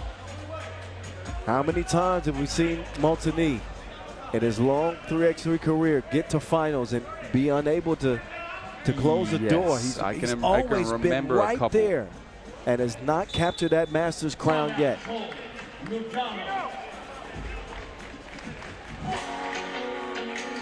Now, you are right, especially with Lausanne in Lausanne. We've seen a couple of runs where they just come up short. And this one might be more improbable than those, right? Lausanne at that time considered to be one of the top 10 teams in the field. Lugano is not that yet. Yeah. They're working their way towards it, but it's a first year for them. But man, they need to dig deep if they want to get a win here. Well, all Miami need is one. 2:30 to go. Huge possession for Lugano. Olujuweki decides to reroute. Adris can't save it. A wasted possession. They were trying to set up De Leon for a look at two.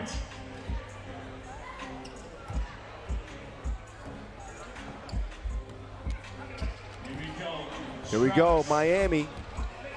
Dylan Travis, no. Still alive. Lugano. Both teams, no fouls to give. Holla.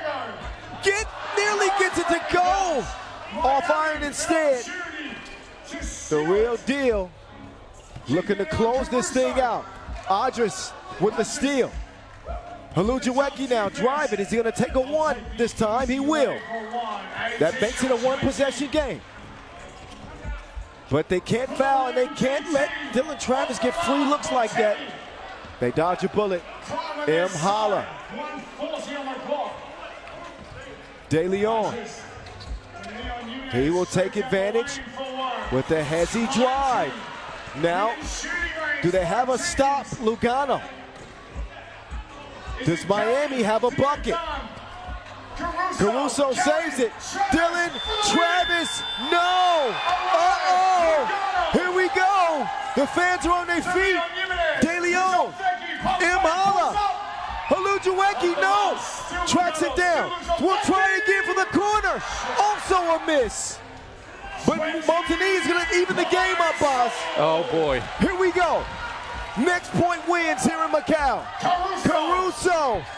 No. Rebound to Caruso. Now Henry will attack. Caruso called for the offensive foul.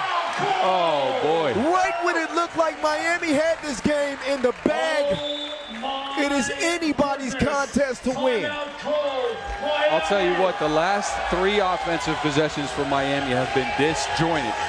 They have been looking everywhere for whoever wants to get a score. They have not been able to find that person. Look, no discredit to Andrew Kelly, but he got the ball to try to get that last bucket, and that is not a scorer on this team. Boss, we're halfway there. Well, not halfway. Living on a prayer, take my hand. Oh man, this is suspenseful. It is. This is suspense. A 10-minute movie. How will it end? 46.6 on the game clock. 46.6. A gutsy comeback for Lugano to even get back in this game. If they score it, they'll have their first Masters title.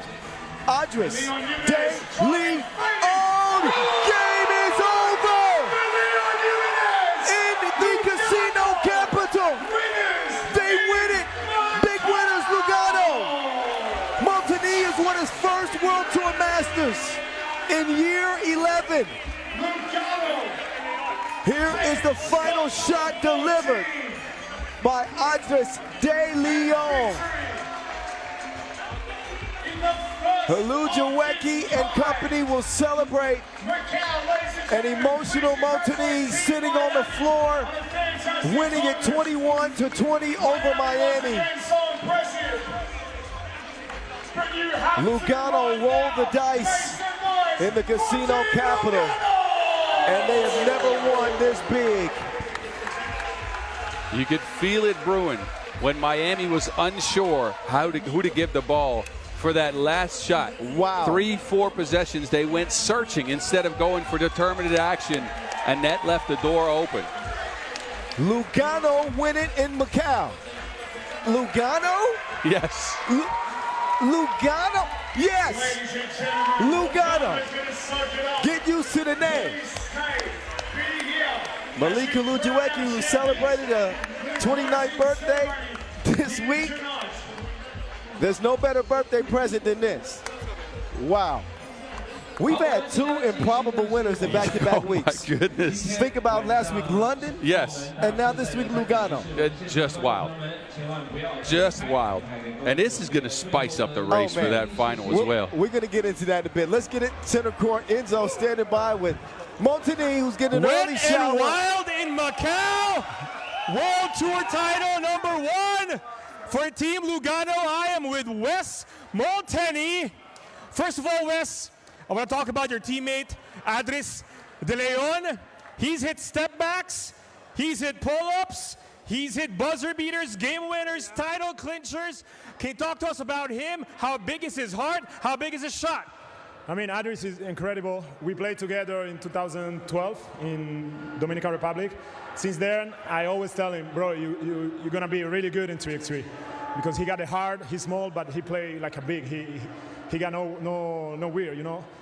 So he came first time. He was struggling in Bordeaux, but I told him, it take time. You will get your thing because he's so good doing that thing. He's a legend. Adris De Leon, title clinching shot, but Wes, for you, I've known you for quite some time. It's been a long, winding road for you. First World Tour title for you, for Malik, for Adris, for Chino as well, okay? You've been playing 3x3 since 2013, if I'm not mistaken. Yes. What does this mean for you, for Lugano, and for Swiss 3x3? I mean, for me, that's amazing because playing so many years, playing more than 100 games, and always getting so close to the final and losing like 5 or 6 finals in the World Tour with my team, my other team, Lausanne.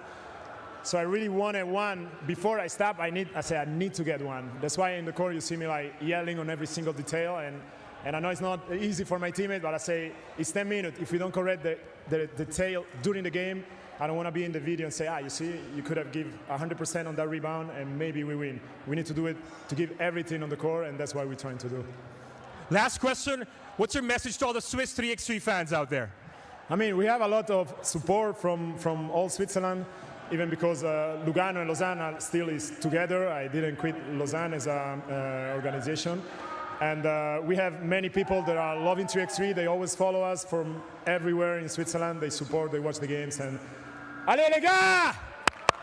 Wes Montini and Lugano! One big hand for them! Let's go.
Distinguished guests, dear audience members, dear friends and our athletes, good evening, everyone! 歡迎大家出席由國際籃球聯會 FIBA 授權澳門特別行政區 All right, now time for the official award ceremony. And MVP, I don't think this has been more clear. Although, Boz, I gotta say, it's very difficult emotionally not to give the MVP to King West. Yeah, I agree. You get what I mean? But Audrey De Leon was clearly the best player on the team. Yes. Luchwecki played outstanding, but it was De Leon. But for Montagny, and all that he's invested in the game, you could hear him yelling when they were down 4 late.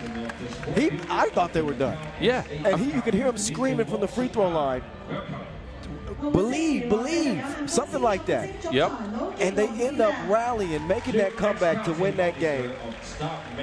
You know, you can't quantify the value of stuff like that emotional leadership that he brings and its impact on the game. You can't quantify that with a number. No, agreed, and especially with the, again, the amount of effort this guy has put into 3x3, growing Lausanne first, getting brands on board, getting players on board even, devising a new strategy this year, splitting up that team, going his own way with Lugano while still, and he mentioned it in the post-game interview, still being a part of the Lausanne organization. Those teams practice together, they're buddies. For him to start a new team with, and I'll be frank, a bunch of random cats. Facts. A bunch of random cats that have grown together into a unit over the season. They've started to play better as of late. They got, well, look, they got a bunch of guys on board that are now even like injured or not with the team that have put some hours in. But again, it's hard not to give it to him because you see the amount of work. This guy's put Swiss 3x3 basketball on his back and carried it for years. Yeah, absolutely. But there can only be one. And that's the man that scored the most points in the tournament. Audrey De Leon, almost as many points as many years he's been alive. 39 points to top the scoring charts for the 41-year-old. He's my age. Yeah. And he's out there straight cooking dudes. He's a killer. And that is what separated Lugano from Miami in this one. They didn't have a killer at the end of the game. They didn't have anybody to close that game out. No one wanted to rock. They were just hot potatoing it to each other. And they were out of gas. Yeah. Completely. This man wanted the ball, and he wanted the final shot. He cleared out everybody and said, I'll go get it. Well, with the $40,000 they just won, they might be able to risk a little bit.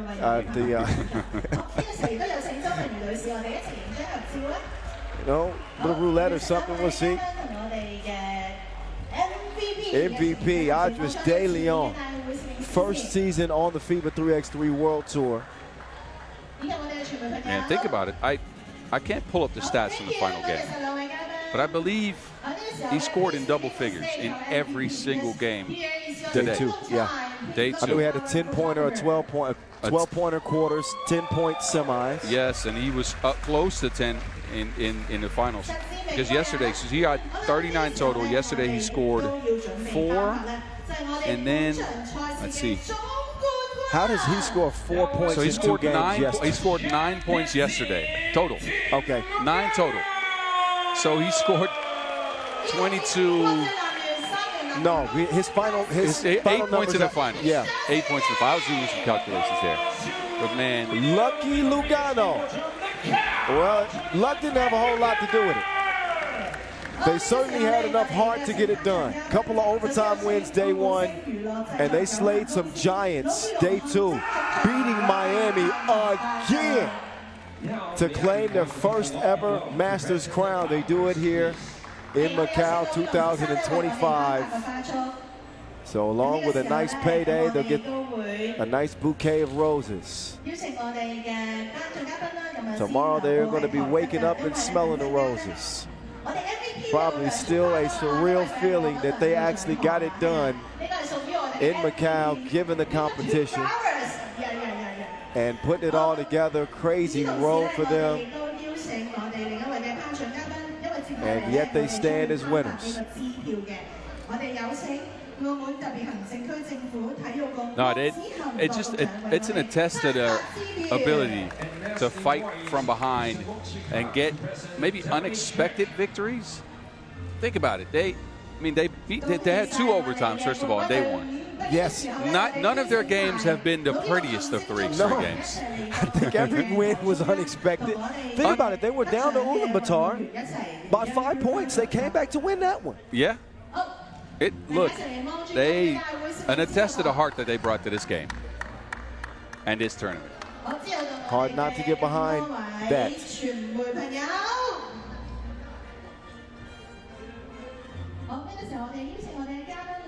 Please remain on stage because we are going to have the second group photo. 呢個時候我哋邀請我哋一眾嘅嘉賓嚟到我哋嘅台上影張大合照啦，好唔好啊？我哋邀請我哋咁多位主禮嘉賓。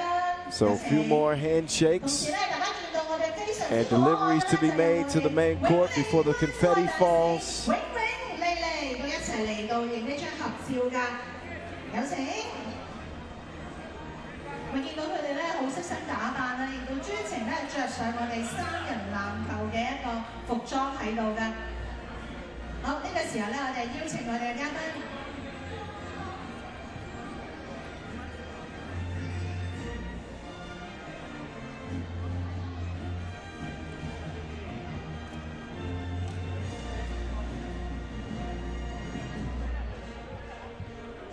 好，或者我哋咁多嘅嘉賓咧，稍移向左一步，咁啊等大家咧一齊影到呢一張非常之有紀念性嘅大合照啊！嚟咁多位嘉賓請望向我哋嘅大會攝影師 ，Please look at our official photographer。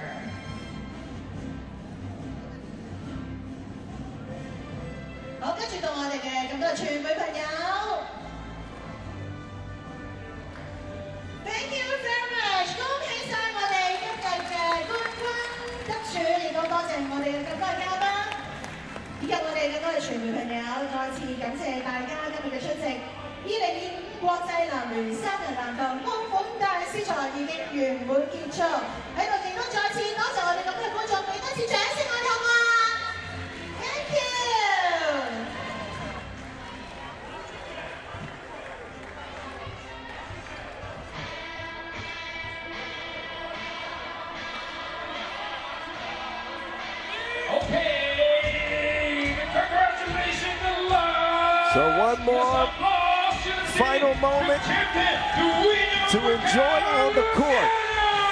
They'll certainly be celebrating tonight. Lugano with Liu Jianyun, Andres De Leon Jimenez, Malik Kalujaweki, and Wes Montani, a.k.a. King West.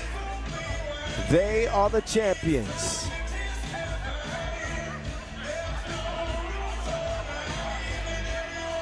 They're ready to get out of here and go celebrate in the city. Okay, now let's take Oh, they got Jianyun dancing out here. Oh, no. Oh, you gotta love it. Yep. Oh, man, that was cool. Okay, one more photo. A learning experience for him throughout the tournament. And one that none of these guys will ever forget. We witness history here in Macau.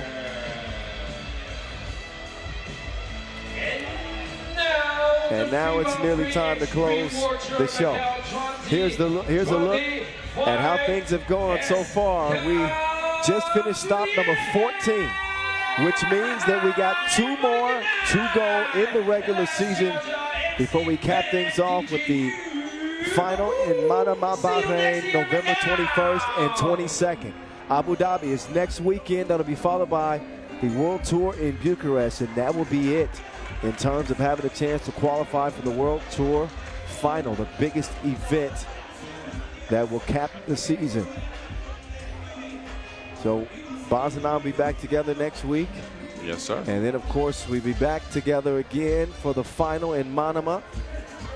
But look forward to next weekend in Abu Dhabi as we swing things to the Middle East and the Emirates. It's going to be a fun trip and another tournament with full of pressure, and the stakes are pretty high. So big thank you to Bogdan in the truck doing his first tournament by himself, producing for us. Good job back there, all the fellas back there, all of our cameramen and women, our videographers, our officials, our table officials, Enzo, MC Ben, DJ U, the entire crew. Big thank you from Boz and myself.